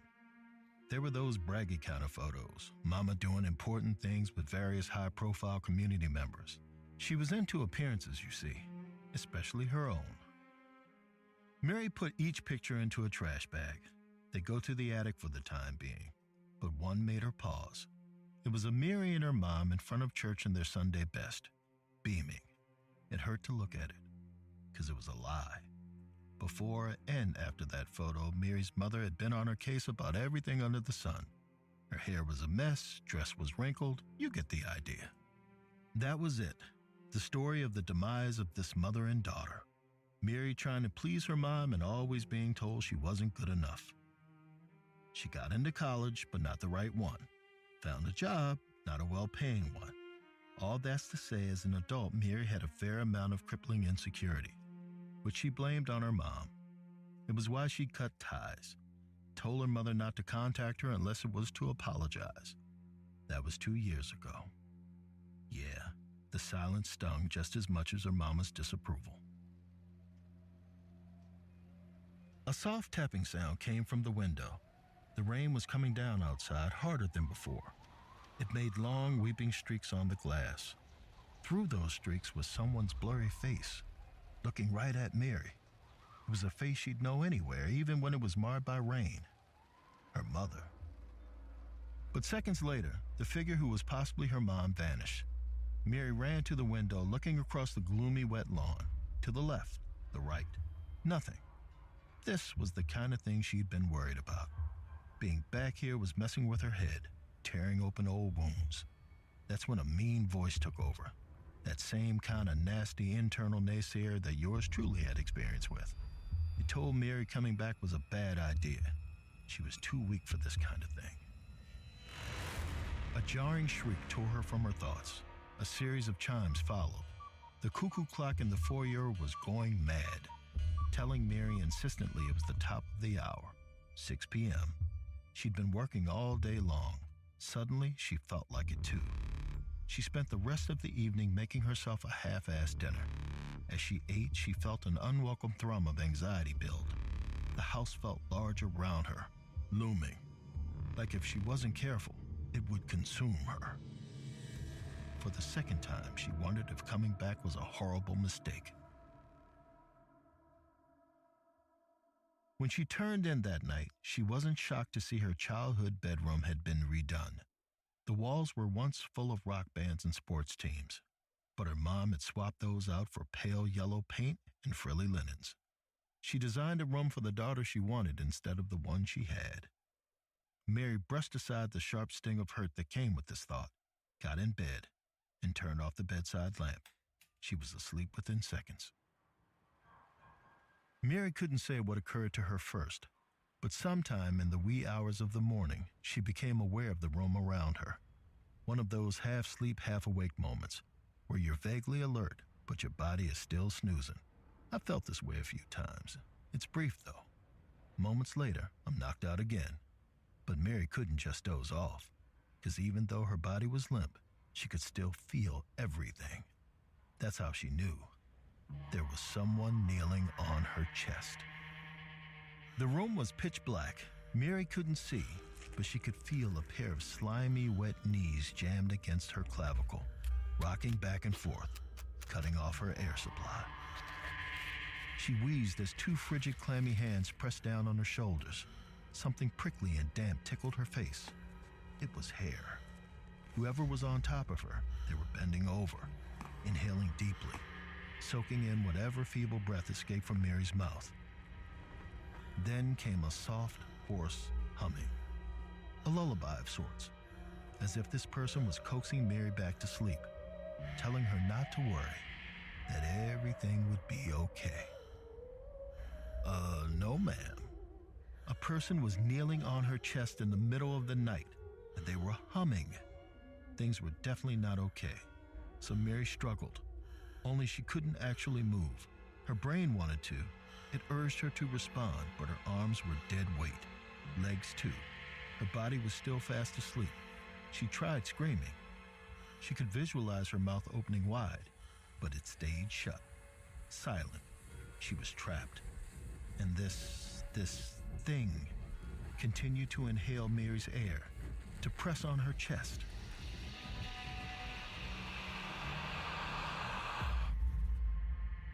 Sunlight hit Mary's face and she sat up. It was morning.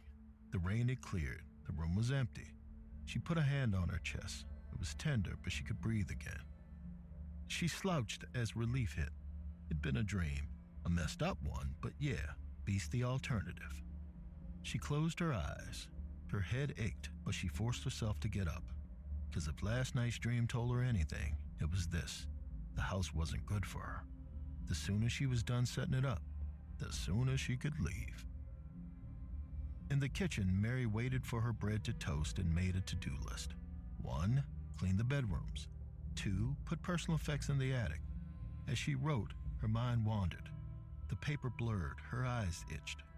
A yawn stretched her dry lips. Damn, she couldn't remember the last time she was this tired.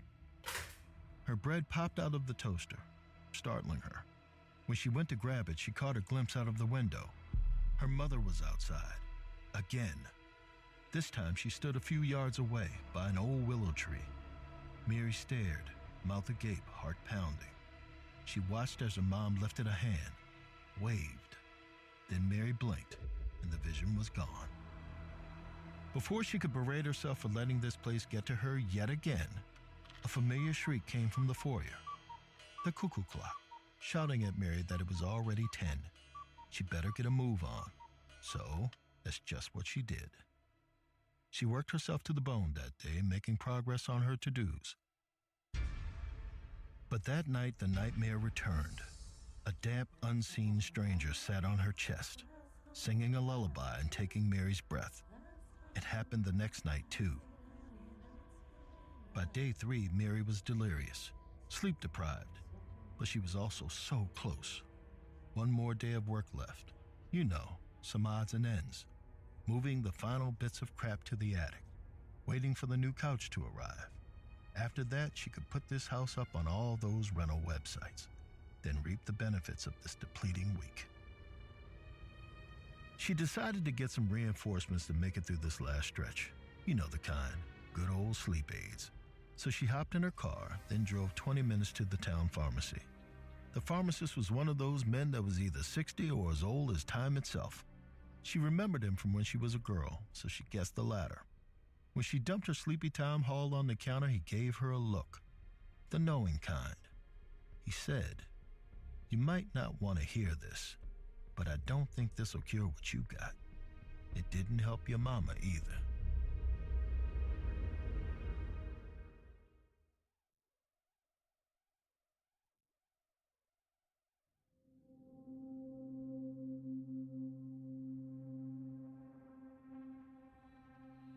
Sure, the pharmacist sounded ominous, but Mary hadn't slept in 3 days. Everything felt ominous. So she just stared at him blankly, even as he dropped a bombshell on her. He said that Mary's mom had been there just days before she went missing. She'd bought the same haul, and based on what she'd told him, he wasn't sure it was sleep either of them needed. It was to get rid of the boo hag that lived in their home. Mary frowned, trying to keep up. Her mind felt slow, heavy, like it'd been filled with mud. But she heard a few things. A boo hag, a witch who steals your breath at night. But that isn't the worst of it. Her head was pounding. Just standing there trying to stay awake was tough. For another, this guy was making her feel all kinds of anxious. She had enough on her plate without an old folktale making it harder for her to sleep at night. So she interrupted him with a quick thank you and booked it out the door. She didn't even take her slumber meds with her. The sun was setting when Mary got home. She went straight into the kitchen to pour a glass of wine. Her hands were shaking as she mulled over what the pharmacist said. It hit a little too close to what she experienced that night. The woman, the breath. Before she could stop herself, she pulled out her phone and did a quick Google. Boo hags. She caught a few things. A witch from Gullah or Hoodoo lore. Can be stopped if you leave out something like a broom. It gets distracted by counting the bristles. That cruel voice in her head interrupted her reading. It told Mary she was idiotic for believing in boo hags, that she was just looking for an excuse as to why she couldn't handle being there. An explanation for her own weakness. Mary slammed the phone down, rubbed her temples. In the silence, the house creaked lightly, as if settling down for the night. Then, a more distinctive sound emerged. The floorboards groaned loudly. Somewhere upstairs. It had the very specific tone of footsteps. Mary set her wine down, waited. They came again, louder this time. She slowly stood and grabbed a knife from a drawer. Her hand trembled as she held it aloft, making her way to the foyer, to the stairs, then up, one step at a time. She reached the landing, waited. Then a noise came from her mama's room. A foot scuffing against the wood floor, followed by a sigh. Mary inched towards the door and reached out. She twisted the knob, raised her knife, and flung it open.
will come for the objective.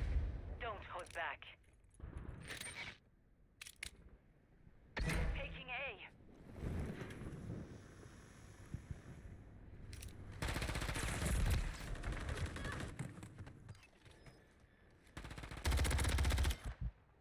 Taking A.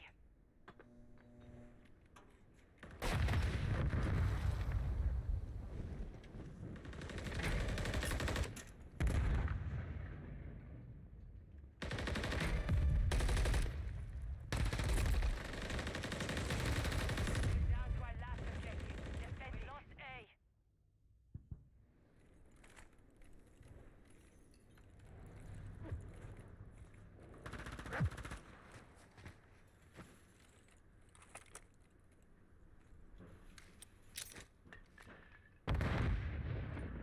Taking B. Taking contact at Bravo.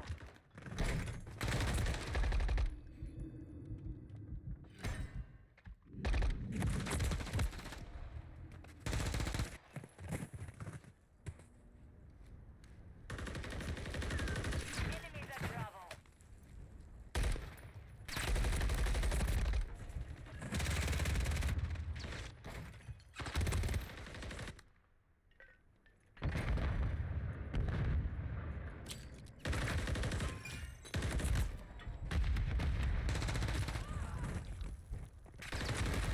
At Bravo.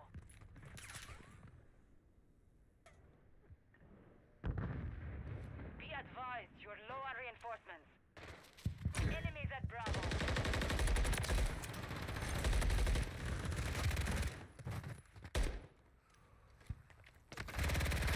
Taking cover. We lost that round. Prepare for the next one.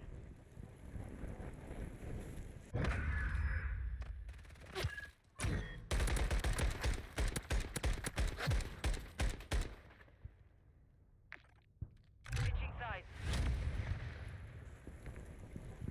Control.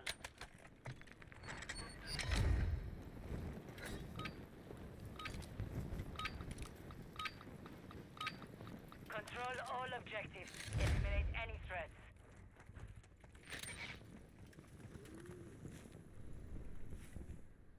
Capturing A.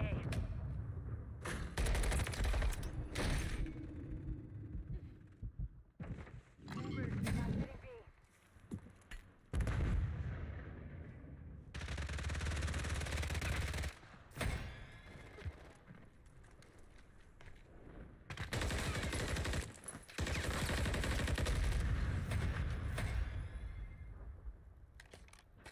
We're attacking Bravo. Stay secure. One objective remaining.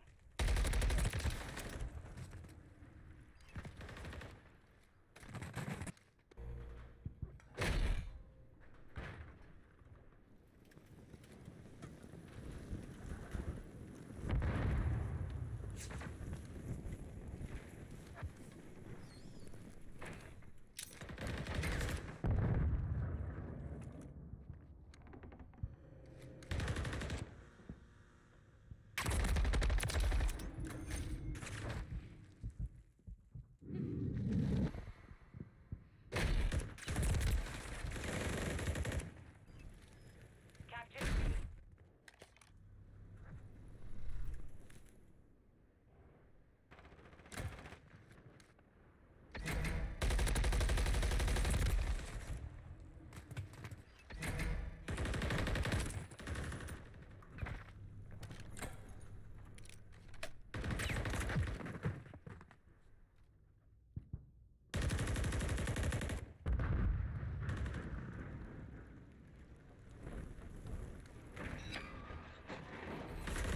Hostiles launched a cruise missile.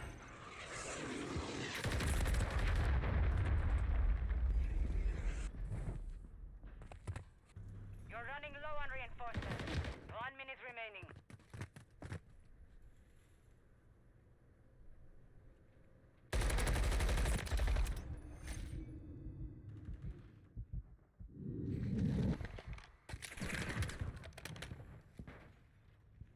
Capturing B.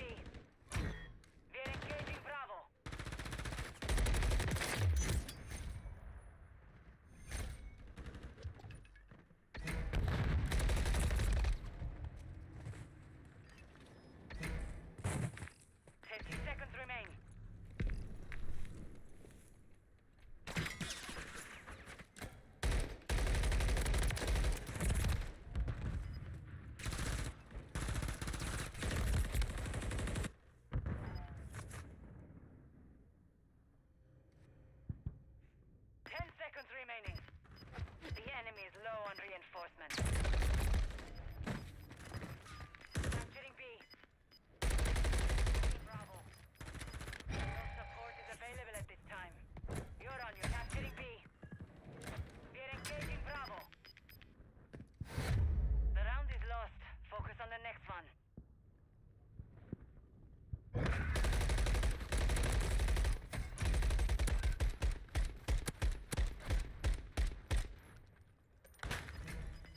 Switching sides. Control.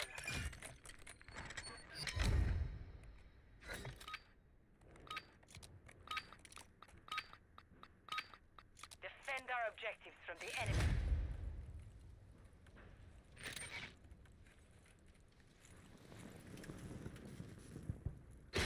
Taking A.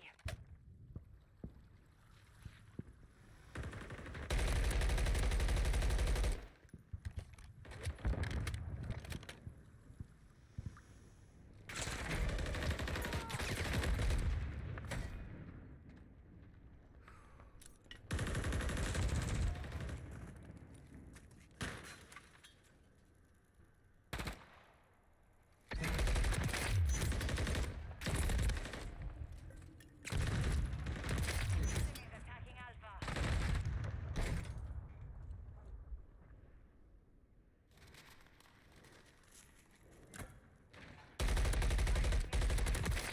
They're taking B.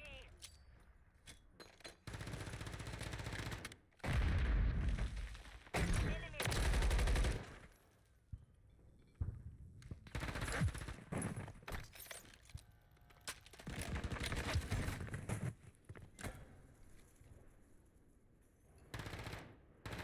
Taking A.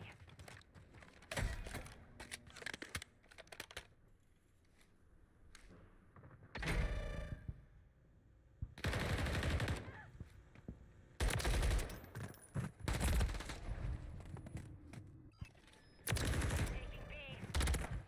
We have one objective remaining. Keep it secure.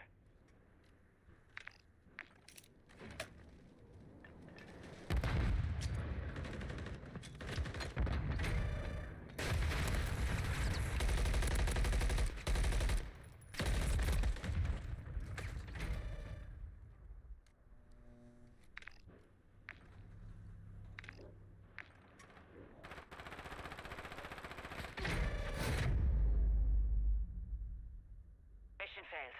Return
let our enemy control the objectives.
Contact at Bravo.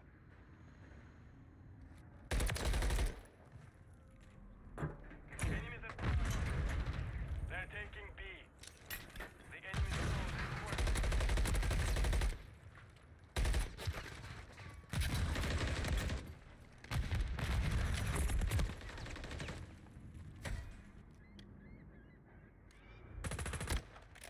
taking contact at Bravo. They're taking B.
Control the objectives. Eliminate all who stand in your way.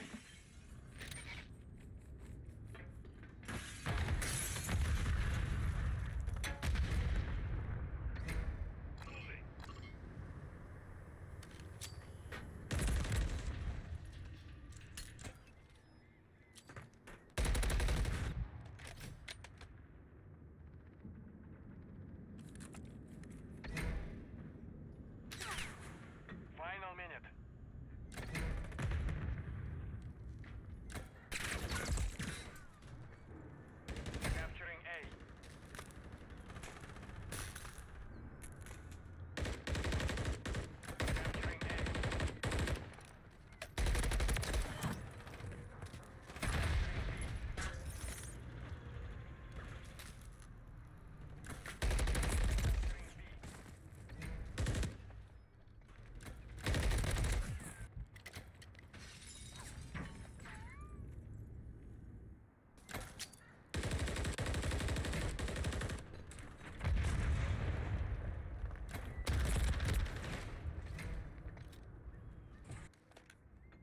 seconds remaining.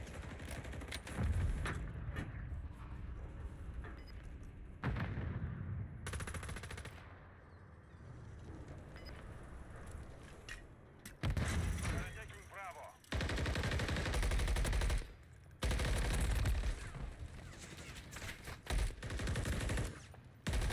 Seconds remaining.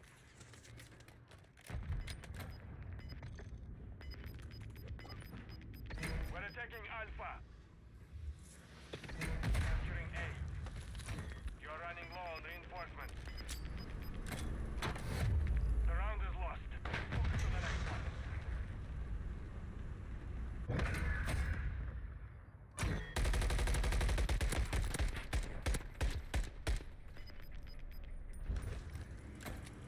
Switching sides. Control.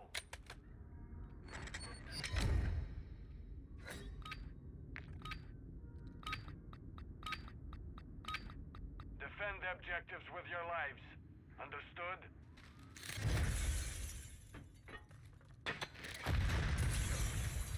They're taking B.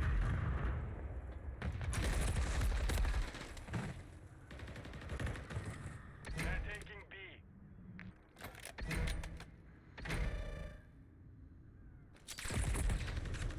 Enemies at Bravo.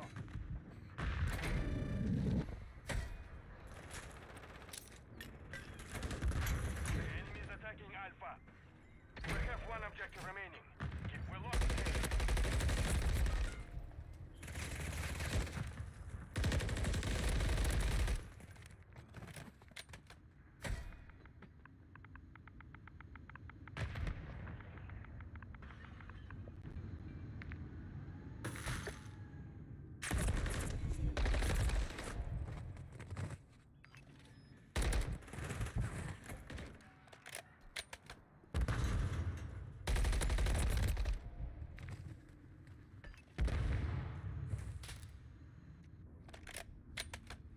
They're taking B.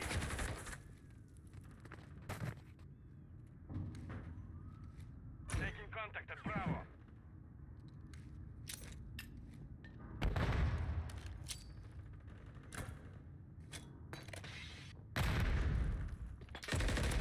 They're taking B.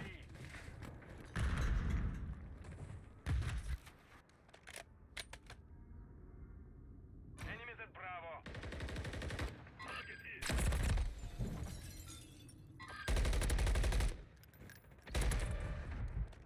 Be advised.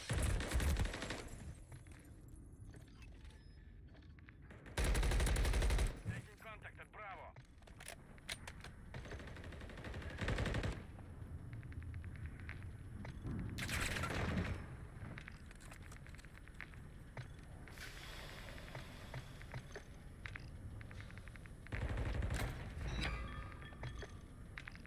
Hostiles launched the cruise missile.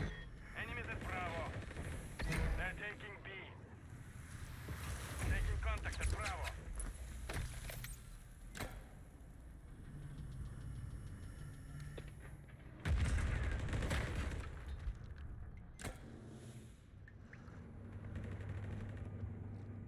One minute remaining.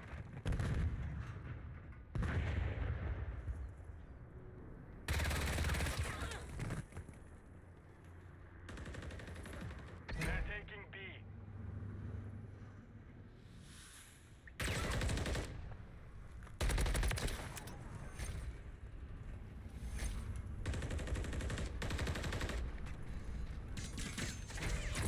Bravo.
Longbow 3-1 is on station. Strike me now.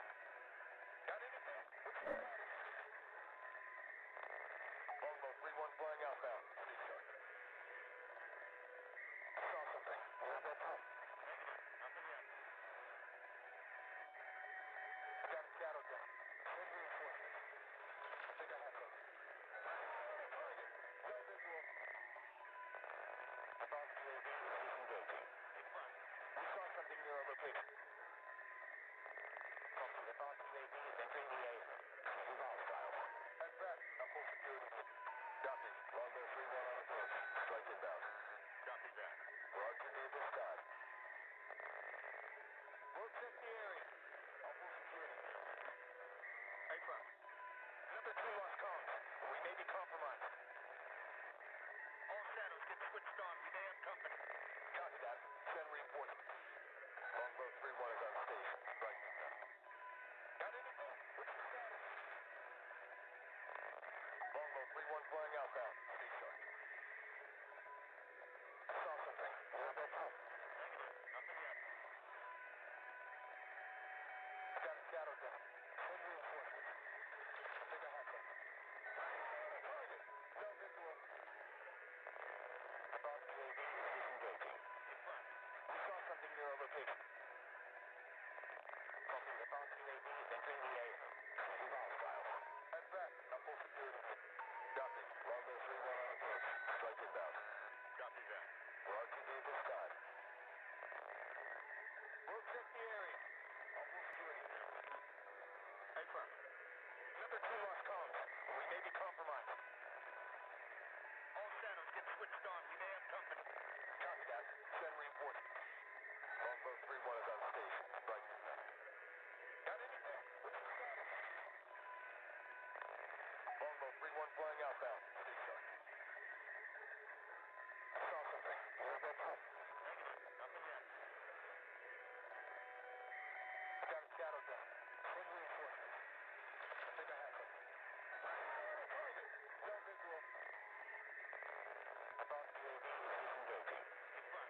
We saw something near our location. Copy. The boss UAV is entering the area. Move out, Styles. Head back. Up full security. Copy. Longbow 3-1 on approach. Strike inbound. Copy that. Roger the sky. We'll check the area. Up full security. Hey, front. Number 2 lost comms. We may be compromised. All shadows get switched on. We may have company. Copy that. Send reinforcements. Longbow 3-1 is on station. Strike me now. Got anything? What's your status? Longbow 3-1 flying outbound. Stay sharp. Saw something. Where's that from? Negative. Nothing yet. Got a shadow down. Send reinforcements. I think I have something. Target. No visual. Boss UAV is disengaging. Confirm. We saw something near our location.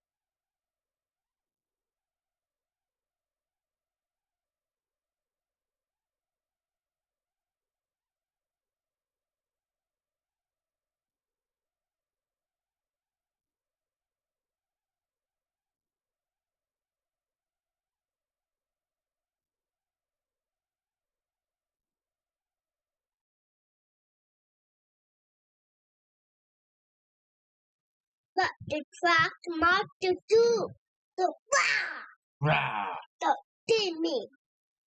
I don't want Mother don't want Timmy.